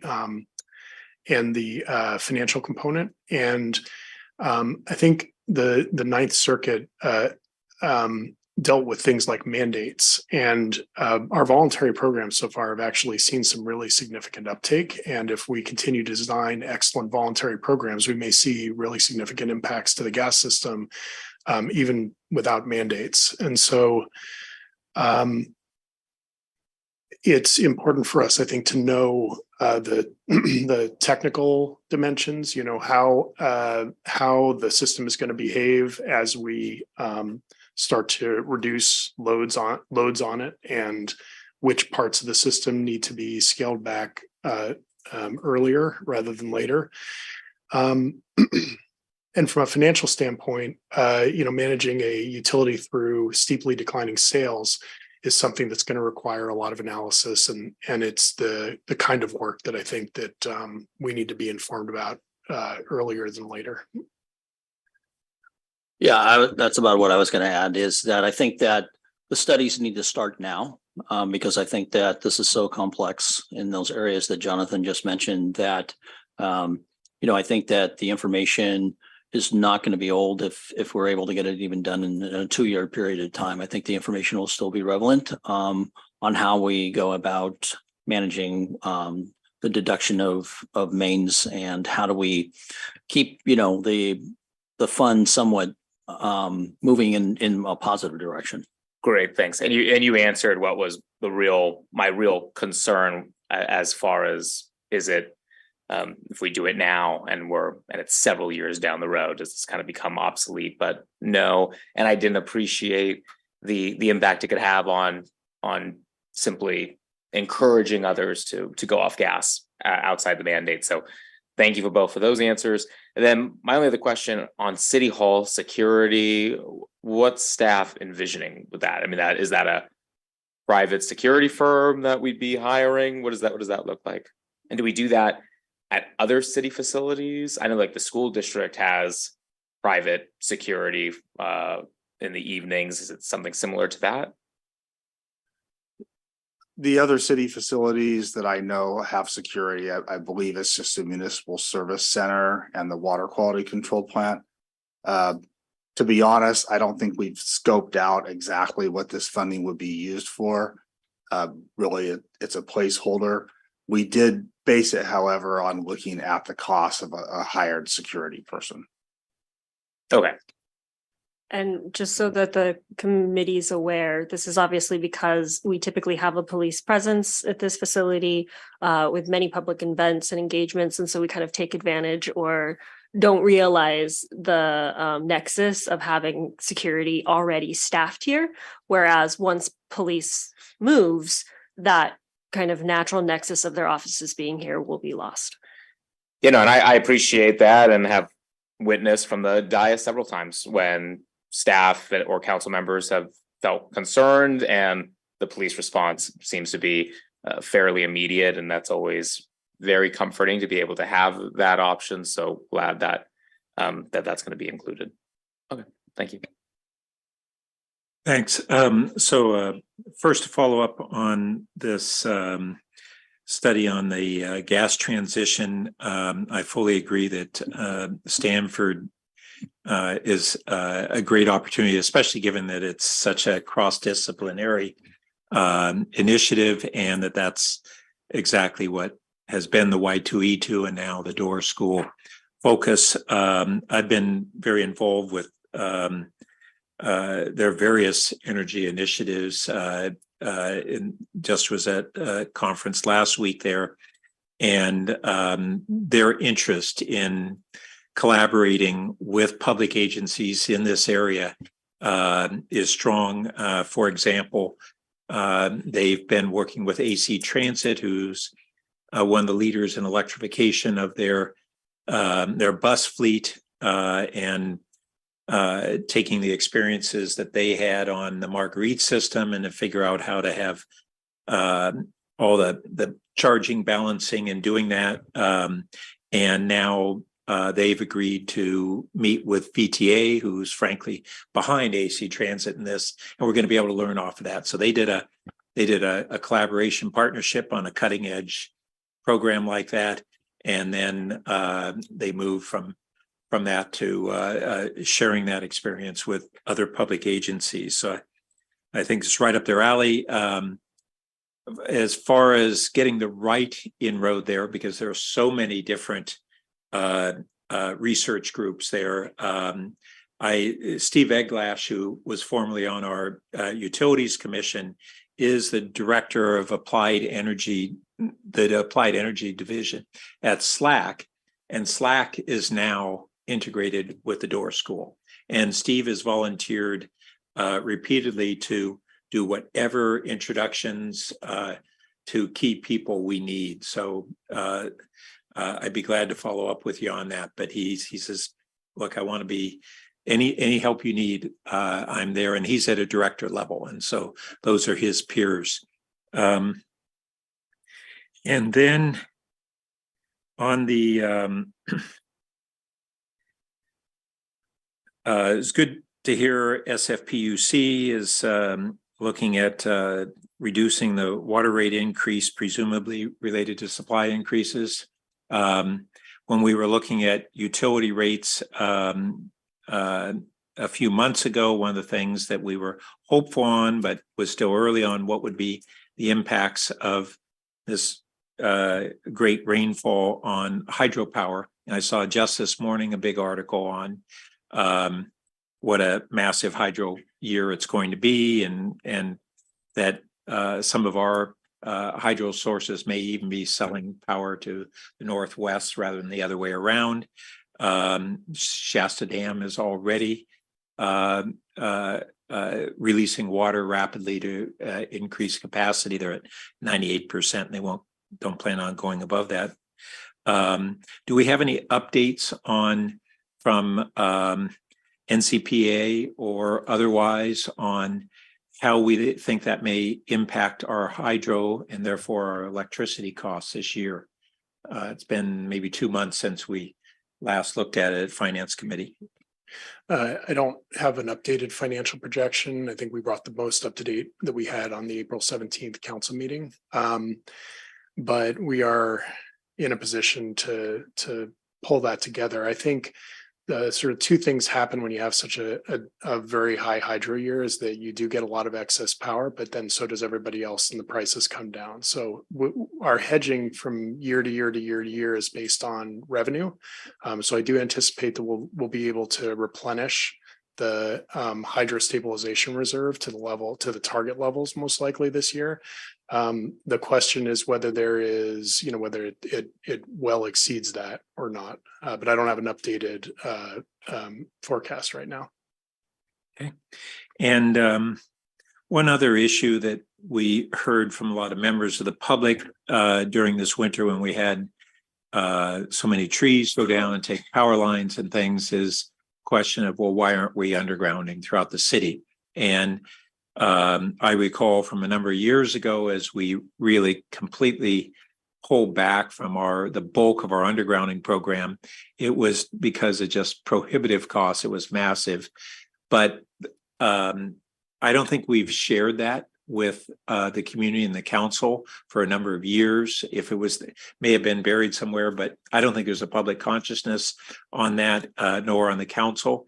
And so I'm not sure what's the right forum, but I do think that we need to be able to explain to folks why we aren't just moving forward with undergrounding and how much cost is involved.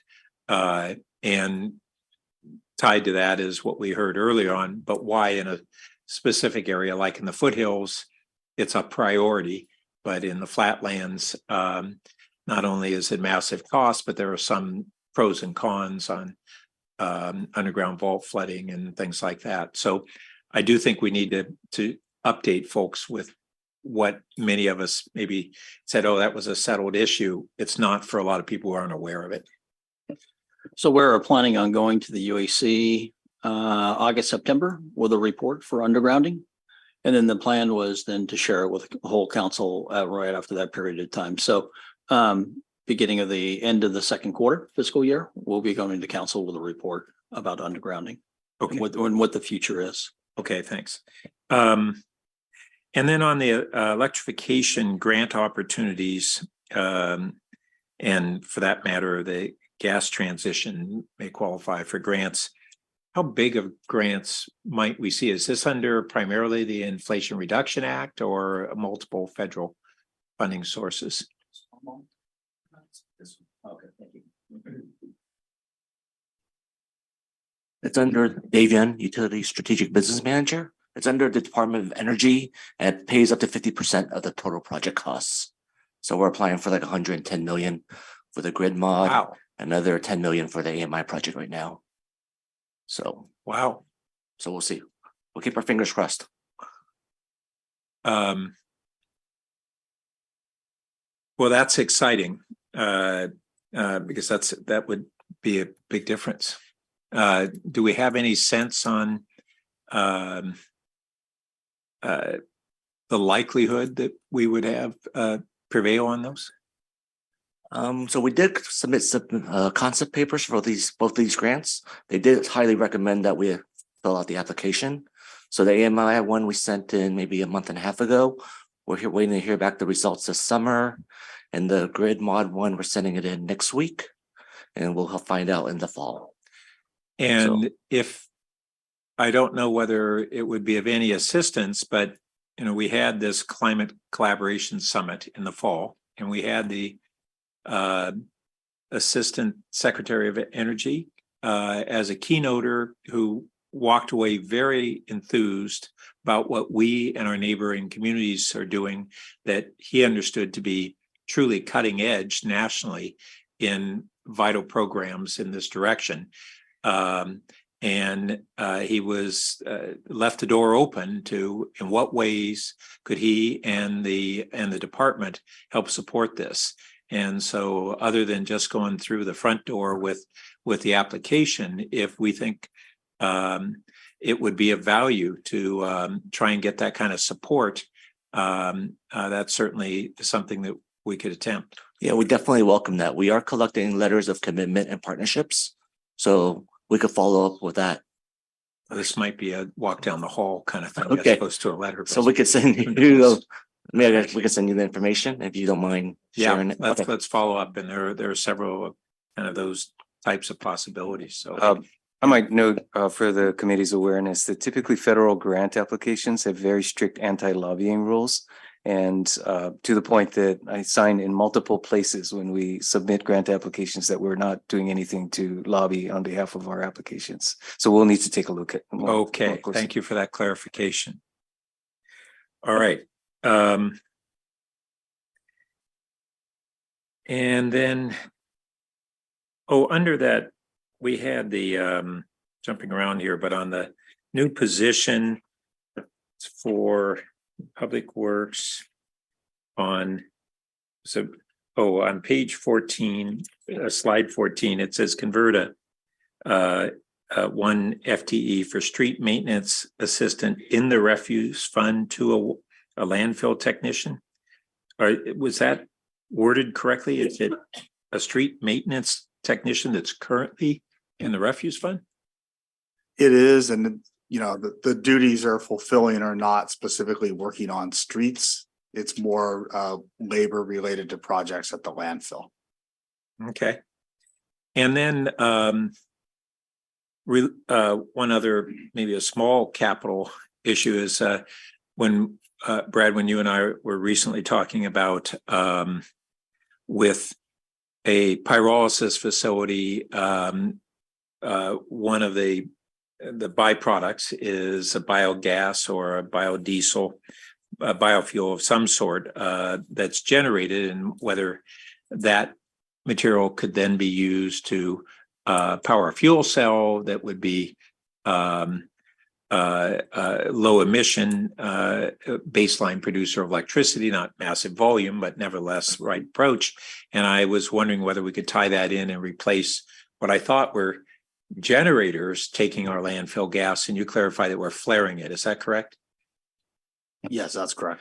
So I'm not assuming it's a high volume of gas, but is that something that we have looked at? One, the GHGs that we're generating from flaring, and two, whether we should be looking at a fuel cell as a low emission way to take that landfill gas and convert it to electricity rather than a conventional generator. I believe we have looked at the greenhouse gas impacts. I wouldn't want to state unequivocally that it's in our inventory. We used to, for a while ago, quite some time ago, I think we had a cogen project with this gas. And my recollection is that because most of that landfill's been closed for some time, basically the quality of the gas was less and less productive for that use, and it was discontinued. Okay, that is probably what I was vaguely remembering. So I don't know if it's feasible, but we certainly are having a lot of progress in fuel cell technologies from including local companies. Just to have in the back of your head, a lot of those are now moving into hydrogen generation with basically the same technology in reverse. Okay, I did want to note under the wastewater and our investment with our partner agencies in that facility, we have 200 million or so invested there. When recently, when I went to the Redwood City, Silicon Valley Clean Water, is that what they're called? I forget. I think they said that their facility, serving a population similar to what our other agencies are, they're in the midst of, I think, a $1 billion investment. And so when we've looked at cost comparison to other nearby agencies, I'm not sure how much of that 1 billion is yet built into their future rates, but as big of a number as 200 million seem like to us, it's a fraction of what our immediate neighbor agency with serving a similar population is doing.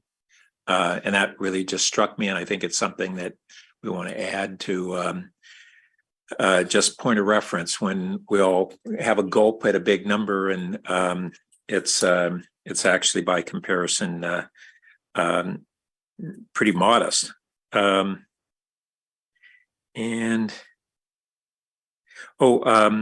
Just one other note under when we've talked about the AMI, the advanced metering. The other thing that we really don't seem to talk about, maybe it's because we don't want to worry people too much before we've flushed out this, but AMI enables time of use metering and at different cost structures depending on our costs and in the future depending on in part on how clean the power is. And what we're seeing is that we're moving in a direction where during the day is going to be the cheapest and cleanest power, and the investor-owned utilities already have these kinds of variable rate structures. We don't, and it's going to be a really important part of how we manage our electricity supply in the future. It means that we can put incentives in place so that people will charge their cars during the day when electricity is greenest and cheapest to them as well as to us.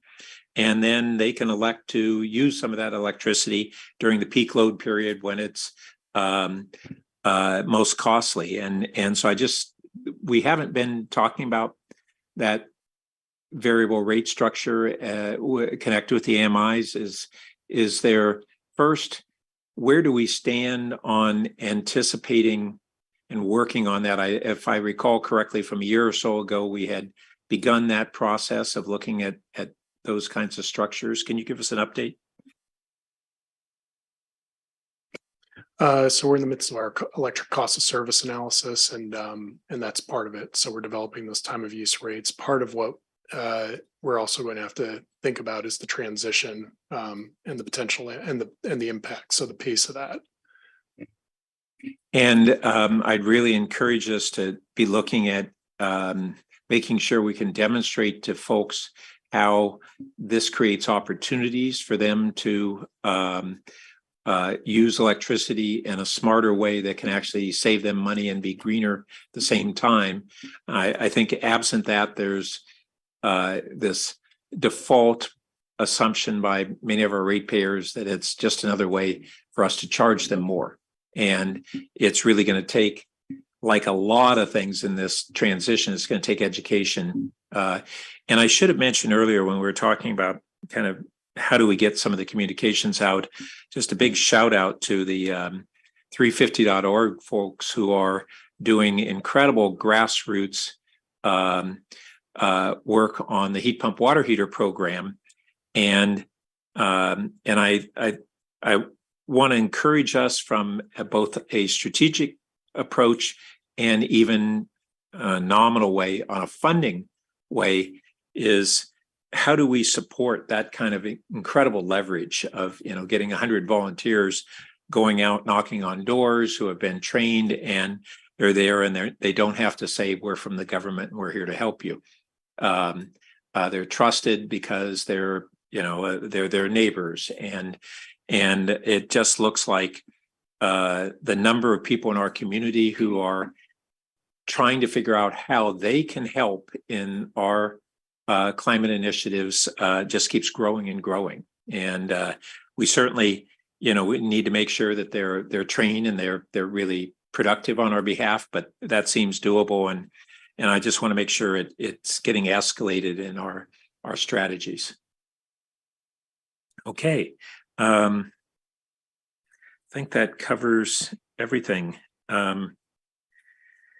So we did have these out of these tier 2 items in the SCAP and in any of these other both public works and other utilities categories. Are there any thoughts that any of you want to share on those tier 2 proposals?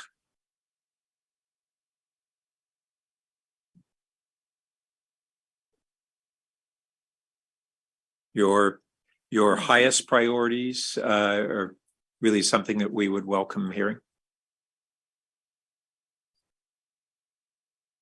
I think we've got the public works highest priorities in there. I will just note, we do have a tier 2 item related to SFO airplane noise. And, you know, that's an area where we don't really have dedicated staffing available to work on.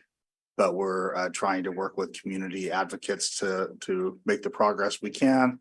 And we've shown in here in tier 2 the possibility of some funding for consultant assistance that might be helpful in that area. It's under community health and safety on page 28. Okay. Got it.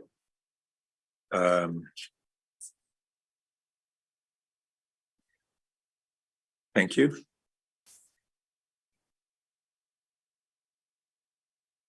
And John, any additional color to the SCAP tier 2 proposals?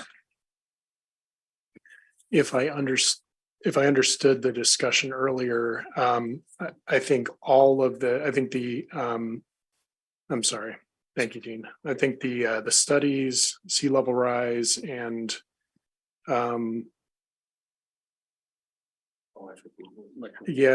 electric vehicles and the transportation modes as well were included earlier? No. Okay. Yeah. All right. So those 3. Yeah, I guess the only color on there was that the transportation modes item, there's some timing issues with the Safe Streets for All grant. And I'm not sure if we have someone from transportation on, but the Safe Streets for All grant, I think the issue there was that the capacity that we had for grant writing right now and the time that it would take to write those grants for the Vision Zero Safe Systems program would take a long enough time that we might not end up finishing that study in time to be able to obtain grant funding for the grant funding for the actual implementation. And so that was the goal of this item, I think. And maybe there's someone from transportation who can speak to that. Oh, great. Hi, Philip Cami, Chief Transportation Official. Actually, just to note, this is part of our Tier 2 request for a senior planner to deliver items that are within the SCAP 3-year work plan. So we have a grant right now to write a Safe Streets for All action plan, which will help us identify potential projects that we would be able to apply for funding, for federal funding to actually deliver projects. There's a lot of funding that's going to be out there over the next couple of years. It's $1 billion a year, actually, of federal Safe Streets for All funding that we can apply for once we have our Safe Streets for All action plan. But that, along with noting that we're going to be identifying the resources that we need for Vision Zero program, and to identify those grants and those programs and actually take them out. We really don't have any existing resources to do any of that work. Okay, so that item, which is called the SCAP Sustainable Transportation Modes Staffing, is, if I understand that right, it's really principally to have the resources to pursue grants and other funding opportunities. Is that the summation of that position? That's actually one component of it. There's a whole list of things that are, potentially within the SCAP 3-year work plan. There's the bike scooter share implementation. There's a TDM ordinance development. There's mobility equity needs assessment. There's quite a few things that were included in the draft SCAP work plan. Okay. But yeah, the grant funding. Yeah. So it's not limited to the grants, but once again, that if we don't have the staffing to even write the grants, is not just apply. I mean, there's a lot of work involved with it. We have to invest that much in order to get the bigger dollars. Yeah, the grants drive the timing, but this also addresses, as Philip was saying, that it addresses a much broader range of SCAP needs as well. Okay. All right. Any other comments or questions from colleagues? Julie? Can I move the adoption of item 4?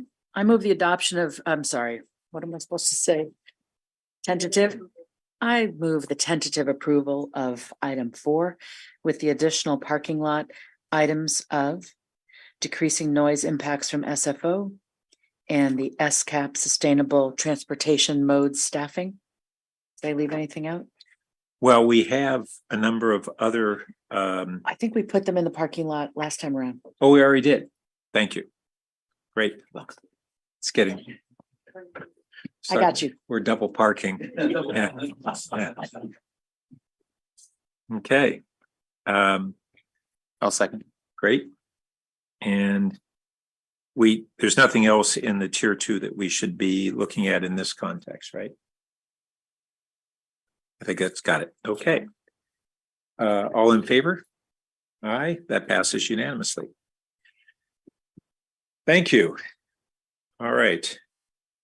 And now we're back slightly ahead of schedule.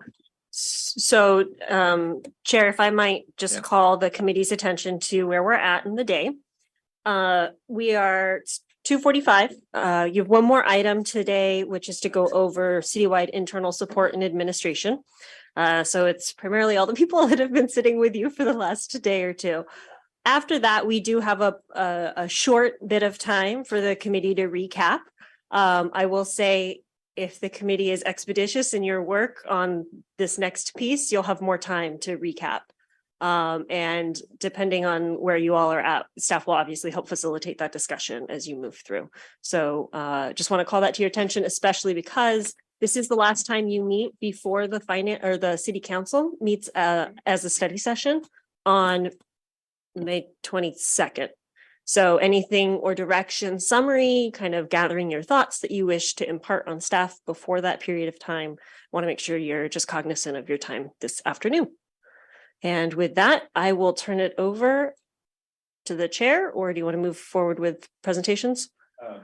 I'll just say that our next item is the citywide internal support and administration of IT, administrative services, human resources, and then the CAO office of the city attorney's office, the auditor's office, the clerk's office, the city manager's office, and the city council.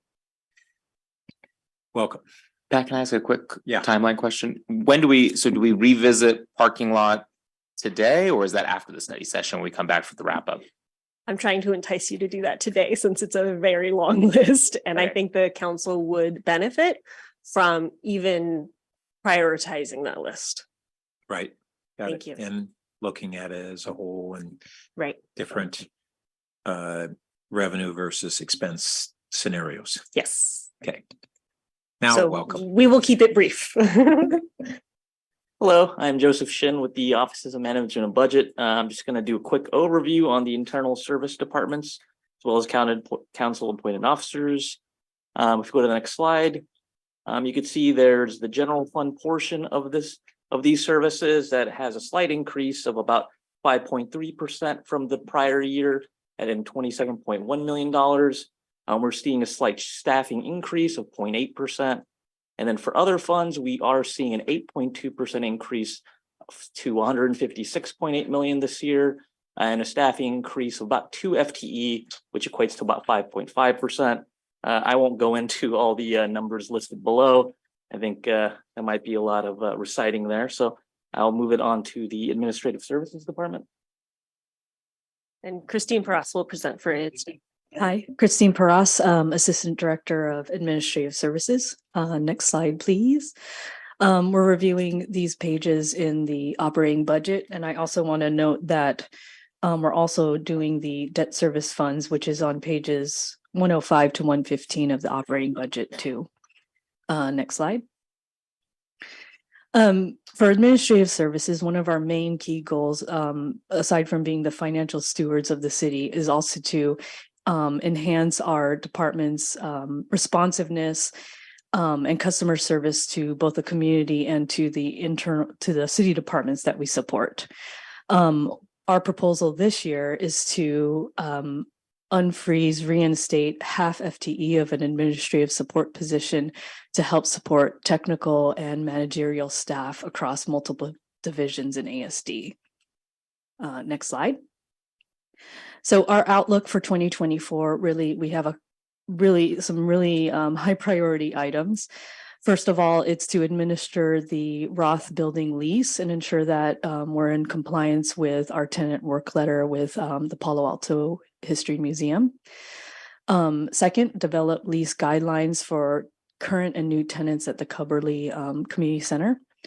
And secure a new tenant for the site formerly occupied by Form Fitness and assist the redevelopment of the LATP site. So it sounds like real estate has quite a full plate here. In addition to that, one of our key priorities in the department too is to implement the business tax Measure K that was passed by the voters in November. Really excited to start that endeavor with the community and all of our partners. Finally, continuing on with this initiative of reviewing purchasing and accounting policies and business practices to hopefully enhance and create efficiencies within the organization. And next slide, I think that's my last slide.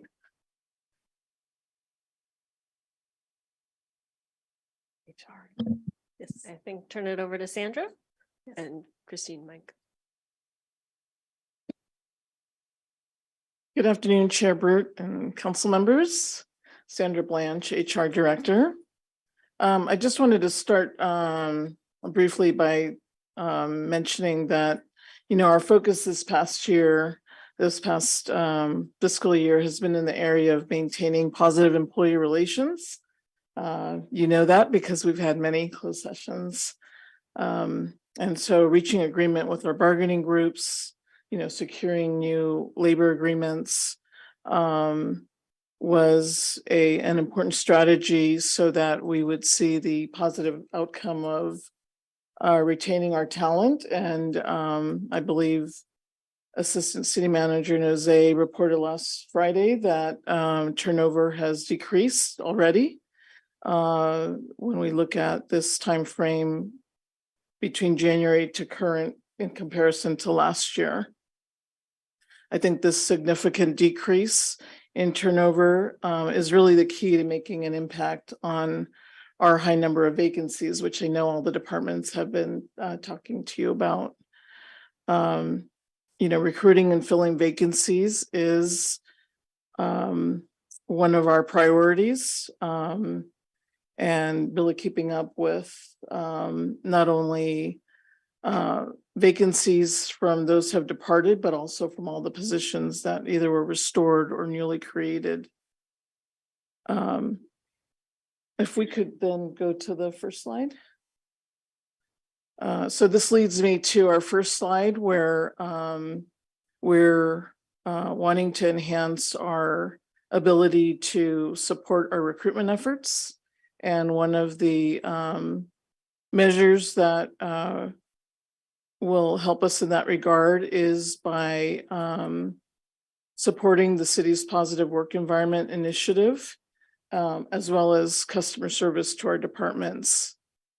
These improvements that we're proposing will help us focus on providing the departments as well as our new employees with a welcoming and supportive city culture. And in turn, that supports the Palo Alto community. So what we've asked for are to reclass 2 of our HR technicians. They are working at a higher level, and so we've asked to have them reclassed to a representative. They help with onboarding of our new hires and working with IT and other and our assistant services, administrative services department to improve our processes, our innovative systems. And that really is a team effort, but does require a lot of configuration changes and processing changes to make that more streamlined. Adding a citywide customer service representative is also a request this year. We have found that having a citywide customer service representative has really enhanced our ability to respond to the community, to email requests, public record requests, and this position is 0.75 and supports various departments throughout the city.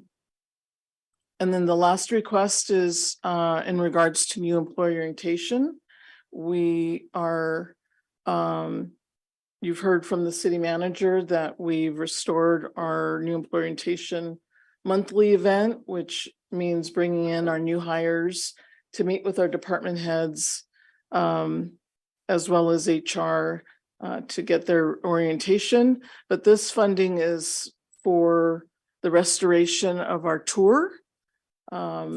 We take our new hires on a tour of various city facilities, and that really helps them to see beyond just their department, that they really are, part of a bigger organization that supports, the whole community. And we've in the past have received, great remarks from our new hires, and everyone remembers, has a good memory of that participation of that tour. And so we're just asking for funding to hire the tour bus. We just don't have a vehicle big enough because our monthly events, are more than 15 new hires. So that's really what it's about. Next slide, please. So here's where we'll be focusing in FY24, which is to continue expanding our expedited hiring process model.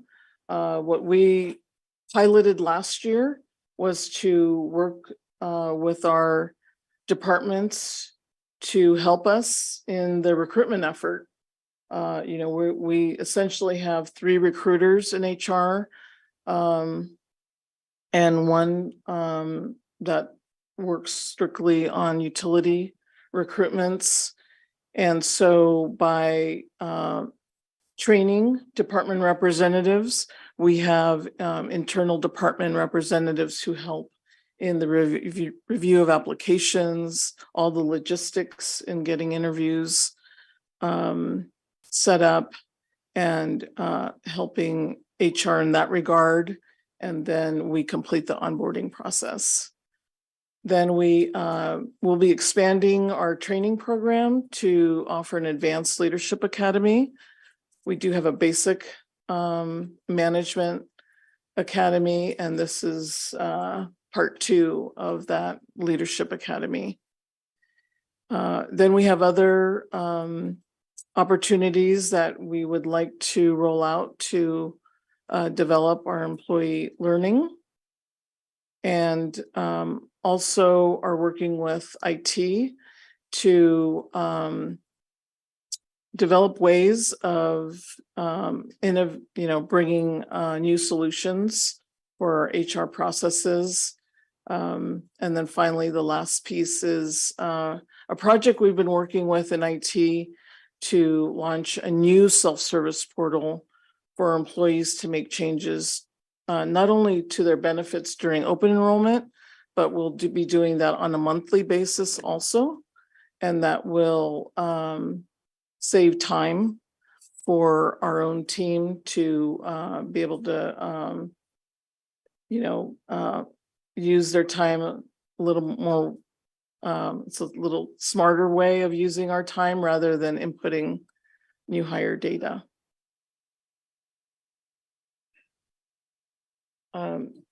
That's the end of the slides, but of course I will answer any questions afterwards. Good afternoon, Chair and Council members. Darren Nemoto, Director of IT. And next slide, please.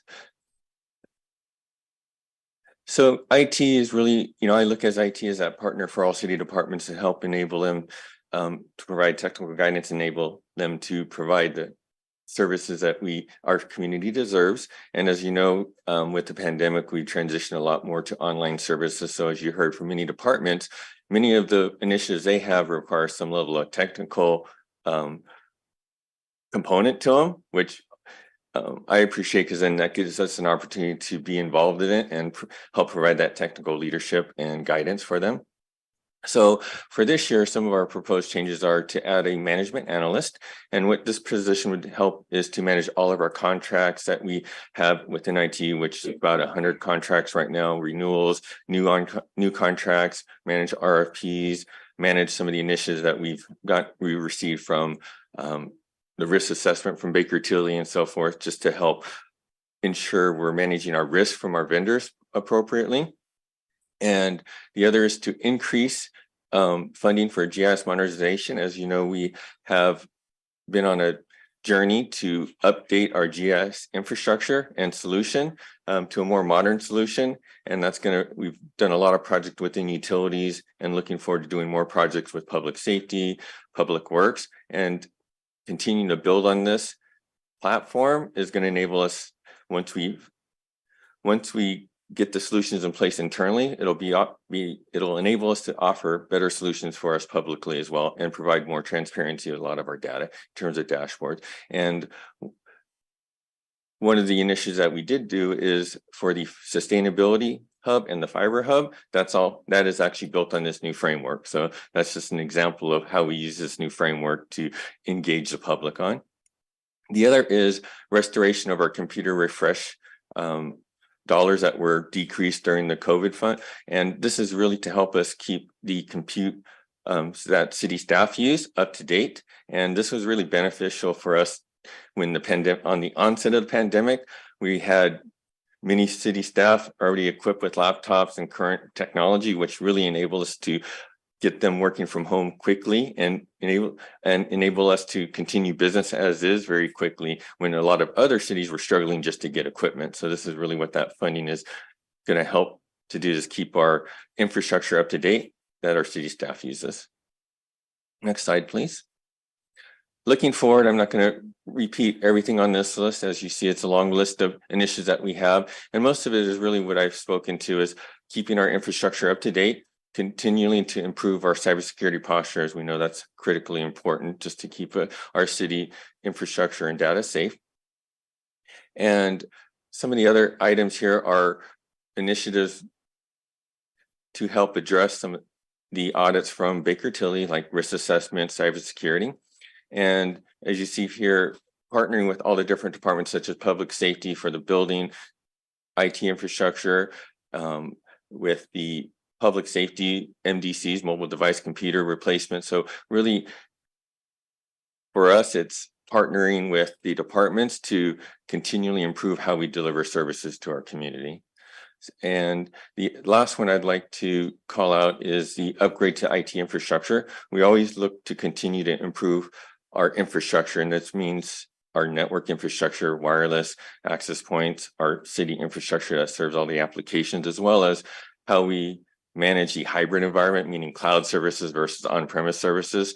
So that's really important us to look forward towards, and how we leverage the cloud to enable us to provide more consistent and reliable services to our city. With that, thank you.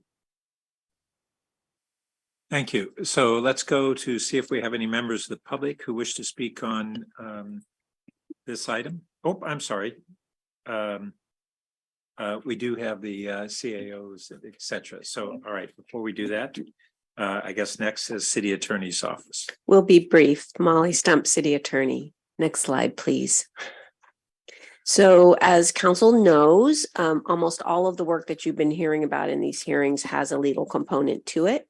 The exception really would be once an established program, a mature program is set up and running and is simply expanding. There's very little legal support that's typically needed unless there are HR support issues or potentially litigation.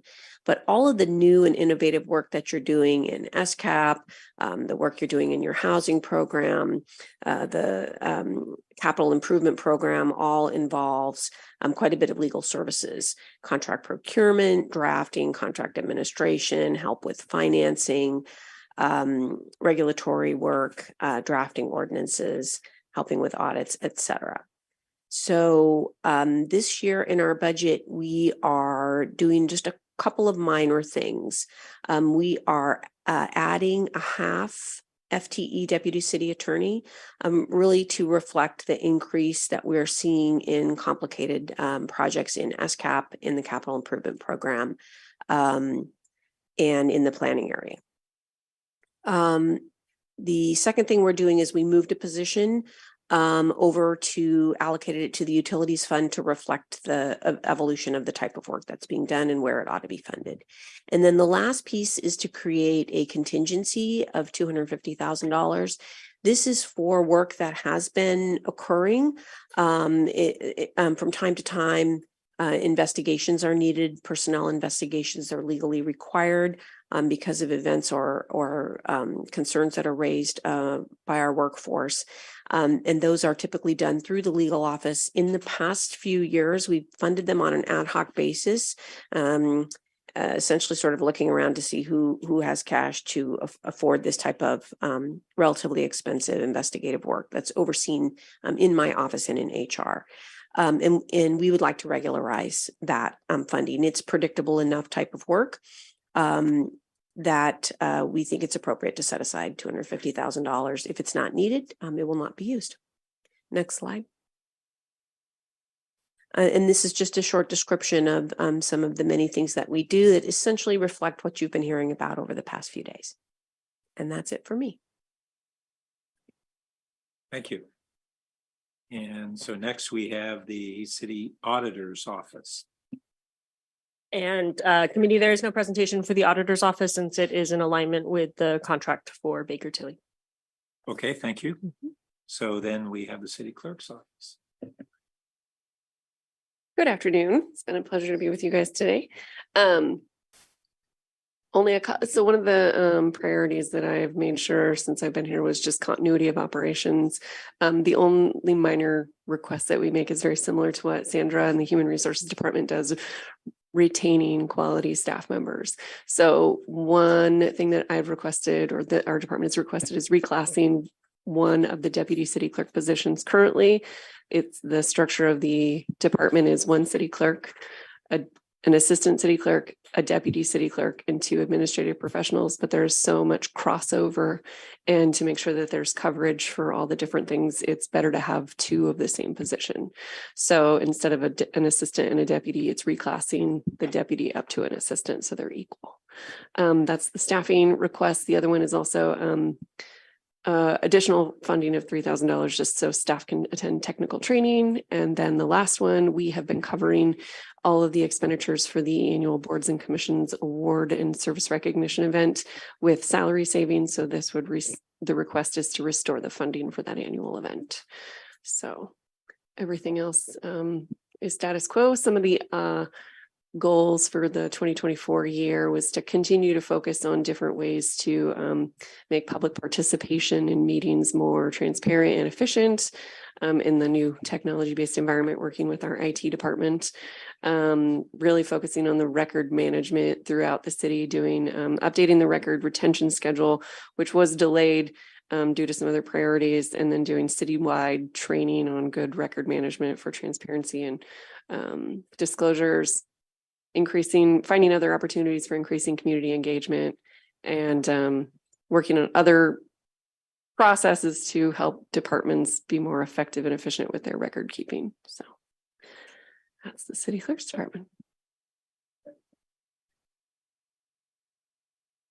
Okay, and then next we have the city manager's office. Actually, it looked like the slides were out of order. So do we want to cover the city council first? Sure. Okay, and then for the city council's budget, the main request that we've had is the restoration of the travel fund for the city council members. So travel was eliminated actually during COVID. So this is a restoration of that because we know that you are attending trainings, attending opportunities as council members representing the city of Palo Alto. So this would restore that funding into the budget. And I think you guys are very aware of what your outlook is and your priorities for the next year. All right, and then to close out here, next slide, please. Let's see, in terms of city manager's office, no major budget changes. I do want to touch on one tier 2 toward the end, but let's go forward to the next slide. We've largely covered through the course of your meetings over the last couple of days many of the issues that we are working on in the city manager's office. A couple just to highlight here. Again, given that we've got no major budget requests, this is what I'd like to refer to as delivering on prior investments a year for us. Notably here, the housing and services for the unhoused.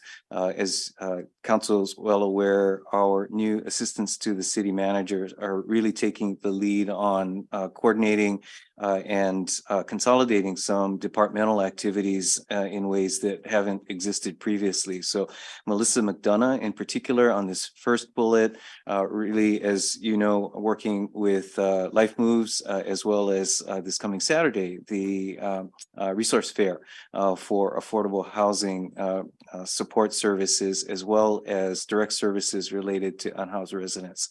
So really, these are all very visible initiatives. Second bullet here, economic development, Steve Guagliardo, working directly with our business community as well as with a consultant, Street Sense, in the development of a comprehensive economic development strategy, as well as what we might call the firefighting on the street, dealing with very specific specific issues and supporting business and the role of business in our community vitality. And then perhaps a little, maybe this was intended to be a third bullet, but it's part of the second here, workforce development, retention, and hiring practices, really referring to the work that Lupita Alamos, our third assistant city manager, has been leading, both in terms of here workforce development, what we affectionately call our positive work environment initiative, as well as really organizational effectiveness and working with our nonprofit partners. That's the portfolio that Lupita is taking on. And other items here, again, are carryover from current initiatives in order to develop these programs to the state of really being institutionalized and where more explicit handoffs can be given to departments. Then, as I mentioned, wanted to note one tier 2 item that is not actually in the city manager's office, or actually it is shown here, but you'll find it listed under the planning and development services for the economic recovery and transition under the adopt a comprehensive economic development strategy. That's kind of a euphemism for implementation support.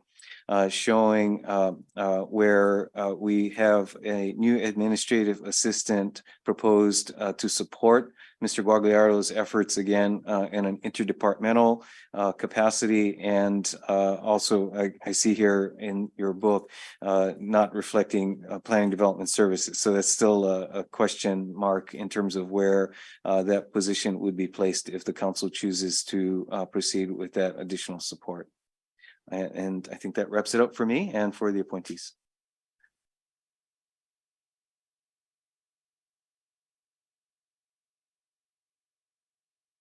Okay, so now we can hear from members of the public if we have any on this item 5. No, sir, there's no request. Okay, great.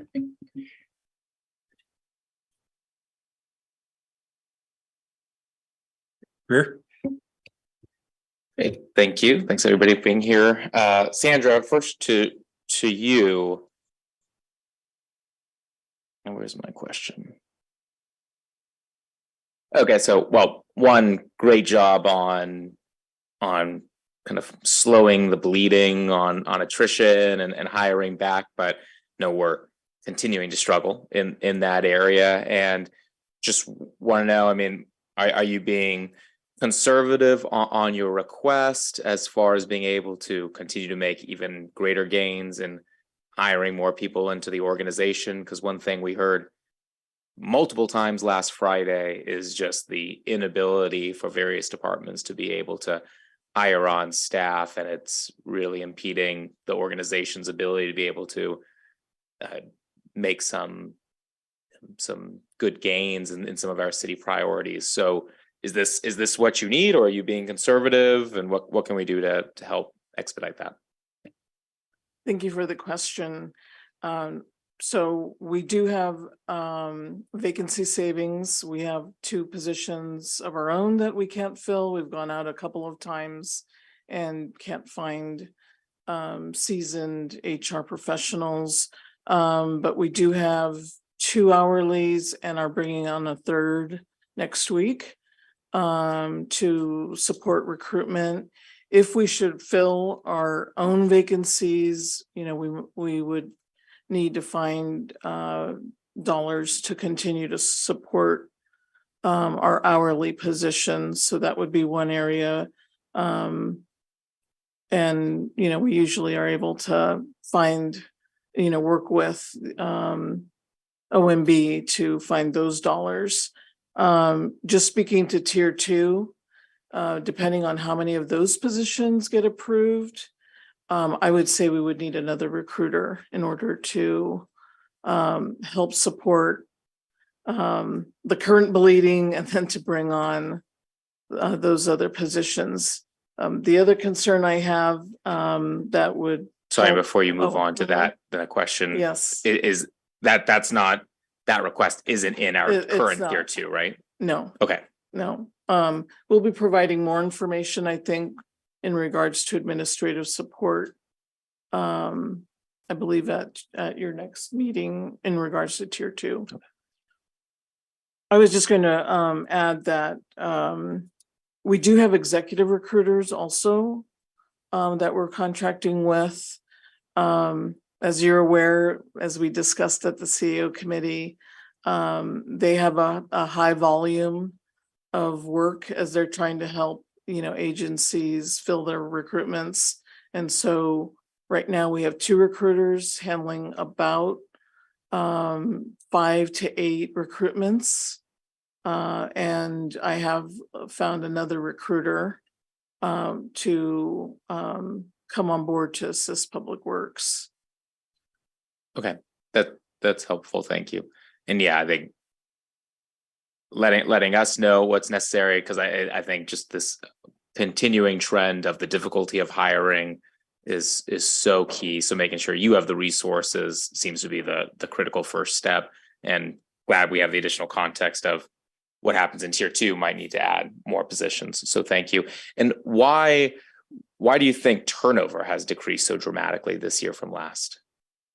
I believe it's because of our strategy to on the salary target placement or placement to the market has stopped the turnover.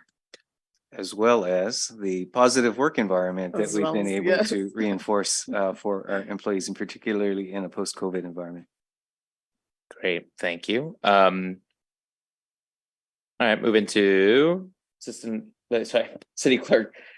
Just trying to understand what's the difference between, I know assistant city clerk is higher position than deputy city clerk, but can you mention there might be responsibilities that an assistant city clerk has that a deputy city clerk cannot do? I mean, is it really a matter of one has responsibilities that the other cannot do? Is it really just a title bump and a pay bump? The way that they're operating right now, they're actually operating as assistant city clerks. They're taking over council meetings when they need to and doing more complex analysis on budget and things like that.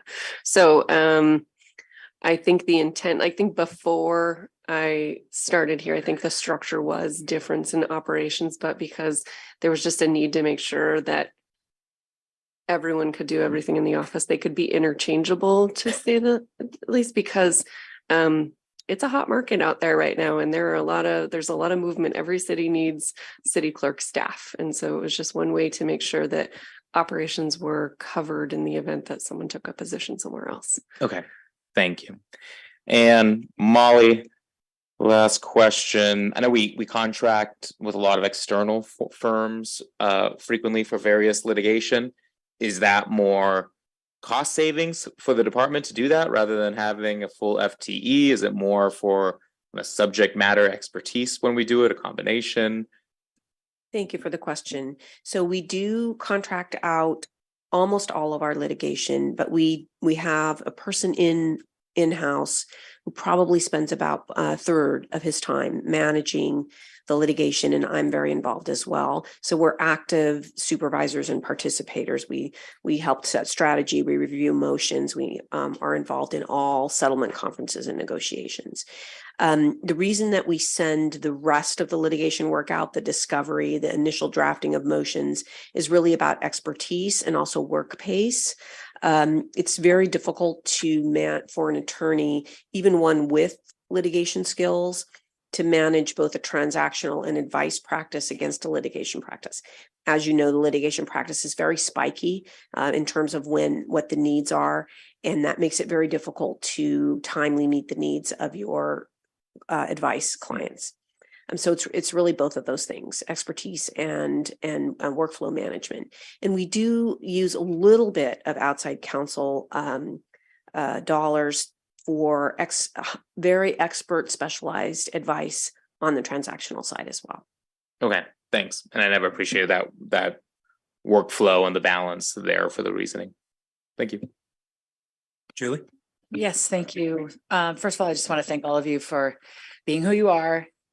Here we are at the end of this process, saving the best for last. No, everybody's great, but you're the hub that really, makes it all turn. So grateful to you, and want to take the opportunity to thank our city clerk, who we know is moving on to greener pastures or more wine dense pastures, as the case may be.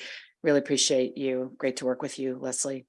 I just have a couple of questions. To build upon what Vice Mayor Stone was saying, the culture of a workplace can and usually does have quite a large impact on our ability to recruit and retain. So I'm wondering if either Director Blanche or City Manager Shikata, you can say a bit more about this positive work environment initiative that you've mentioned. I'd love to know what philosophy or methodology underpins it, and what kind of feedback you get from employees as to its efficacy. Someone will need to find that web page. Can somebody bring it up? We'll see if our budget office is, or staff is able to. This was really an outgrowth during the pandemic of recognizing the stress that everyone was feeling. And again, not to suggest that this is unique to our organization in any way, but simply to recognize the something of a reset that was needed at the time of trying to get people past the darkest hours of the pandemic and really also reinforcing, as we like to call it, Palo Alto as an employer of choice. And we went through a process with our department heads to identify priority areas that we wanted to focus on. And to a large extent has been something of an organic process since. And let's see if we've got something on screen now. Okay, positive work environment. Let's see, anyone care to do the walkthrough? If not, all right, we'll just, if you could scroll down to the areas of focus that were identified. Okay, employee professional development and training, positive council staff interactions, flexible work schedules, special projects, work-life balance, and workload management as some specific areas that the department heads identified as areas of interest. So we formed small teams around each one of these and undertook a few initiatives. The current one that we're spending some time on is special projects where, for example, I'll take an example of a project, the brainchild of Councilmember Burt was the development of, staff has to put their own fingerprints on it. So I think it's now called the I Love Palo Alto website, where it will identify notable landmarks around town that one will use as an opportunity to put on a website, but also to build on from there to also build some skills among staff who are interested in whether even if it's a website layout, communication, team, project management, areas like that. And so that one, as an example, is one of a few projects that is just about to launch. The feedback we've gotten on this effort so far has been pretty anecdotal, but positive. I think our employees appreciate just the conversation around what it takes and what their role is in both reinforcing and being a part of a positive work environment. So I'll stop there.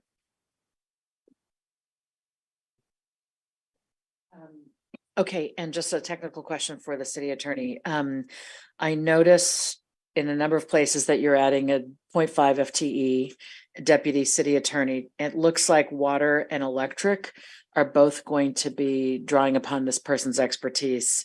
But in adding up the FTE that seemed to be allocated to each, it was like 0.17 for one of the departments, 0.14 for the other. So I'm wondering where the other 0.19 went, or is the person just going to float and be a little bit flexible? So it doesn't work quite like that. Okay. So there is one attorney in my department that only works with the utilities department and works across a variety of funds. And that's Amy Bartel, who you've met on screen.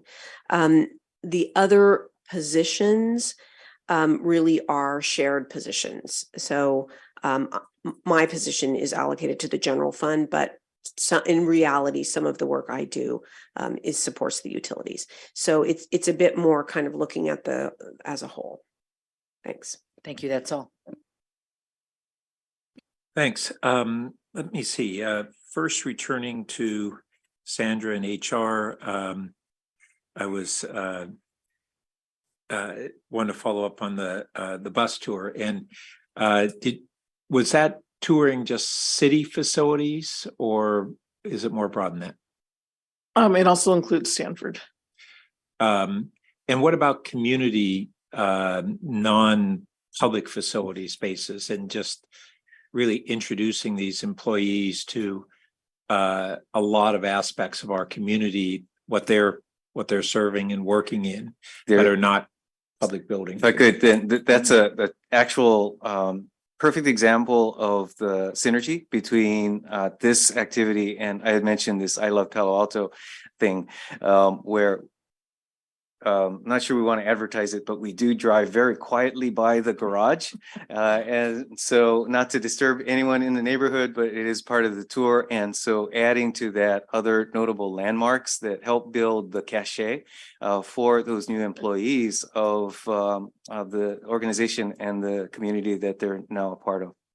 So it's definitely, again, not to suggest we drive through neighborhoods around town, but it is a part of it. And we are looking to build that. This is an activity that in years past, we've had volunteer staff members, one from HR, most recently from the fire department, that actually become the tour guides and really the ambassadors that introduce our new employees to the city of Palo Alto. And it is amazingly energizing activity to see them in action and to actually feed off of that energy as we all do. Yeah, I agree that there's a lot of opportunities there to, our open space parks and other parks. I don't know if they get exposed to all those, but even within the greater downtown area itself, there's just an incredible number of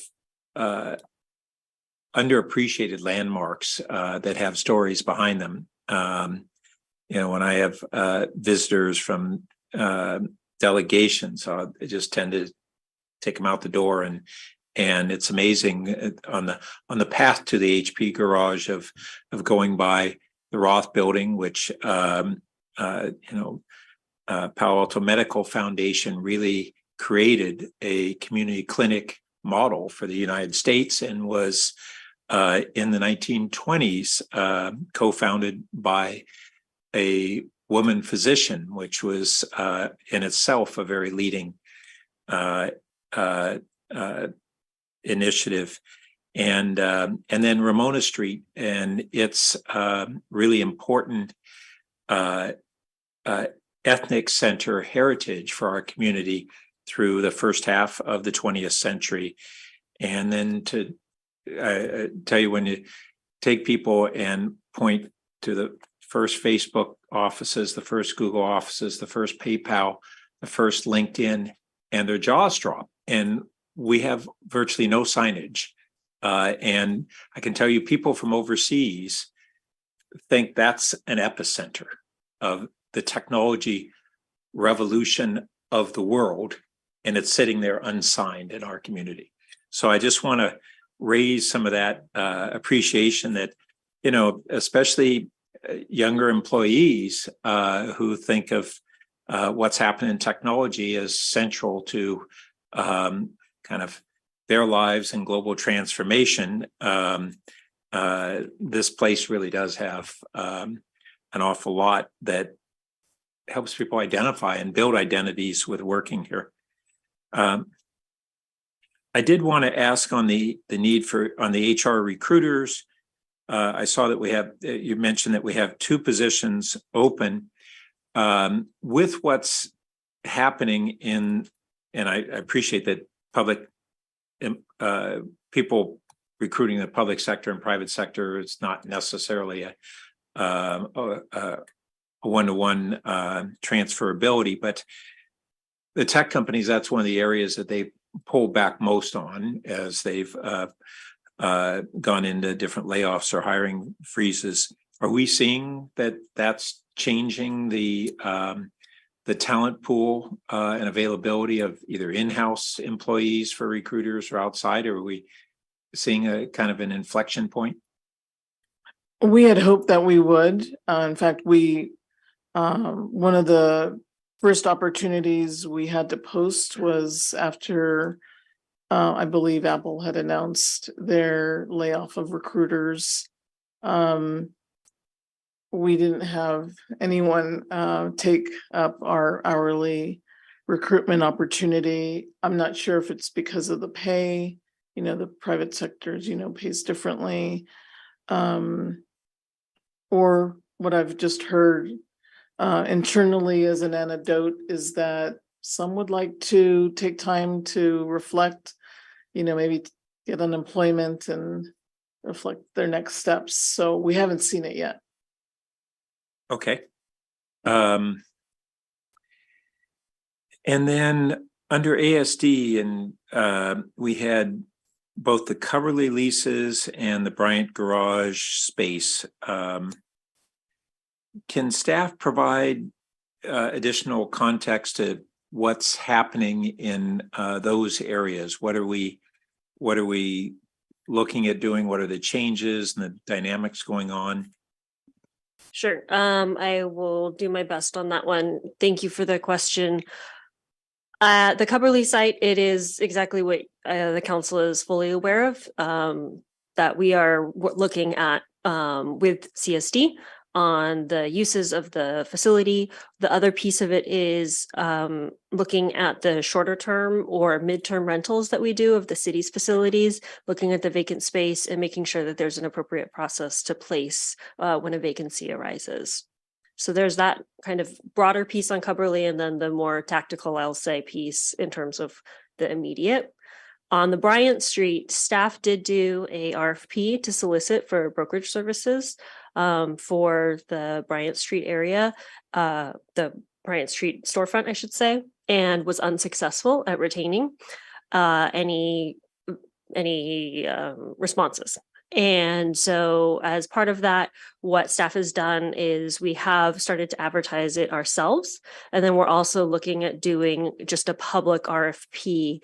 And I believe it's almost ready to hit the street, if not already on the street, just soliciting folks for that area as well. So both from a commercial standpoint, posting it, as well as soliciting interest publicly on our bids portal.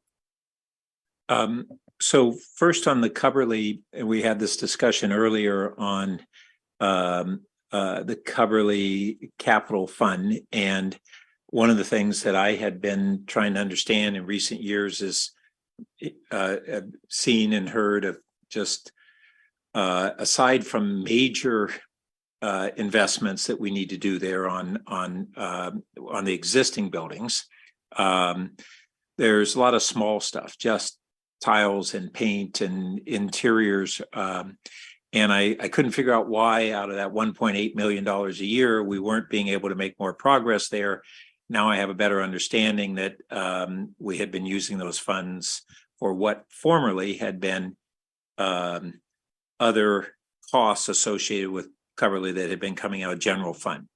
So one of the things that I want to be really, I'm going to be interested in is a better understanding of how we're using that 1.8 million a year to make that space more attractive while we develop a longer term program. And on the Bryant Garage, given the current market, that what you described is not surprising. One of the things that I've been wondering is if we can't get what was formerly a market rate for those spaces of what is a retail space on the ground floor and an office space above with having some access issues. Yeah. But whether we should be considering whether there are any local serving nonprofits who wouldn't be able to pay what we had formerly thought of as market rate, but still might be a combination of modest income to the city combined with really providing services in the downtown area that would be valuable. And I'm not sure what those might be, but I'm interested in my colleagues' thoughts on whether that might be something we want to refer to the council. And then in the city manager's office update, there was a reference to one of the positions working with nonprofit partners. And I was glad to hear that. Can you give us a better sense of what that's about, Sure. how that's different from past practices? And Well, the value. yes, we have a outstanding referral. This is actually the result of an audit from the city attorney or city auditor's office, sorry. Regarding our ongoing nonprofit relationships, the interest in establishing more consistency in terms of risk management. Understanding it came from the auditor's office. That referral has been a pending assignment to kick off a overall review of our policy that I think we call the public-private partnership policies, a bit of a dated term in this context. But in any case, that's a pending assignment for Lupita Alamos, as I mentioned earlier. She is currently, though, focused on helping Kristen with the Pets in Need agreement. So these all connect, but that is the specific example of a nonprofit agreement that we're working through. And then as that work completes, we'll be working on more of the comprehensive look. Now, I say that fully appreciating that council has told us that before we go down what might be considered a financially driven scope of work, that we really do want to recognize the community value that are provided from our nonprofit partnerships. And so we're working on that scope right now, and we'll bring that to the council early on before any real work is done to proceed to ensure that council is comfortable with how that work is handled.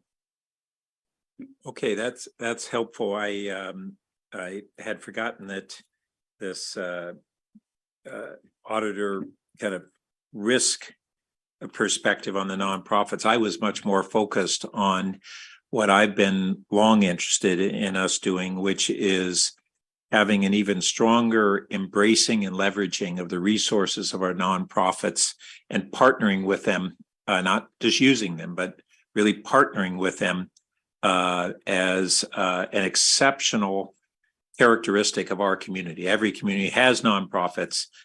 We really do have a lot of exceptional resources that I think I've heard for a long time. They just often are either mystified or yearning for greater collaboration with the city. And I think it's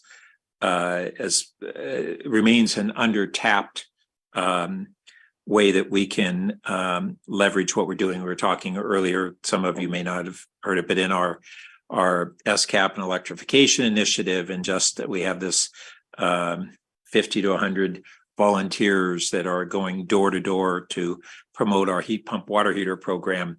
Imagine if we were trying to do that by hiring resources to do that. It'd just be phenomenal. And they're ready to do more. So I just hope that effort really thinks, in my mind, most of all about this being opportunities rather than risks. There's certainly, we have to manage risks, but it's most of all about opportunities to leverage resources. I think that's all I had. So let's see. Chair Burt, Yeah. if I might just add on the Bryant Street storefront area, the RFP has not been, the second RFP has not been issued, and that RFP is open for all proposers. And we did it that way intentionally, acknowledging that there may be nonprofits or others that would be interested. So what we will make sure is that we do advertise once that's posted to our networks, but it is an So when we open. say advertised, do we have a kind of this one that the issues is whether we really have a comprehensive list of the nonprofits in our community and the nonprofits that serve our community who may not be residing here either because they had to leave town because it was too expensive or otherwise. And so when we advertise, do we have those? Sure. I'm Yes. not going to claim that we have a perfect list of all nonprofits that both serve this community and or work in this community. What we can do is make sure that we through the channels we do have, make sure that it's widely known that this is available, and hopefully from a networking perspective, folks can share with their communities at large. So those lists we do have, this goes into prior topic of, one of the things on leveraging with nonprofits is really comprehensively knowing who they are and what they do. And I know that Minka has a lot of this. And then there are other resources. There's the chamber, and the weekly had at one time a comprehensive list. Has been one of the things that I've been interested in us compiling, because that's kind of foundational to being able to leverage those resources, but not just have a list, but to have that organized so that we understand their focus areas and their capacities and their missions.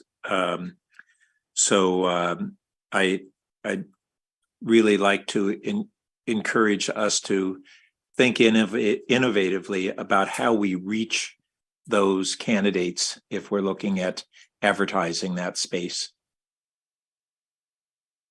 Okay. Follow up? No? Okay. All right. And then as far as summarizing tier twos in this section, can we loop back to that? sure. And I'm going to actually just highlight any tier twos I think that you have not yet covered. Good. So on City Manager Shikata went over the staffing for the economic development strategy, the implementation of that. There's another tier two under that same one for the support for a study for permanent car-free streets. This is kind of most of these ones that haven't been mentioned are ones that are cross-functional across multiple departments. So that's another one that's a $250,000 estimated cost for the car-free streets ordinance. Continuing down, I believe you spoke about the commercial dewatering, but I don't recall hearing you talking about that. So I just wanted to call that one to your attention. Actually, I don't know that we touched on it. Yeah, so I had a feeling. So on your council priorities list, there was discuss plans for commercial dewatering requirements. That one has a small consultant support allocation of 50,000 that I don't think you guys spoke about.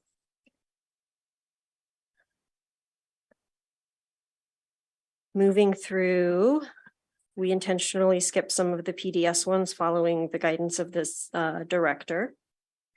Another one is work on unhoused residents for housing and services. That $100,000, it's under the housing for social and economic balance, is a placeholder. So staff would still need to determine the programmatic aspects of that. Can I ask a technical question about that one while you're there? There is a pot of revenue available to us that I believe is in the amount of $750,000 to support unhoused residents. And it would be good to know how many of the items on the tier two in total is requesting how much in furtherance of those folks. So we can make sure we use up that 750 if we want to. In other words, this isn't the. Well, in the end, that 750, that was for. That's associated with Measure K. And that's not just unhoused, that it's is. affordable housing and unhoused affordable services. Yep, so it could be essentially almost anything under your housing for social and economic balance. Continuing down through the list. Other items, you went through the eucalyptus trees, we went through those. The community engagement quarterly newsletter. You had a study session mid-April on community engagement. This is under enhanced services. And so that was the council talked about doing and wanting a continued mailed quarterly newsletter. Unfortunately, by the time you had that conversation, we were past production on this document. So we made sure we slipped it in tier two so it wouldn't get lost. We went through the fire ones. We went through technology. Can I just ask, are you saying that this newsletter we got one and you're saying it was like a pilot? It wasn't? Correct. Okay. And then through your study session, the council discussed making that an ongoing item. This would be the funding. It would be 100,000 for 4 newsletters a year. Obviously, that could be scaled. It's approximately 25,000 for each. And that is it. You have talked about everything else on that list. Those were the remaining pieces. And on the newsletter, would a portion of that be related to like SCAP and utilities related and some other enterprise funds? Would that potentially be covered in part by other? Potentially, I think we just wanted to have a placeholder here. It's largely postage costs, and again, there are hard or fixed expenses associated with doing mailed newsletter. But the dollars might be distributed. Potentially, I'm only hedging because at this scale, it may be more trouble to try to allocate the cost than it is to pay it. Okay. And then on the economic development assistant, I forget the position title, but can you describe what functions would be served by that position that aren't currently being served? Sure. Thank you for that question. So ultimately, as you all know, there's one staff individual that's basically working on both the strategy with the consultant as well as I'll just call it the door-to-door aspect of this. And so this will augment the staffing and increase, obviously, the ability to work on both of those areas, facilitating a greater scope, obviously, in the economic development realm, acknowledging that we will have due outs from this upcoming process on a strategy for implementation. The other aspect of it is customer service to business and residents. I think everyone on the committee knows that our community really values that one-on-one, that interaction, helping to navigate, whether it be the services within the city or policy changes that are going on. So that does obviously take a significant amount of time to have an individual have that direct conversation. The other piece is enhancing special event offerings in partnership with the business community. So as you've seen in community services, we're increasing our staffing to actually host and manage and produce, thank you, that's the word I was looking for, produce special events. But also we've talked about, and I think you heard a public speaker last night talk about community events and having someone as a liaison to help facilitate those events being brought forward. So it is an expansion of the existing mighty team of one, but acknowledging that this work is going to increase, frankly, as soon as that consultant Strategy. what are they called? Street Sense. Thank you. As soon as Street Sense comes back with the strategy for implementation. It strikes me that on a number of these tier 2 items, we have funding as if they were going to be full year, and they wouldn't be out of the gate being able to staff those positions or whatever. So as we look at the recap in just a moment on the tier 2, maybe to give a heads up that I think it'd be real useful for us to have a better sense of how to prorate those expenses for the year. Now, the ongoing expenses, we past this year, we wouldn't prorate, but we'd still within this year do so. So some of them might be fully incurred, but not necessarily. And I don't want us to treat them from a cost standpoint as if they are all. I think that's a really valid point for a position like this, because it is an administrative assistant.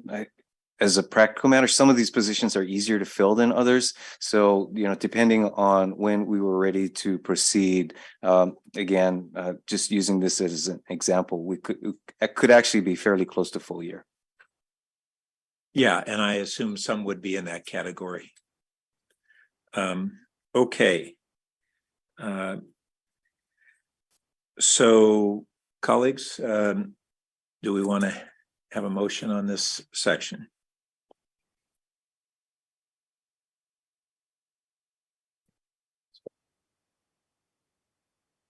I move tentative approval of item 5. I'm happy to include anything in the parking lot. Yeah, I will second that and include in the parking lot the assistant on economic development, the car-free streets ordinance development study, the unhoused residents services,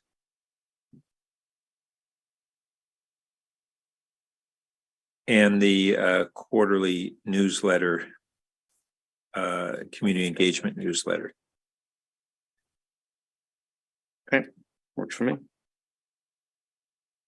I just want to point out that we're leaving off the list, the commercial dewatering, which I think is appropriate because the department that it comes under did not advocate for it. Yeah, I was kind of struggling with it, but given how few things we've dropped from the tier 2, that was one of the ones that I thought maybe we would do. Okay, and we do have more funding, we think, than we originally anticipated too. Yeah. All right.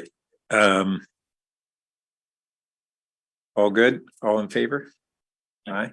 All right, that passes unanimously. And we are ready to begin to discuss the recap. Yeah, you bet. Let's take a 5-minute break or so.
Okay, so just to tee up our recap, Kylie has provided us with additional information that we had requested, and she's going to walk us through what we have here in a moment. And then she suggested that on the tier 2 that we try to take the parking lot and divide it in two between things that we are strongly recommending that be included and those that are more on the bubble, and appreciating that there's going to be an interplay between that and the assumptions that we and the council make on the revenue side. So on that note, Kylie, do you want to start walking us through your memo? Sure. A lot of it is for information only, and staff can refer back to this for the council or the committee, I'm sorry, as we move through this process. But let me call your attention to a couple items that I think might be helpful for you as you're moving through your parking lot list. So moving to page 2 and 3. Page 2 and 3 highlight his wrap in grave detail. And on the left, you can see the different categories within the his wrap allocations with a table that goes back to 2001 until present day. There's also a graph that shows his wrap funding that is used for grants. So this takes out the general human services that are allocated to Avenidas, Palo Alto Community Child Care, YCS, and YCI. And roughly looks at that against what it would have looked like if we compared it to CPI growth, which is the dotted line. So just a nomenclature to that. We've also identified what the general fund budget was in 2001, as well as in 2023. So you can also see those comparisons in those tables. So his wrap, there's plenty of data there. The next item to call to your attention is also on page 3 at the bottom. This is an item that's in your parking lot or your tier 2 list. In your parking lot, you had placed art center staffing or visitor staffing, and staff has come forward with an alternative recommendation that kind of merges those two proposals. So it is more expensive than one position, but it is less expensive than if you were to do both positions. So that would help bring the Arts Center and visitor service support, making sure that we're able to restore the Arts Center hours to pre-pandemic open hours to the public. And then also help with the installations and the public art program. The next piece is data. So it's about the use of the library branches and the number of patrons served that was requested. So there's nothing directly related. Obviously, you do have on your tier 2 library services as a restoration question. On page 5, which is where we're at, has just information about PATMA. And the committee had asked about costs of changing the geography. And basically, there isn't a cost associated with the passes, but there's about a $25,000 estimated cost for the administration to work beyond the downtown core.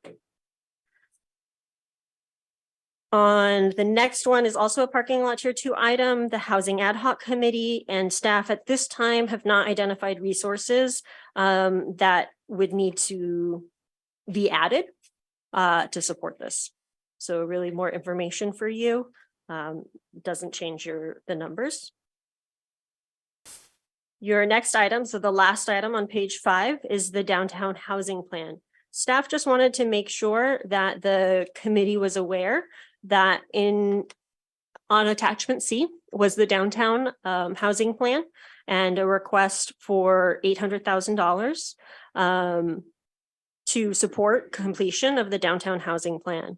That's actually not on your tier 2 list right now, and if not funded, would effectively stop work on this plan. So Director Late wanted to make sure that you were aware of that from a procedural standpoint. Sure. That's where you lost me. Oh, I'm so sorry. Attachment C in your transmittal letter, the full list that you've been referencing this whole time. Okay, so say again, this is not a part of the. Parking lot, it is. So, yeah, so your downtown housing plan is outlined in your attachment C. So the original tier 2 list that staff had provided.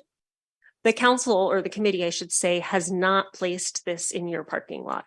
And so Director Late wanted to just make sure that we brought that to your attention, that if we don't fund this, that this plan will effectively stop. No. Sorry for being dense. I think it's the lateness of the hour and the accumulation of the budget. The volume of all the things. So, Mike, what? Mike. My name's not Mike. Okay, so I see. So downtown housing plan, which Director Late said he could not really handle us pursuing. We did question him about this. So he is now pointing out to us that if we don't fund what he said he didn't want us to fund, that something bad It's our happens. fault. Yeah. No, I think he just wants to make sure that the committee is aware that ultimately that plan would stop. He was unsure that he clearly articulated this for you and wanted to just ensure. He did, my notes say he's really struggling to staff it. He has long range vacancies in this department. And therefore he has very little confidence that it can be undertaken. Wow, that's a good recap of his comments. Now that's it. With apologies, he had a personal emergency that he needed to attend to, and therefore is not here. Oh, I do see Sarah McCree is online. I think the appropriate follow-up question, given the juxtaposition that is created by that, is what would happen if the committee does recommend funding it? Then has the PDS department revisited their ability to actually use the funds? Sarah? Yeah, so Sarah McCray with Planning and Development Services. We had a follow-up discussion on this item as we were reviewing our conversation on Friday. And we do think that there is a lot of benefit of having this being partially grant funded. And so this is something we will likely be able to pursue. What is helpful to us is that the grant funding does allow us to apply for an extension. And so hopefully if we are able to staff up this year with the additional funding, we can continue to pursue this project. Sure. And Sarah, just a follow up to that. Last night, Housing Element Council directed that we expedite based on HCD's request all these housing programs into the next couple of years. That seems like that's going to dramatically impact your department and what can be done with limited resources. So even with all that, still think that we can take this on? Yeah, so what's unique about this project is that the downtown housing plan has one consultant working on it. And what we did do is council did give us $150,000 a year for a project manager to also assist with this. And so I think with the combination of that and in-house staffing, we should be able to manage that. Thank you. And I'm not quite, let's see. What page is it in on the tier 2? 6XXVI.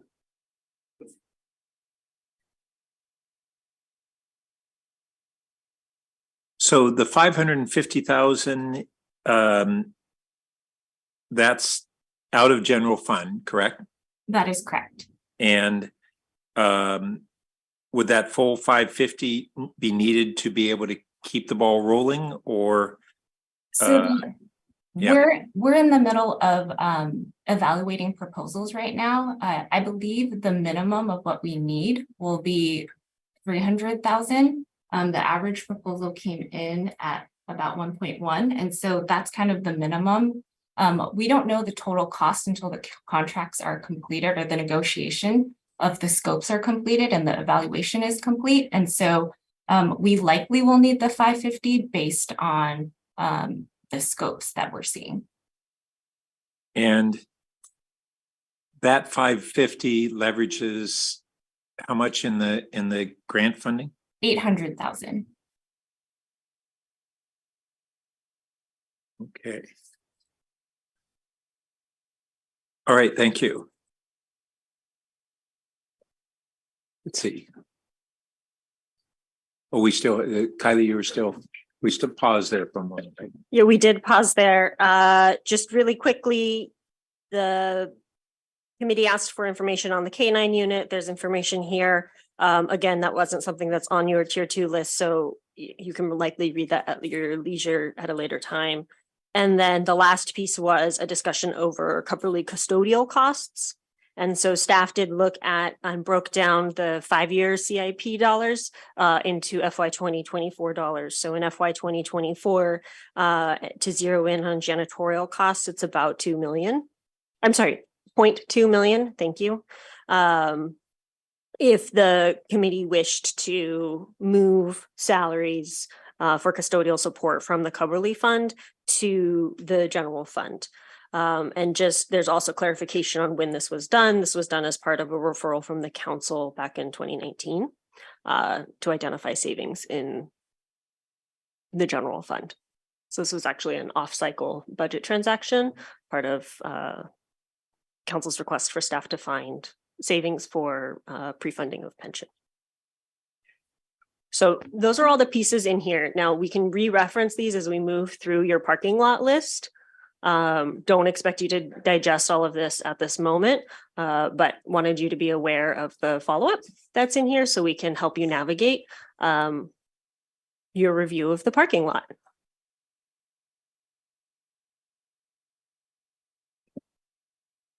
Sure. Ms. Nozay, the art center position recommended mashup. I'd like to know at what degree of FTE status does a human who works for the city get benefits? Typically at a 0.5. So you'll notice there are positions that are 0.48. Those are what we call under 1,000-hour positions, meaning they aren't enrolled in our pension system. Now, they do receive a medical stipend, but it is not, I believe, what you're referencing in terms of the fully benefited package. So even at, let's say 0.5, it's 0.5 benefit. Correct. So it's proportionate. Yeah, I'm just noting that, this may solve, it's sort of trying to have our cake and eat it too, but we have to keep in mind the humans who are trying to fill these roles. And is this really a role we want to offer somebody who's trying to earn a living and live in Palo Alto? And I had a couple questions on the HISRIP. We have a chart there that says it tracks the HISRIP budget to projected based on actual CPI, but I'm not following something because we didn't have a negative CPI. So how do the dollars go down related to CPI?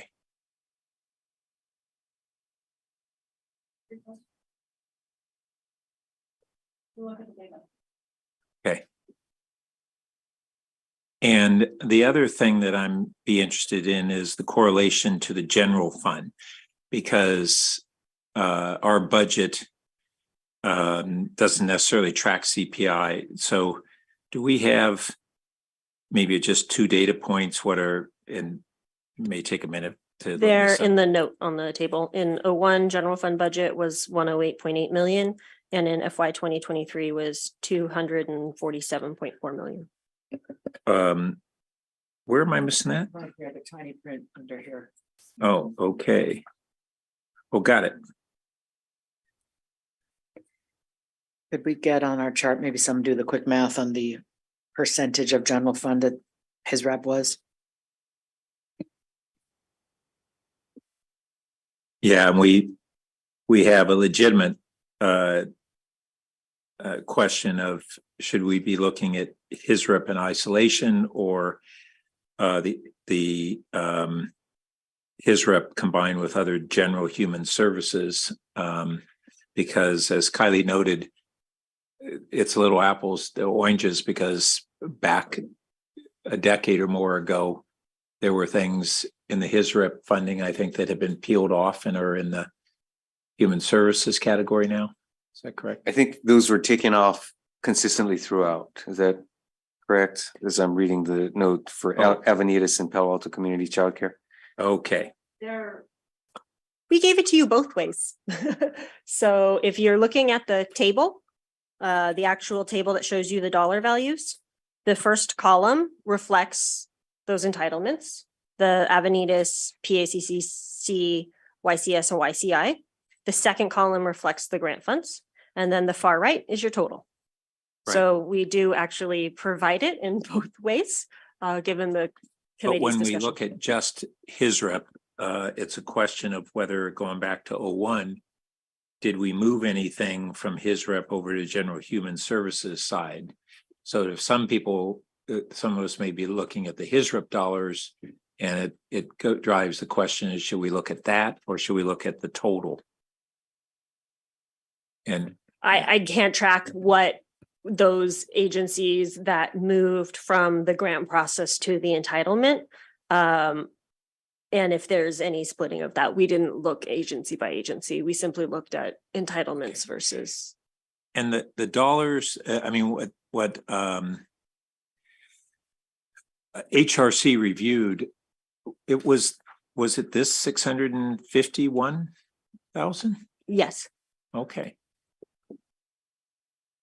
Okay. All right. So So if I did just to committee members, Lithcott Hames question, if I do the general fund budget and the total in FY 2001, it's about 1%, maybe 1.1.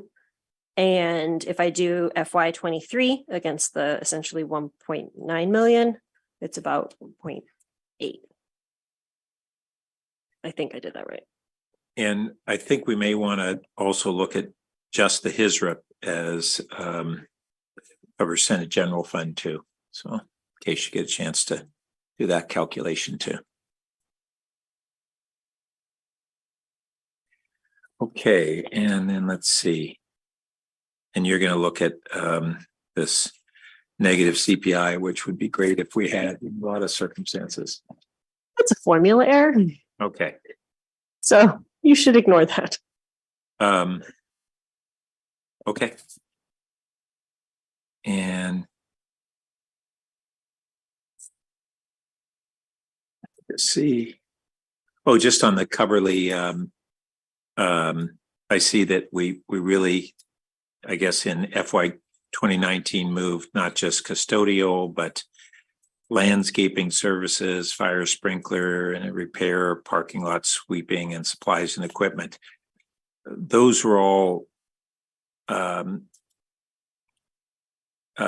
expense categories that had been incurred by the city before we had the Coverly Fund, and they were paid for out of general fund, and I believe paid for out of general fund after the creation of the Coverly Fund up until FY 2019 when this change occurred. And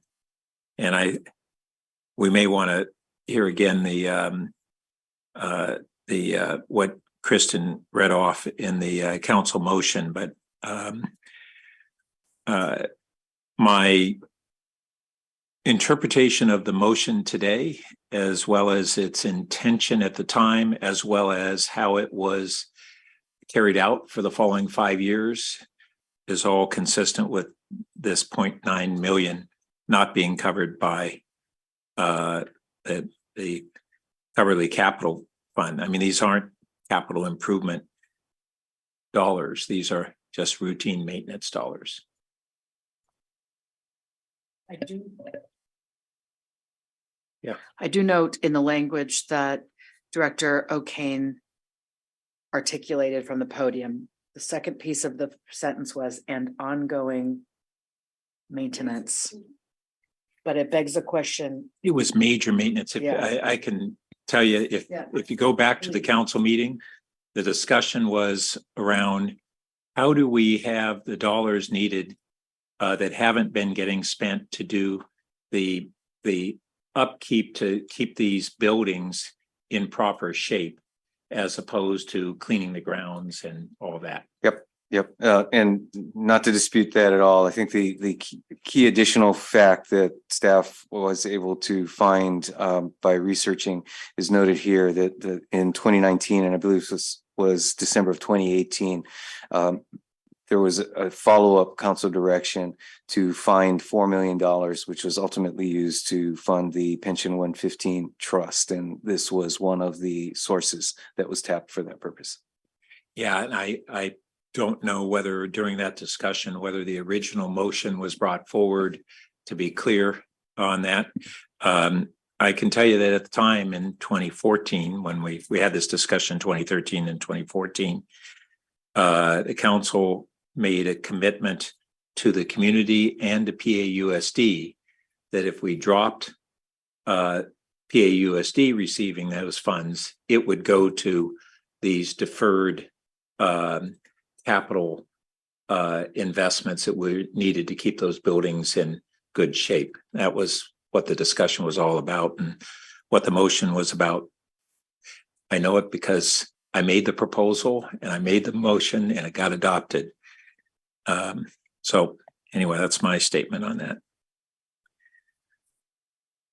And it helps answer why the buildings are not in better shape today than they might have been. It's not that much money is not going to be transformative on those buildings, but it's basically it's at 1.8, right? Is the Coverly fund, so it's half the dollars that. Okay, this was all really helpful. And any other questions on Kylie's memo? I'll just, agreeing on, just following up on that discussion of the history of his RAP funding.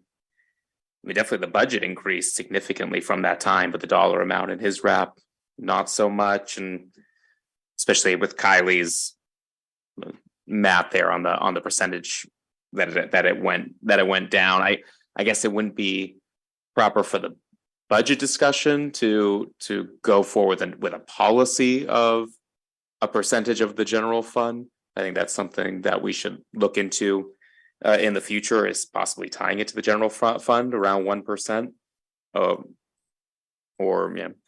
more later. But would like to. I mean, how much, Kylie, would we have to increase his RAP for tier 2 funding here? I know it's recommended 50,000 in order to get it up to 1% of the general fund. For the total. For the total, yeah.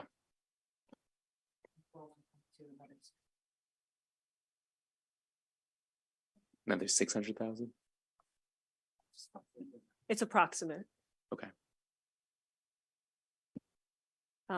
I will state, just for the committee, it was never a policy to allocate the 1%. So if that is a referral that this committee wishes to make to the council, that they recommend staff pursue a policy like that, that obviously could be a referral that this committee makes.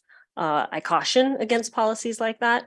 They feel good in the moment. And then when you hit different periods of time, when there's spikes, take our gas costs that went up, and we did a calculation based on gross receipts, tying things budgetarily to direct percentages. You're sounding like me. Yeah, can be can pose challenges in the future. So just something to be cognizant of on how you wish to draft something like that.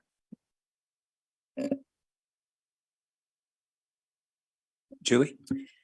I appreciate that pushback. And there's something beautiful about saying that a city is committing that 1% of its general fund is going to go to these particular types of allocations. And it reminds us how to get back on track after we have had to put a pause in because of a pandemic or some other huge set of budgetary constraints. It reminds us, like, this is, so we're not trying to, after the fact, say, well, what percent was it supposed to be? There's something beautiful and clean philosophically, and I think also practically, about committing to this. So despite the constraints, Vice Mayor Stone, I certainly would be in favor of pushing that conversation forward at council if you were to take it forward.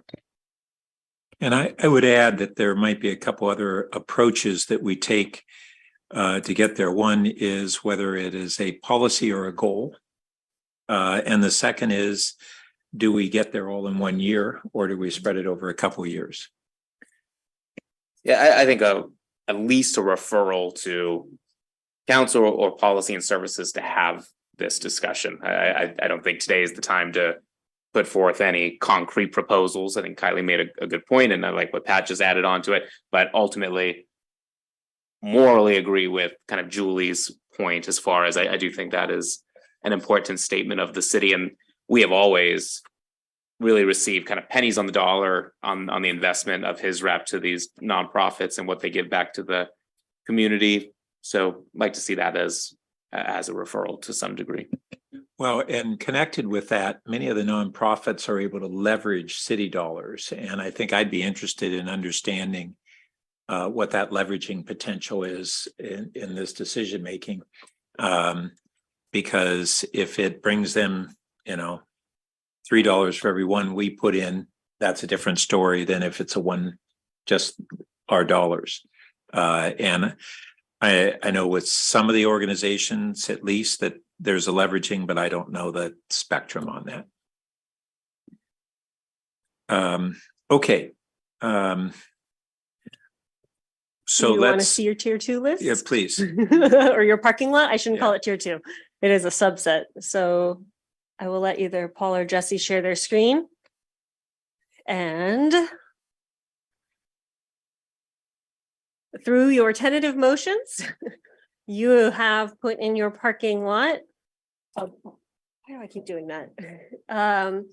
You have placed in your parking lot in FY 2024 about 6.5 million in expenses. Acknowledge there's a question mark under life moves, and 4.6 million in ongoing. You mean of that 6.5, 4.6 is ongoing? That's correct. Okay. Yeah. And as a reminder to pull us all the way back to the beginning, there are sources at the very beginning that this committee I also chose to place in the parking lot. And even, or rather, if the committee allocates up to that 2.25 million that's in the council priorities reserve and ongoing, you as a body are facing a $6 million deficit in 2026. So anything beyond your council priorities reserve on an ongoing basis, remember, does impact your long range forecast, again, assuming all things being equal. So you could have higher revenue growth. You also will likely have higher expense growth because you are out of labor contracts, if you remember from our opening meeting. Right. So just something to bear in mind as you're moving through this. It's not a decision maker, but it should inform your decisions. Well, and this was something that even on the transmittal letter, what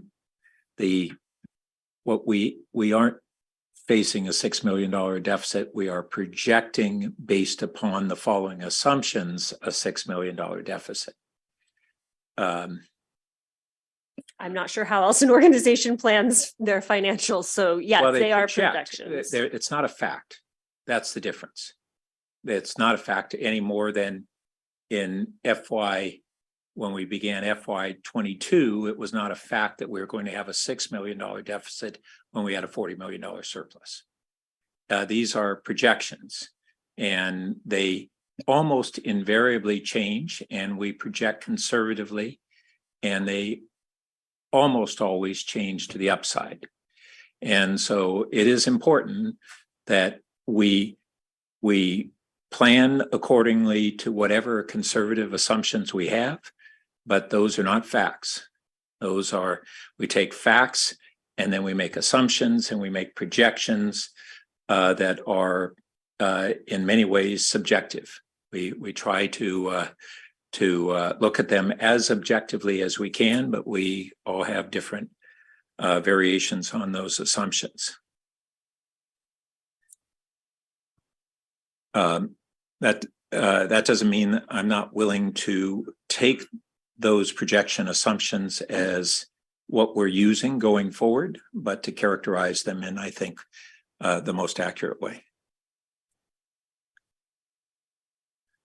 Okay, so what we were talking about doing is taking really each of these, the revenue and the tier twos, and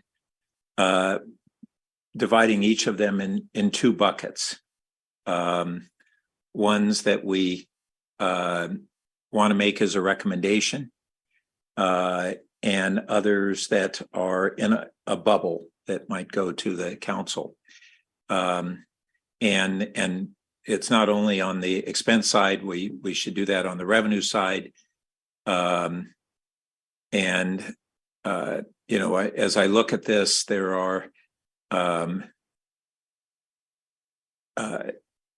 several different assumptions we can make. The gas equity transfer, we'd had a majority of the committee and the council who had supported the 15.5. I still support that as what I would want to use in our projections. The vacancy savings, we had 1.1 to 2 million. We have down here 2 million. And so I personally would be more comfortable in the median of using maybe 1.5 on that.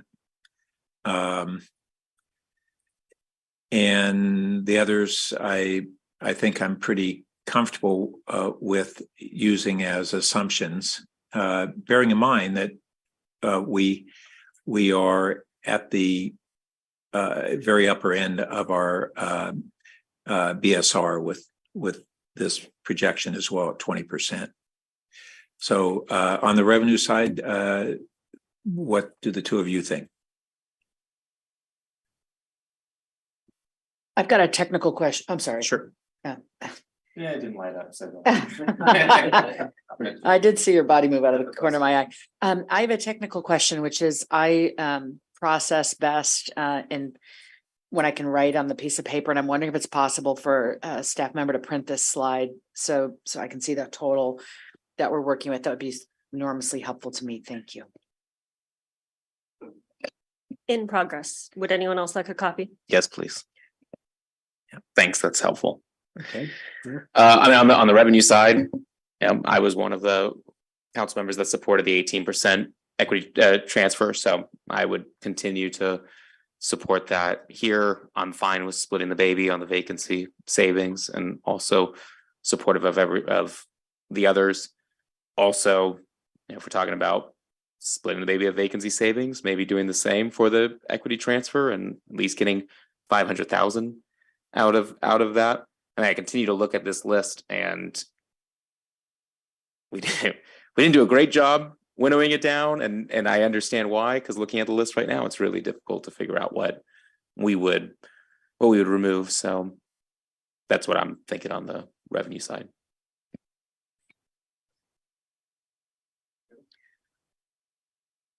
I think we actually have made a ton of progress. We were at 8.6 million to start with, and on expenses, and I can't see the total here. There we go. We're at 6.5. So we have cut more than 2 million, which is great. And the ongoing expenses were projected originally at 4.4, and I guess we're doing less well there. So, you know, I agree with y'all on the revenue side. I would like to hold to the gas transfer at 15.5, unless we're really ready to make the argument for why that additional, 500,000, as the vice mayor has suggested, or even a full million might be needed. And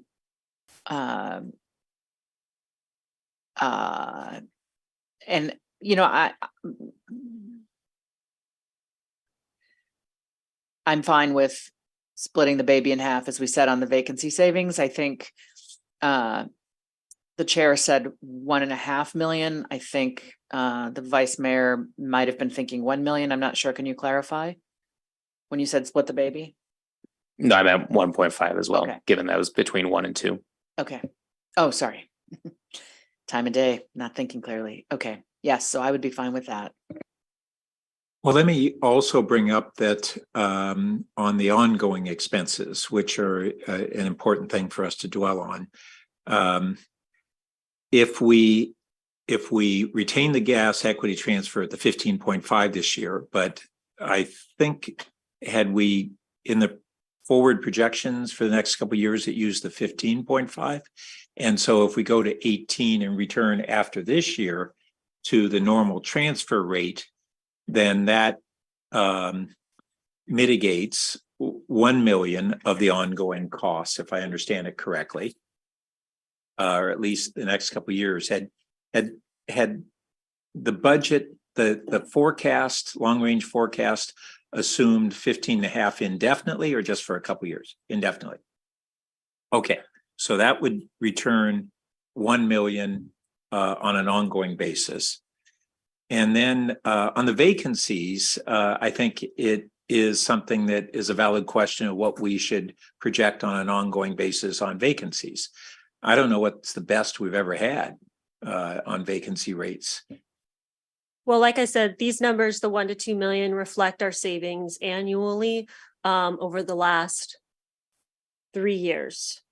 So, and that is on top of the approximately 2.5 or 3 million that is saved. That's already baked into your long range forecast. So that would essentially tap 100% of the vacancy savings. Now, this year, Jesse can help enlighten us on if we're closer to the $1 million marker in savings or the $2 million marker, since she works on salary and benefits at a more detailed level. But yeah, that's the range of savings in this general fund, I should say. And just for clarification, what you're suggesting is net savings, recognizing that some of the actual savings is spent on contractual services and overstrengths and the like. That's correct. But so would that net savings be there really on an ongoing basis, depending on what vacancy rate assumption we make? I mean, sure.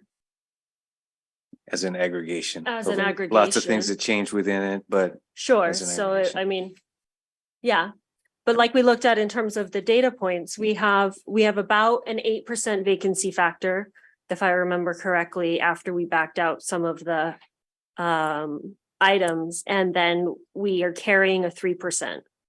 So there's about 5% in between. So and have we ever gotten below 5%, for instance? So what's a safe number? It may not be what we're assuming this year, but on an ongoing basis, I don't anticipate we're going to be at 3%. Remember that the 3% is the net number. So there is a lot of savings that is used for overstrengths for. I understand, but that's still, contracts. we'd have a net, if we moved it up, we'd have the same sort of. Right, which would be 1 to 2 million. So you would move it up. So that's, I personally wouldn't recommend it, but that's obviously at the discretion of the council. Well, I don't know how much to move it up, but I don't think on an ongoing basis, it needs to be at 3%. I'm not saying to move it up to even what we're assuming this year. We may want to assume that we're going to inch it down a bit more. But if we've never had a 3% vacancy, building that into future deficits that we're saying are definitely going to happen when we've never had that low a vacancy, perhaps. Sure. So let me provide a little bit of color on how the vacancy assumption comes into play. As staff is building the long range financial forecast, we look at the history of vacancy savings and then we discount it. So that's exactly what you see here. We put the 3% vacancy factor in there by looking at our historic vacancy savings and discounting it, because to your point, we do budget in a more conservative way, and we are gun shy to call things or within $1 million essentially on such a large budget. So we do revise that vacancy, or we review, I should say, that vacancy factor on an annual basis, as it is a principle in terms of how we allocate and look at the long range financial forecast. But I would shy from, I mean, I guess the committee could make direction to staff to more aggressively assume actual vacancy levels in budgeting practices, and we could adjust to that. I Or guess I'm not, closer to them. I'm not but how saying, close, I guess, is well, the question. we'll That dive into that. direction would be helpful. Yeah. And as far as how much we refine this, it's really about what if we are adding in ongoing expenses that are in the hundreds of thousands, wouldn't we want to have on the other expenses something that might be $1 million? So when you say you're hesitant to be that refined, it's all going into the long range forecast, which I think we all know can vary greatly from whatever we have at this point in time. If we look at our history of long range forecasts versus what ends up developing, those are really different numbers. And in part because we where needed, we work to narrow that gap. And in other times, it solves itself because we budget conservatively. But if any of us go back and pick up a long range forecast from 1 or 2 or 5 or 10 years ago, many of those look dire. This is one of the most promising long range forecasts I've seen. And so I don't dismiss it. I just think that we want to look at, if we're going to look at some of these ongoing expenses, we don't want to just assume the most negative projections going forward that we might, if we're going to consider those. And once again, those are judgment calls. Julie? Chair, thank you for that. And I think I tend to agree with the overarching philosophy that you're articulating. I want to briefly go in a different direction, which is just to try to clarify and clean up some of these numbers, just to make sure we're looking at the right types of dollars on revenue and expenses. I think we are missing 100,000 in revenue. We were told there is a $100,000 city council contingency fund remaining in 2023 that we thought we might add to this effort. I didn't print that page for you. Apologies. I just printed the list of the. Is it in the parking total, lot. the subtotal? It's not. So, okay, you can put that in the parking lot. So Paul, maybe just add that to the beginning. Okay. And then the Other San side. Antonio, sorry, to No Paul, worries. other side. Thank you. And then if you recall the conversation with Director Late about his lack of favor for coordinated area plans, there are 4 articulated in the tier 2, San Antonio, California, downtown, and El Camino for 700,000. And we said, well, what if it was just San Antonio? And then he told us about the Cal Poly conversation. Maybe we could pursue Cal Poly being our partner and pursuing this for 50,000. So I think the fact that this item is listed as a $700,000 item is a bit erroneous. Sure. So just one clarification, that tier 2 proposal in the fine print identifies that the 700,000 is the cost for one plan. So although there are 4 listed in there, it does only provide the cost for one plan. Now, to your point, if you are thinking that you wish for planning and development services to go down the Cal Poly route, then we can change that number. But the cost of one plan is okay. The 700. I think what we put. Yeah, the 700,000 is spread over.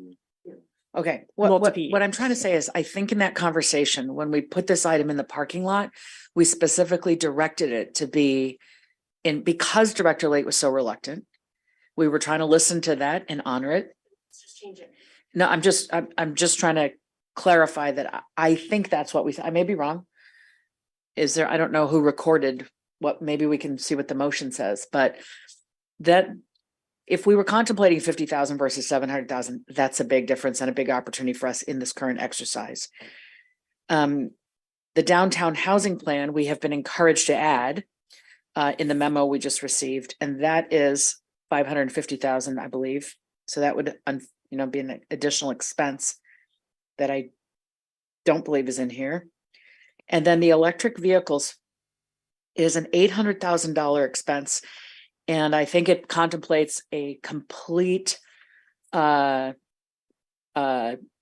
transition in 1 year to full electric vehicle. And I'm wondering if there's any merit in phasing that in 2 years or 3 years, so that the cost this year is more like, 267 or 400,000, depending on what we chose as the phase in. So I just want to offer those as potential ways to move the needle.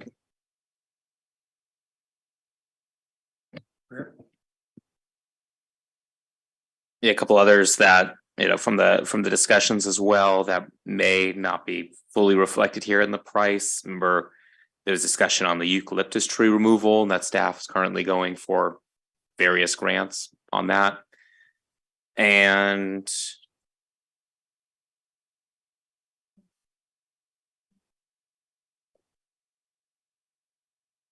there's one other on here that's escaping me right now.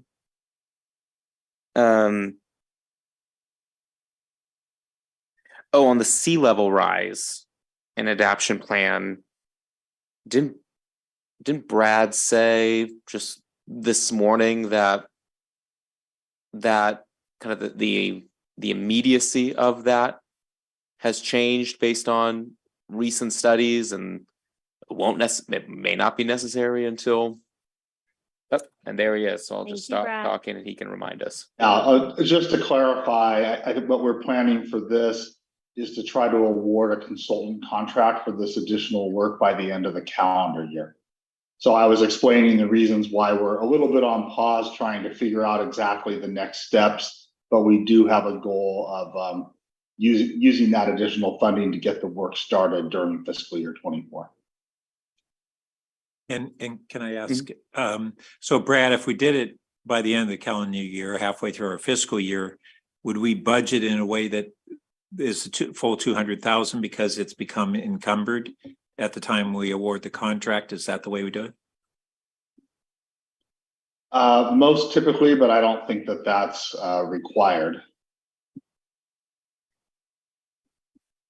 Okay. Again, as this is not ongoing budget, I'm not so sure how much it helps the situation if you were to say split it between 2 fiscal years. And then that shows an ongoing 200,000. Is that also the case? I think this isn't, the study won't be ongoing, but the cost for continuing work on sea level rise as a result of the study would continue. So it's a placeholder. We don't know.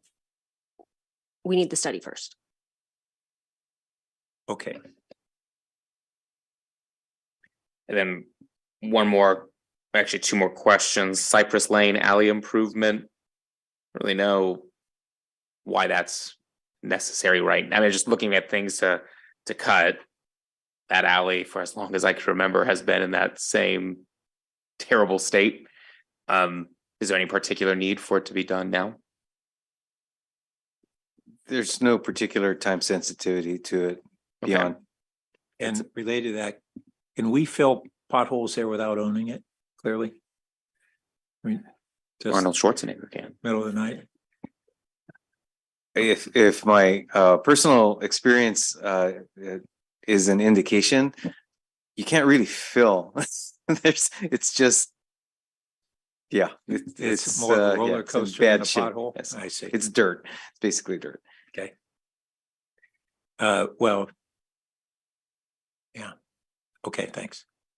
And then last question on the community engagement quarterly newsletter. I assume we used to do that. Actually don't recall, certainly not in recent memory. Okay. I'm just trying to understand, have we gauged resident interest on this at all to see if there's a real desire for it? It's really anecdotal. It's a sense that our staff has gotten in anecdotal response to the mailed newsletters we have done, and a recognition that not everyone in Palo Alto responds well to our electronic newsletters. Okay. It's the only way to reach everybody, to be sure of reaching everybody.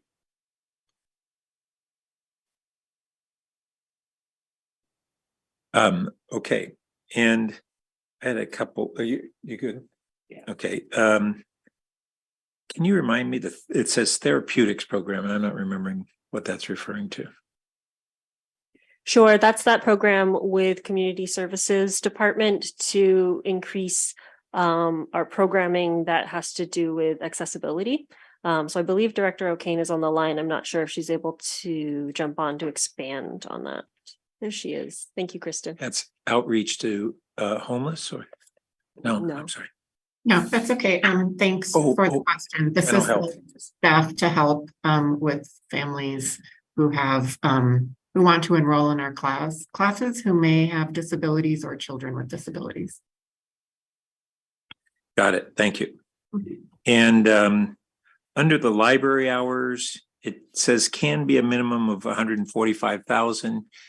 And we'd be reminded of what 145,000 gets us versus the 406. Sure. So in the full write-up for this, basically the library department gave a range anywhere from simply restoring hours to pre-pandemic levels to restoring both hours and programming to pre-pandemic levels. So the 145,000 estimate is what's necessary just to restore hours, but programming would remain at 50% of pre-pandemic levels. The 406 reflects 100% restoration of hours and 100% restoration of programming. Okay, thanks. And as I think about that, as we're looking at having two buckets on the tier 2, we might even want to take certain of these items and proportion them.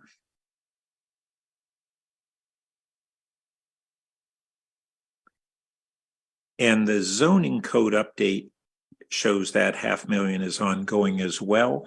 Is that because it's just not going to get accomplished in a single year and it would carry on for how long? Yes, so it's about a $1.5 million project, and they estimate it would cost, or it would take about 3 years to do. I will note this doesn't include the support that would be needed for a project like this. Something like this will have a significant amount of legal support needed. So we, depending on how this committee allocates and decides through these parking lot items, remember, we will come back and help you with what the administrative overhead essentially would be. And on the San Antonio area plan, are we assuming that if we did this Cal Poly project, that would be as much as we need to do, or would that be a framework for leading into an area plan that is more traditional? I believe Sarah McCree is on the line. So the work with the Cal Poly students that we're exploring right now would really be to draft some sort of concept. It wouldn't be the full plan. We would still need additional consultants to do a plan. And I believe, hoping John can join shortly, and so he can elaborate on that further.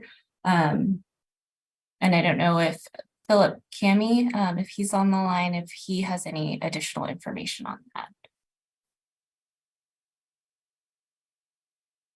Unfortunately, I don't have a lot of context to add to that. Just that in discussion with John, when he had the proposal for the Cal Poly to work on this, that we've provided that transportation scope that will be a component of that.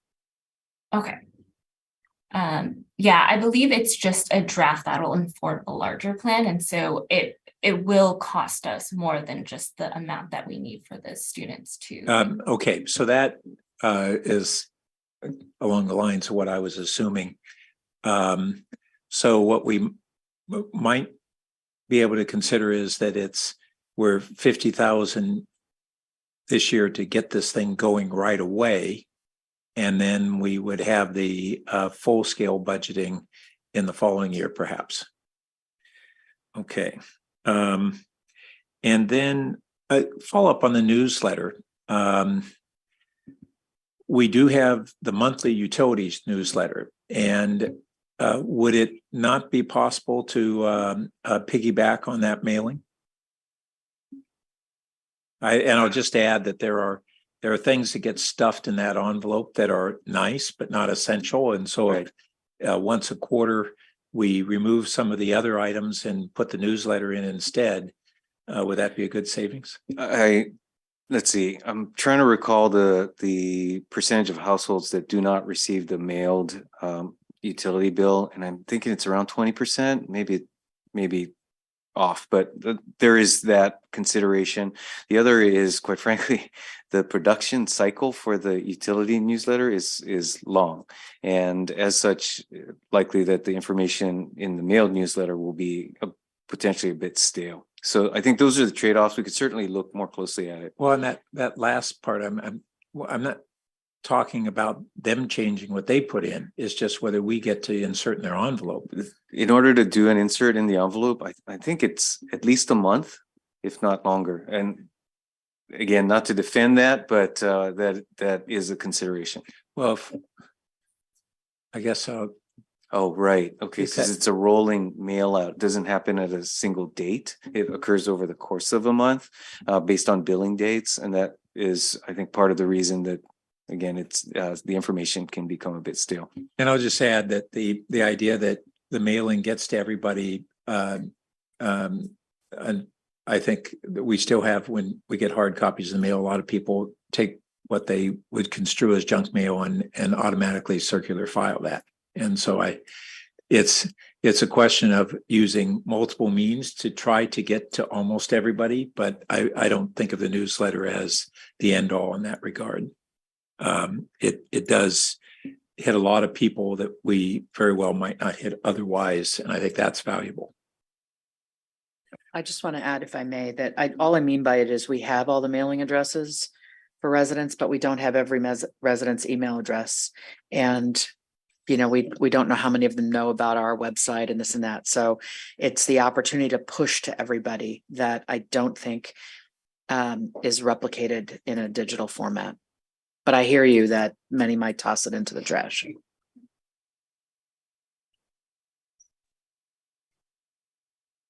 Good afternoon, Council. Megan Horgan-Taylor. Just wanted to pop on it and add a little bit of context to the mailed newsletter, if I might, for a moment. Sure. So we are also partnering with Kristen's team on the Enjoy catalog, which is sent out on a regular basis. So that may be an area for some cost savings. So that is an opportunity that we've looked at and are exploring for the year ahead. Though I do want to note the information and how it's contained in there could get lost because it's a part of a catalog versus a standalone mailer.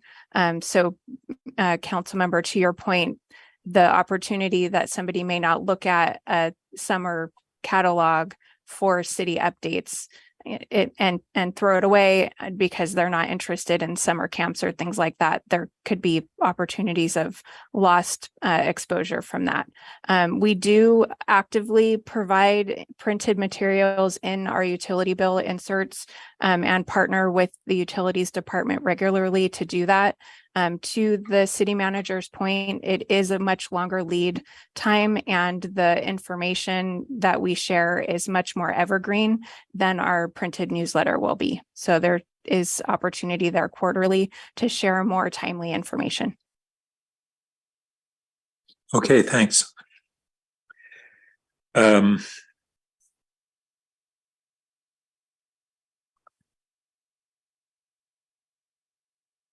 As I'm looking at just which things to potentially move into the firm assumptions or recommendations versus the bubble ones. Why don't we go through and see if where we have agreement and where we don't, so we can start making progress on that. Yeah, we can just do that informally. So, yeah, go ahead. If Director Eggleston is still available, I would love to know about the feasibility or his sense of the practicability of phasing the full electric vehicle fleet replacement in over 2 or 3 years, as opposed to all at once. I am still here. Thanks for the question. Just to make sure it's clear, these are ongoing projects for replacement of vehicles in the fleet.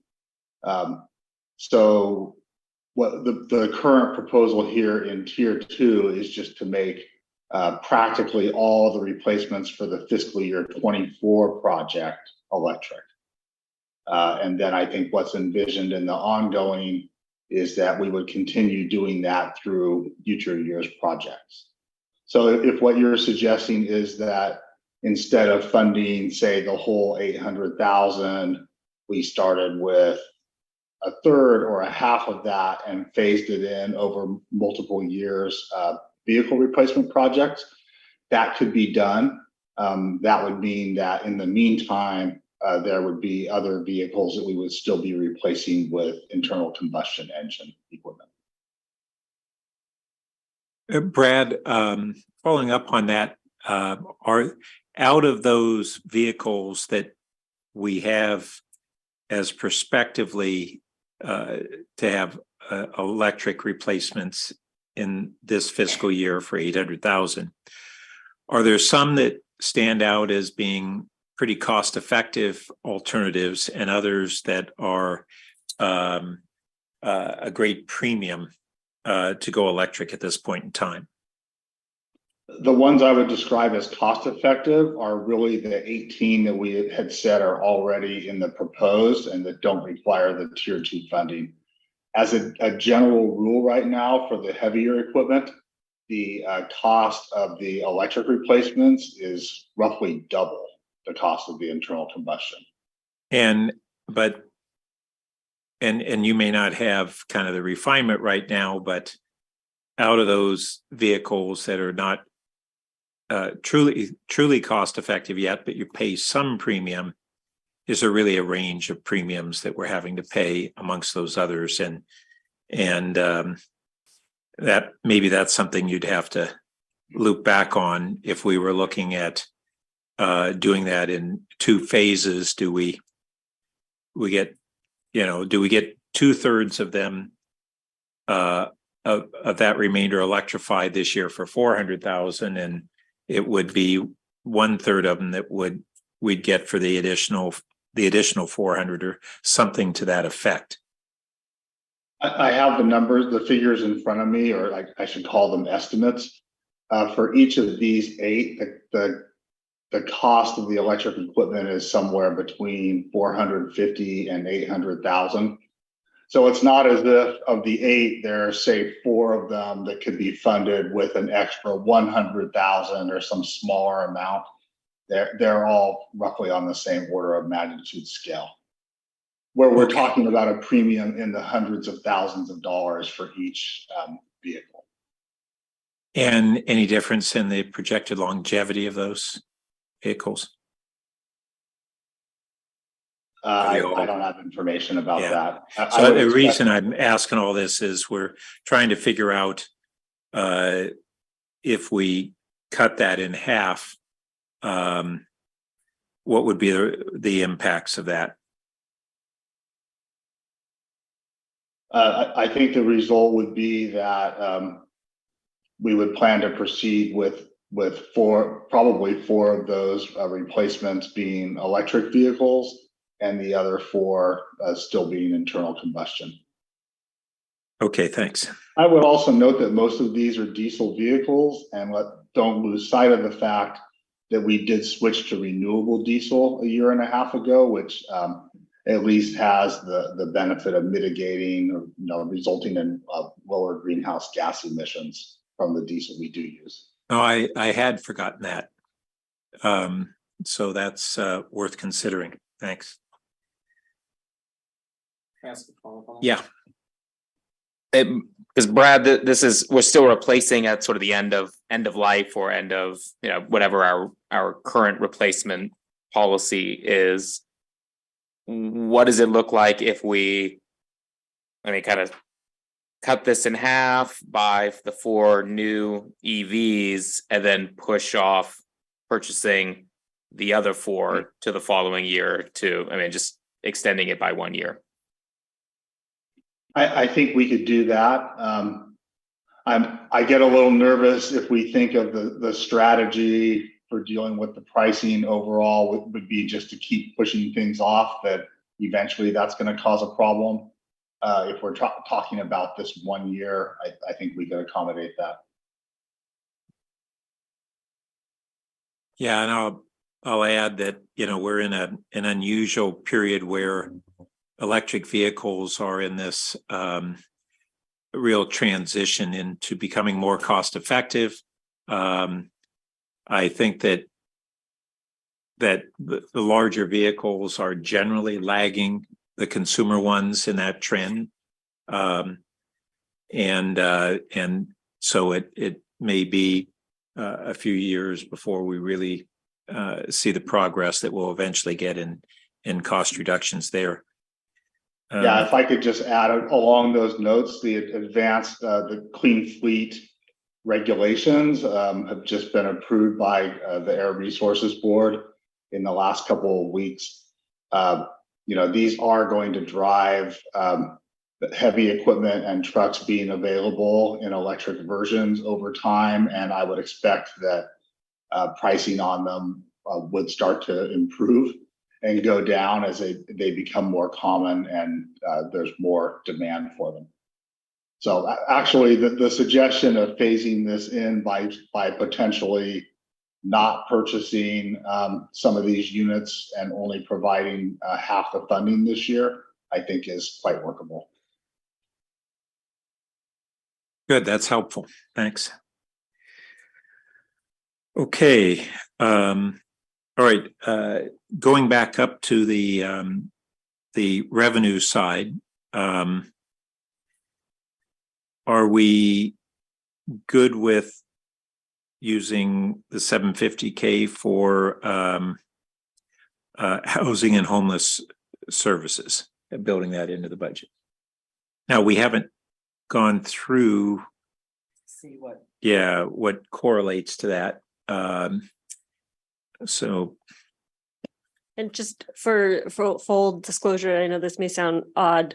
The committee doesn't have to allocate these funds. You can choose to, if you want to invest them in, say, an affordable housing development or something like that. That is an option before you. So just because there are dollars on the table, you don't have to spend them at this moment in time. Although I understand you have a scarcity. Well, and oddly, we've got the clearest one that leaps out is the Life Moves, but we didn't put anything in there on the Life Moves, right? The committee asked us not to put a dollar value. Oh, that's right. But that's one that we that certainly aligns there, and we may have dollars associated with it. I'm Yes. just looking down on. Life Moves was up to 1.5 million. Life Moves would also be one time. And I will say, as a reminder, staff would recommend that you reallocate some of your operating expenses that the committee identified in 2023 that are not being spent. That's how you get to the 1.5, is by reallocating those operating expenses. So hold on, budget jargon. Pulling back, Life Moves. We talked about a $4.5 million gap. We identified 2 million is in your CIP budget. And so there's a remaining gap of 2.5 million. What is proposed in your tier 2 is that you use savings in 2023 of operating expenses that Life Moves will not need, to the tune of $1 million, since, well, we're in May. So you'll use 1 million of that. And then on tier 2 is the remaining 1.5. So of that $2.5 million gap. Well, Am so I- that's, are you we following? already have $1 million in 2023 allocated to operating. So you Correct. said, and well, they're not going to use it in 2024 either. On operating. Yeah. So, and to your point, Chair, what you identified was, to the extent we use 23 home key funds or 24 operating, it does mean you need to add on the back So end. on an ongoing But it basis, is yeah. For 5 years, we basically committed 5 7. million over, or 7 7 million million over 7 years. over 7 years. Okay. Yep. So you So could it do that. becomes a rolling amount. It does. So if you wish to allocate 23 and 24 home key funding, then what would need to be on your tier 2 is 500,000.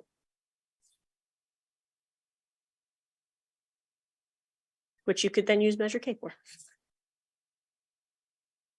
Okay, and we do have the unhoused resident services that would align with Measure K. That's and then out of additional HISREP funding, I don't know which of those potential recipients are looking at housing or homeless services. That I don't know. I will note for the committee that ultimately that 750 is right, the phase in of this. In theory, this will grow to hopefully about $3 million annually. At which point you will likely want to revisit how these funds are allocated for right and a number of. And I think that the assumption had been that the bulk of those funds would be going toward new affordable housing projects, a local capital share, as opposed to services, but they could be used for some mixture of the two. Correct. Just looking through the list, and I'm not seeing anything else that aligns with those Measure K dollars other than the Life Moves, the unhoused resident services, and prospectively some portion of the HISREP.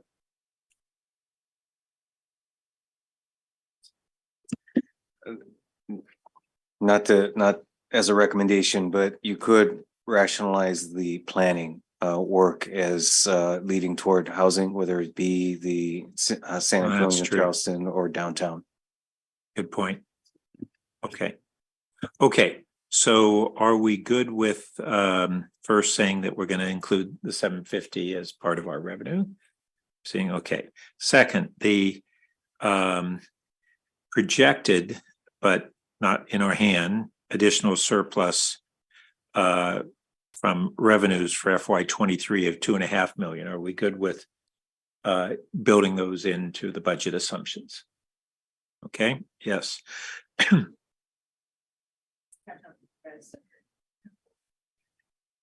Oh, that's present. Yep. Okay. We'll catch up. We're good. We're good. If you guys keep going, we'll then keep it. We know what we're doing here. We'll do our best We'll to keep catch up pace. with you. Okay. And then the vacancy savings, are we good with splitting the difference and using 1.5 million? Yes. Well, this thumbs up is quick votes. And the gas equity transfer, Greer still would like to do the 18%. I'm still 15.5. Julie, where are you? Still 15. Okay. Except that I'm good. Then let's do a second one. Are we good with assuming 18% after this year, returning to the normal gas transfer after this fiscal year? Is that a decision that we make right now? It's a recommendation. So what we're doing for the budget purposes, and it would affect our assumptions on ongoing revenue as opposed to this year's. And this is 2 years out, right? What I mean is the gas transfer is 2 years past the actual cost of gas that year. So in our big year, which was 2023, we're going to have this huge surplus in 2025 in this, right? So that will be a year when we could be at 15.5 because the sheer dollars are that much bigger. Am I right about that? Well, we could, but my argument would be that we've historically been at the 18%. That's our normal. Okay. Even though there's that lag, we still said, but we want to put those dollars in the ratepayers' hands close to the year in which they had to incur that themselves, even though for our own budgeting purposes, it's not exactly the same alignment. My argument would be that after we get past this year where we had this unusual spike, we return to normal practices. I'm fine with that. Okay. All right.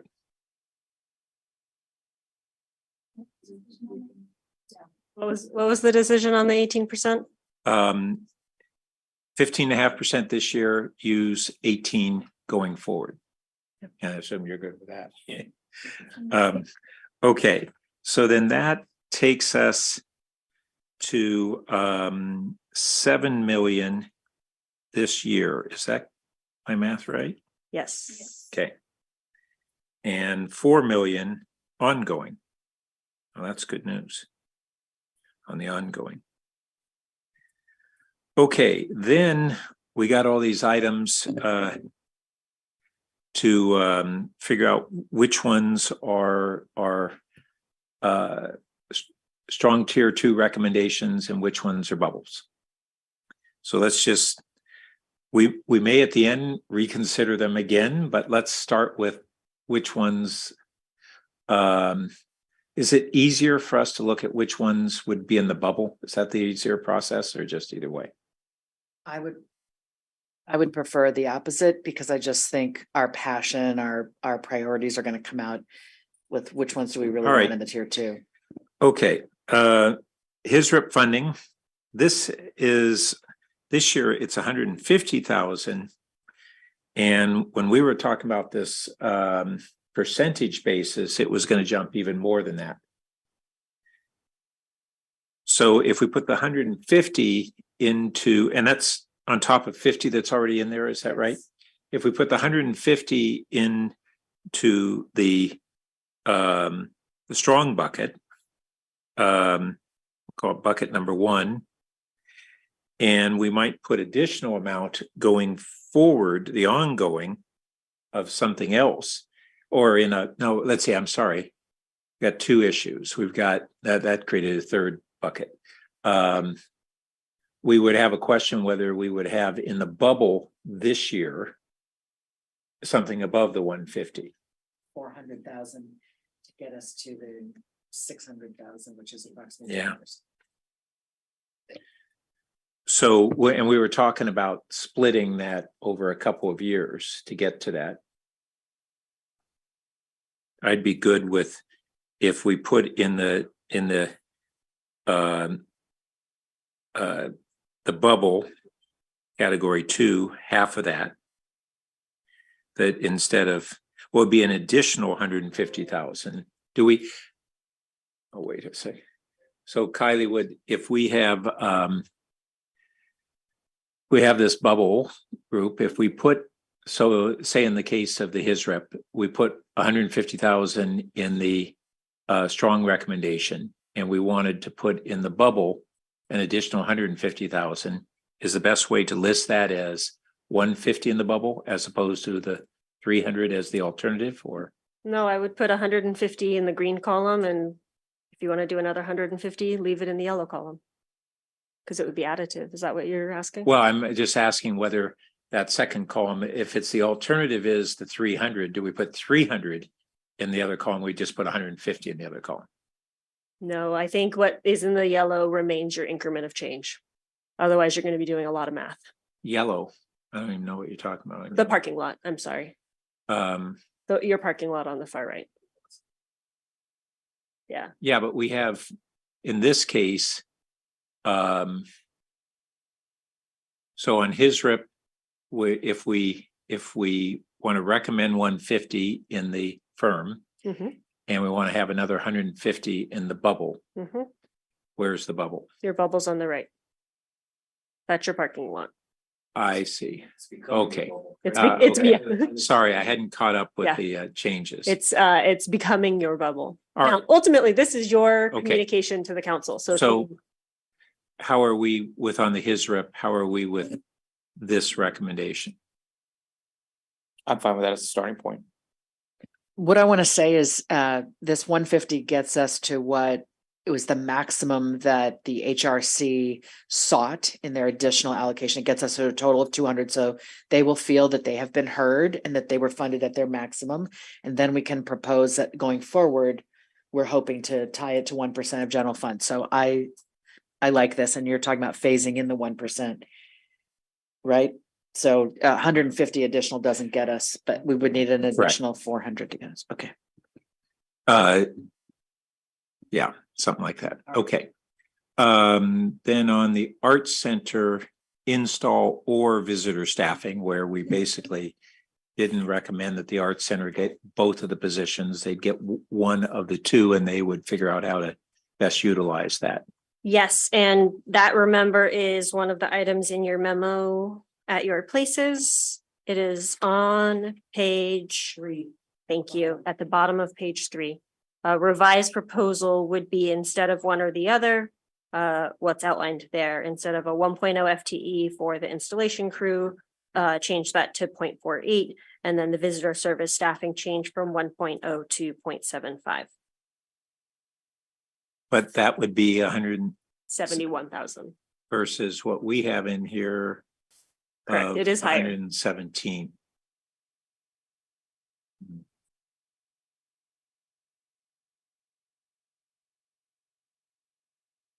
Well, I would be comfortable with putting the 117 in the recommendation and the balance of that 171 in the bubble. And we can ask staff to come back with what that 117 can provide them as part of the wrap up. Yeah, Julie. Here, I'm actually in favor of sticking with the 112.5. This is what the staff person said was the greater priority. This is restoring one full-time position. It's one of their front desk people, and they're the only center that hasn't had its main admin front desk person restored, as opposed to this exhibit installation crew, which is 5.2 positions, 5 positions each at 0.2 to provide limited hourly installation crew members. It just feels like 2 very different things, and I'm kind of in favor of the front desk presence being restored. I was in favor of letting them make that decision on what's their highest priority. I feel like they did when we talked to them. That's what I'm saying.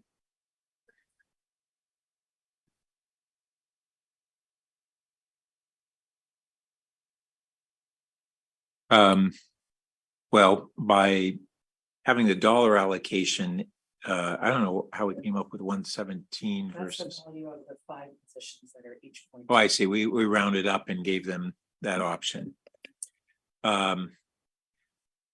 So if you want to put it down to the 112 or whatever, and just say art, I would prefer to have it as Art Center staffing and still allow them to really make the decision. And if it's clear that their front visitor staffing is the priority, then that's what they're going to choose.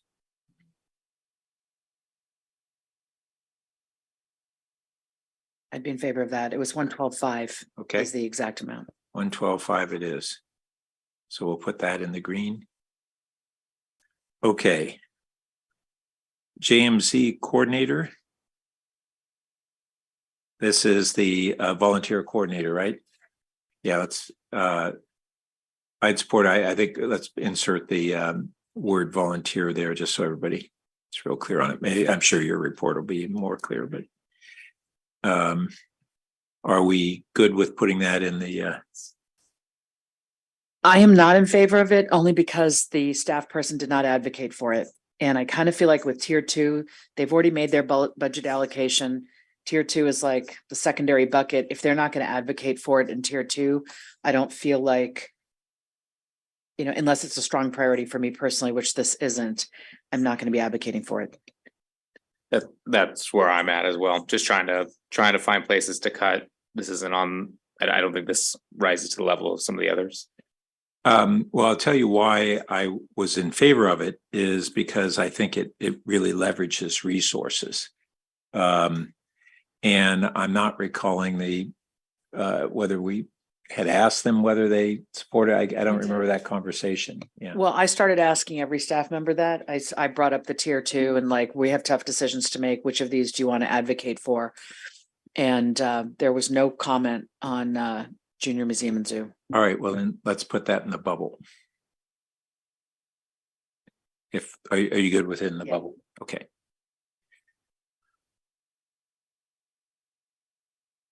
So it goes back over to yellow, correct? Yeah, okay, good. Eucalyptus tree removal. Boy, that's a lot of money. I'm surprised it's so much for that. But I certainly do support the importance of the foothills fire protection. So. And can end up being a lot less or nothing if we get those grants. Oh, that's right. So I think we might not even be able to pursue it if we don't approve it moving forward. Mm-hmm. So either way, I'm good with it being in the recommendation. Me too. Green, okay. And then the youth mental health programs. Are we all good with that being in the recommended, the green? Yep. I'm just going to use colors here. Same with the therapeutics program. Yep. And call it a therapeutics program. I don't know, just of maybe that's proper terminology. Just the rest of us struggle with translating that. Okay, library hours. It's actually called therapeutic recreation plan. That might help. Okay.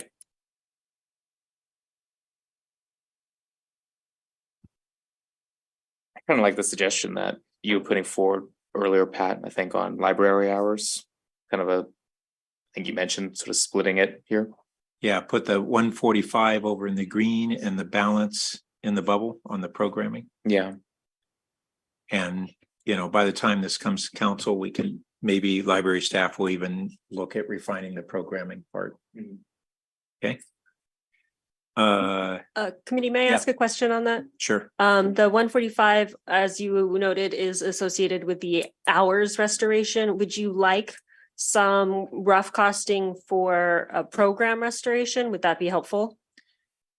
Yeah, I thought that was buried within the. It is. That's what I'm asking. If you would like, when staff brings forward the wrap up, to maybe untangle that a little bit. Yeah. And okay. Some of that might be youth programs that we favor over some of the other, who knows? Yeah. Sure. Okay. And then neighbors abroad, I'm good with that 20 being in the green. How about you guys? Yeah. Okay. Permitting and inspection operations. I favor the green. Yes. What was that on? Like, was that the fire? No, this one is actually something Jonathan had talked about, and it's associated with them realigning their processes over there as we are moving to a hybrid situation. So it has someone that's helping transition the online permitting process. And then the other piece is dealing with the plan check being contract versus in-house.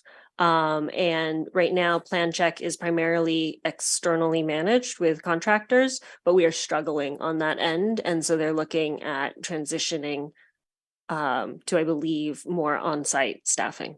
This was actually Jonathan's number one tier 2 item. And it's tied to this objective of reducing our permitting. That's times. correct. Okay. Yes. Oh, we lost everything. Good.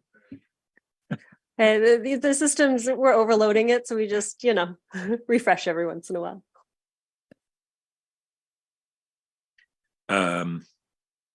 Next is the zoning code update, 3-year plan.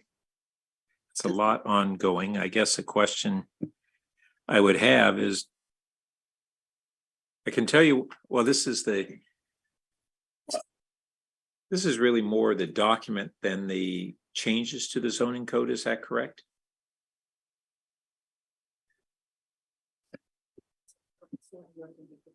I'm flashing back to the early 2000s when we did a full zoning code set of changes that were material changes in response to the 98 comp plan. And that was a lot of years and we didn't get all the way through it. But this sounds like it's more on the code organization than the substantive changes. Is that correct? This was Jonathan's number 2, by the way. Sorry, Sarah. Go ahead, Sarah. Sarah McCrew with Planning and Development Services. I believe that is correct. Right now, the way our zoning code is pieced together, it's not very user friendly. And so a substantial portion of this is going to be reorganizing that code and structuring it in a way that is more usable to our staff and the public.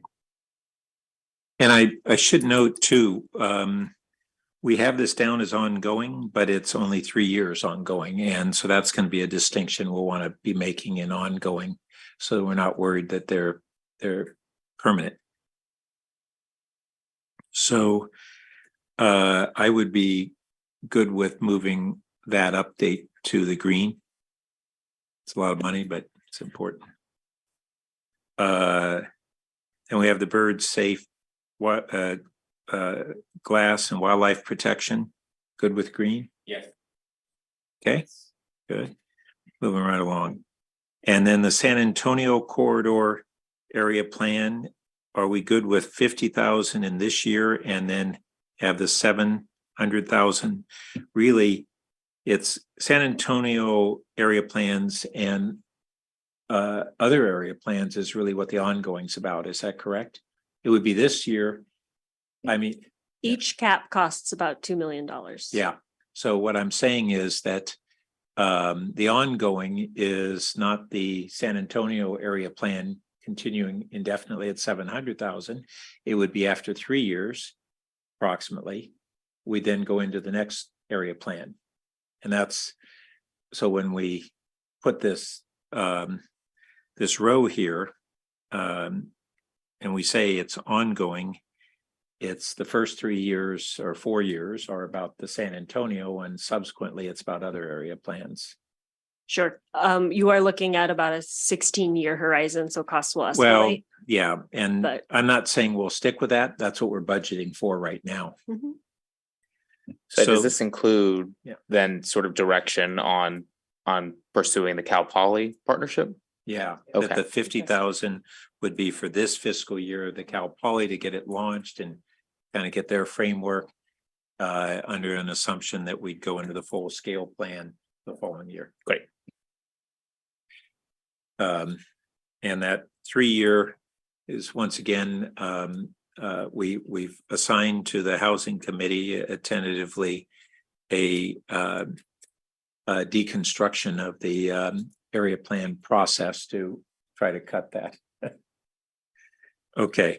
And then the Patma geography expansion, I'm good with that in green. Is everybody? Yes, okay. And regulation of short-term rentals. Now that says ongoing. Is that what that is? That we'd have to set up the program and then, There's expected to be significant staff work to administer a program like this. One, you would need staff and consultant services to set it up, but then you would also need ongoing enforcement of it. and would we expect that any of that would be self-funding? I wouldn't expect so. Why not? Why would would it be self-funded? Well, if we have short-term rentals and if people want to do rentals, then they would potentially have a fee that would pay for the ongoing administration. If that's part of the program that the council wants to go down, then yes, we could look at revenue sources in the future. Yeah, I'd be interested in this being revenue neutral. I It's to be determined, but conceptually. I agree. Yeah. And I think it also with this, we could have enforcement and potential fines for violations that could help with that as well. And also Councilmember Du Bois did a lot of research on kind of outside providers that we could contract with that does this work as well. I mean, I think he don't remember the details, but he found some good cost savings in some of those providers. So the FY24 would go over to the green, and then we have a question of whether, and this would be kind of a policy direction to come. This will take time to set up. So I don't think that you can expect in 2024 a program including fees would be set up in time. I suspect it will take a bit of time for staff to research it, to bring forward the ordinances to regulate it, then to identify the admin staffing to. Yeah. So I just. Well, we're not putting that out there. But the first 100,000 is to look at the program, right? And then you've got an ongoing question. And that ongoing question, it would be whether it's revenue neutral or not. Right, and I guess what I'm saying is I think staff's not confident in the 100,000. That's a placeholder for what we think the first year kind of startup consultant costs may be. There will be more costs as we develop a program, because this would be essentially establishing a whole new program. Bear in mind, this will also impact potentially your tax revenues, as we do receive millions of dollars in TOT receipts from short-term rentals. So right, although part of the concept is that those eat into hotel TOT.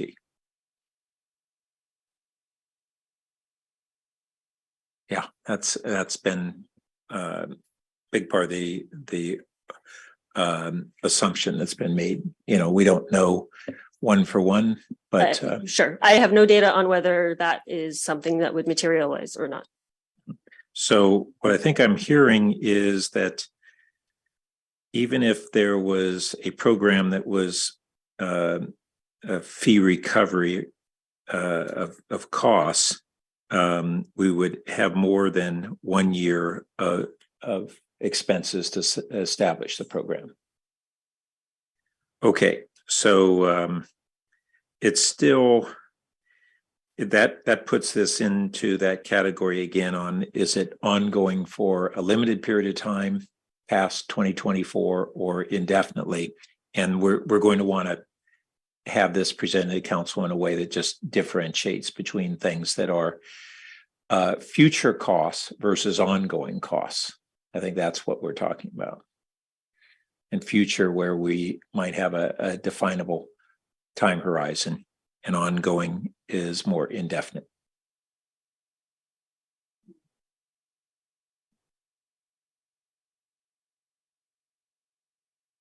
Okay. So on that one, we're good with 100,000 in the green bucket? Yes. Okay. And then seismic upgrade, additional funding, green bucket? Yep. Yeah. Great. Fire utility task vehicle, green bucket? Yep. Okay. Public safety dispatcher staffing, green bucket? Okay. Yes, Julie? I'm sorry, I was behind. That's okay. We were. Public safety dispatcher, yes. Okay. Coverly custodial staffing. Oh, so that's just the custodial on the Coverly, and it doesn't cover the other maintenance costs that were in the that list that we got, totaling 900,000 ongoing. It's the committee's discussion what allocation you would like to make. Right.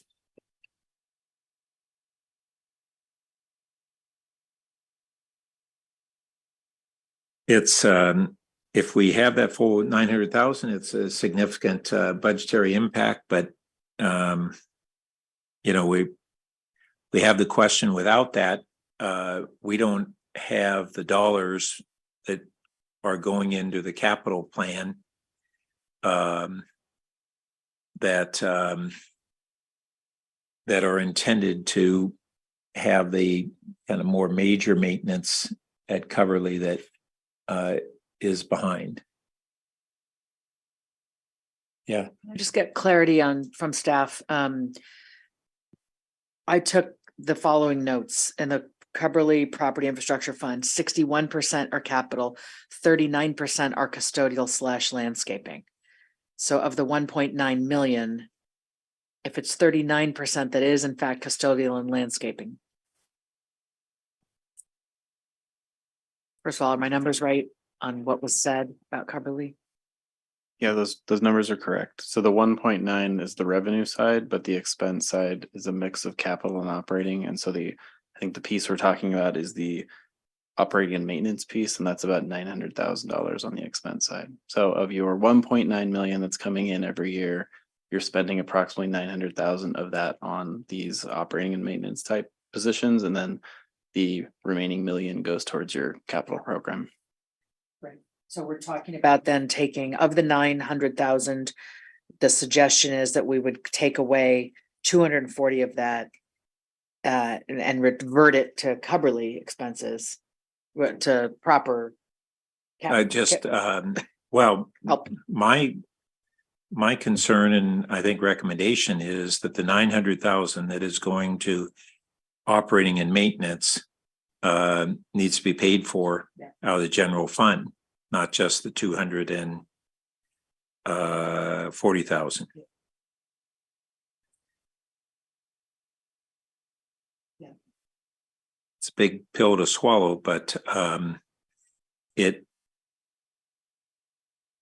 think it's the proper thing. So I would recommend we put it in the green, and we can always struggle with these things at the end. Put a full 900 in the green. Mhm. I'll support that.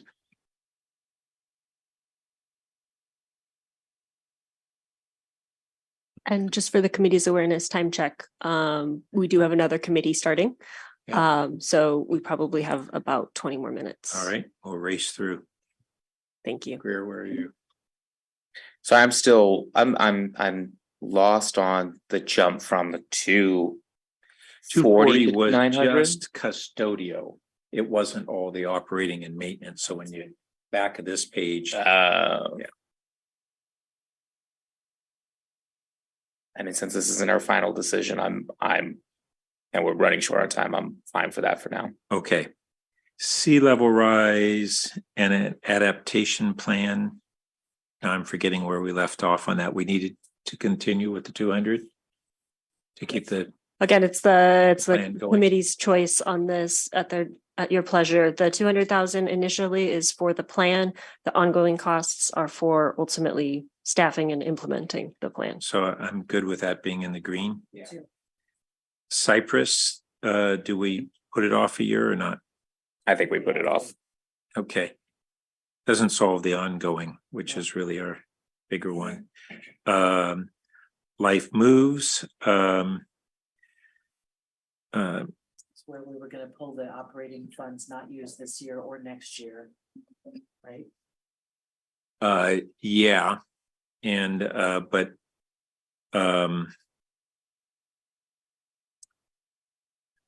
So it's a revenue source of 2 million. Sure. And I think ultimately you don't have to get it perfect, but if that is the intent, what we can do is put in the green column FY23 and FY24 operating expenses to be allocated for CIP. And then the remaining 500,000 is just that question. but then in the long range forecast, it has to It'll extend. the Correct. original 7 million. Correct. Is that what the committee wishes to do? I'm good. Yeah. Great. Okay. The SCAP studies in the green. Okay.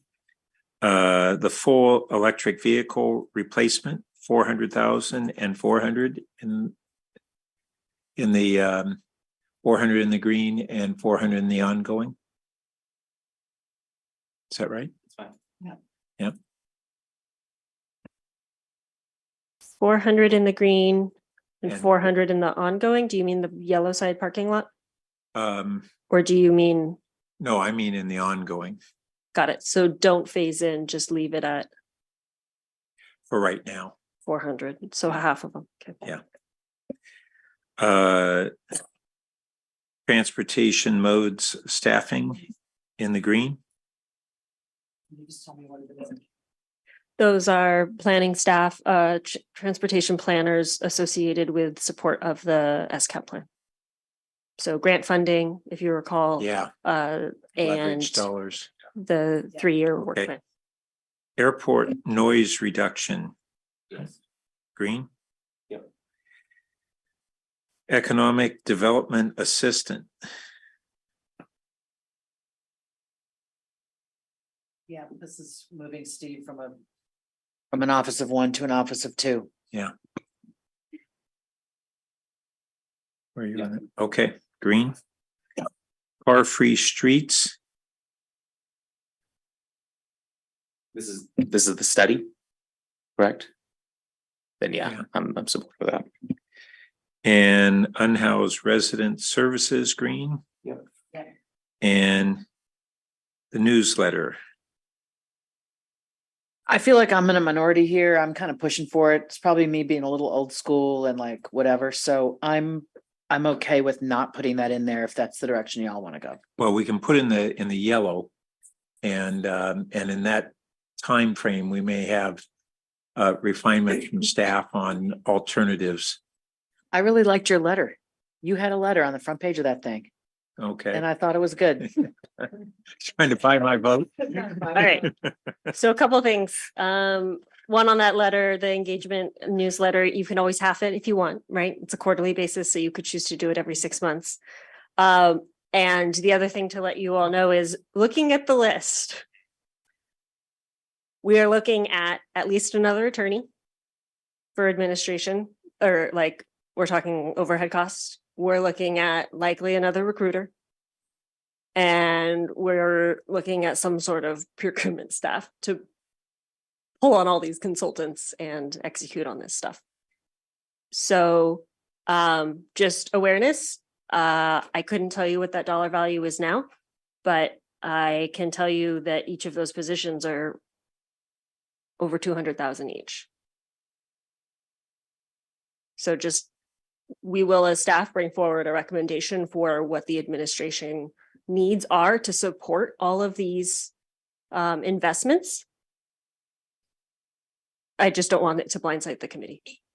It does feel like not quite a bait and switch, but I don't know what to call it. But basically this document, we've been staring at it, we've been relying on it. We've sort of heard you say in the background, like there's more costs than are here, but as a matter of next year, like let's see if we can estimate the actual cost. Because to go through all of this work after all of these days and be at this point and another meeting is starting, and to know that there is a lot more attached to these costs that we've worked really hard to whittle down, it's frustrating. And I know you know that, and it's frustrating for you, I realize, but. Well, and it's just a reminder to the committee, we told you at the get-go, we staffed this assuming you would spend 2.25 million. We're now at 6. So that's why the administrative costs have gone up, because this budget, the assumptions within it, the assuming of the list of what would and wouldn't be funded, we assumed that it would be at a different scale. Well, although as of a week ago, it was a good indication it was not going to be at the 2.25. You mean 4 days ago on Friday? Yeah, Friday. Okay, sorry. It's okay. And then we did the housing element on Monday, and we're here today. So we've been moving through this together. So we've been trying to keep you apprised. And apologies if that's how that feels. It's not intended, but it is important because these are big initiatives. A zoning code update is huge. A cap plan is huge. And important things. Yeah, and the state is making us build all of this housing. And so if we don't have a cap plan, we're going to ad hoc it, and that's going to have huge costs in different ways. Okay, well, this isn't the final decision. It's going to go to the council, get a feedback loop, and then come back to here again. Right. So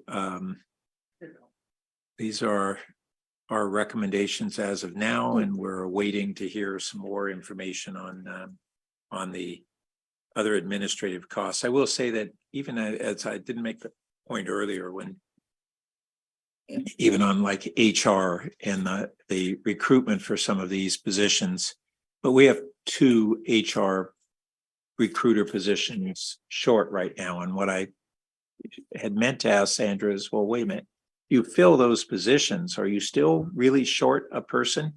Because look, we're bringing down our vacancy rate with this current staffing. And if you had 2 more people, why would we need a third? And I question that.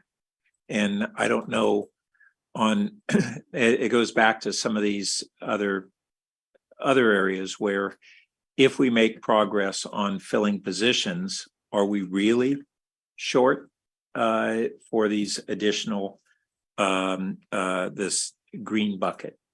And I'm not saying there's no impact, I'm not sure that it is that kind of linear correlation Understood. that is being suggested. I think that's fair. So of course, we will look at that and make sure that we round out anything we bring forward. I would appreciate if this committee can actually make a final motion that what you have placed between the, I'll say, yellow and green columns is what you wish to bring forward for council's discussion at their study session. And then if there are any additional referrals or points that you wish to make for them. The only one that I heard is the referral, I think maybe on thank you, the percent funding on his rep. And then I think maybe one on SCAP you had identified. So just want to put that out there for the committee. Just it will help with your colleagues. And does the Cal Poly, does that need to be a referral as well? No. Okay. You're okay on that one. That's already documented in your actions. I think we did say something about referring something to the new housing ad hoc. Oh, that was the area plan evaluation of the. I have to tell you, I'm not on that ad hoc. Well, it's only a 2-member, right? Yeah. Because I do think I'm one of those people who could give some input on that. Okay, so a motion. It's that we refer to council the tentative motions that we've made, along with the just refined green and yellow buckets. Recommended amendments to the Recommended amendments to and the then, proposed budgets. And then what were the other 2 referrals again? So those are at your discretion. You never voted on them as a body. You just mentioned them. So They were. oh, I'm sorry. One was discussing the 1% for his rep. The other was something in relationship to fee subsidies for SCAP that you wanted to look at. Okay. And I'm sorry, Councilmember Lithcott Haynes, you gave me the third one just now. Oh, it was Housing. well, the cap cap housing process. Right. Okay, and so it would be those 3 for referral to the council for consideration. To refer back to staff. Refer back to staff. Okay. All righty. And all in favor? Aye. I second it. Okay, good. I like it. So that passes unanimously. Is that? That's complete it. our- Good job, our everybody. journey? Fantastic work. All right, Committee. This is a thanks. lot. We'll Okay. see you on the 22nd. Okay, Hey, thanks, thanks. everybody. Bye. And I'm gonna need to get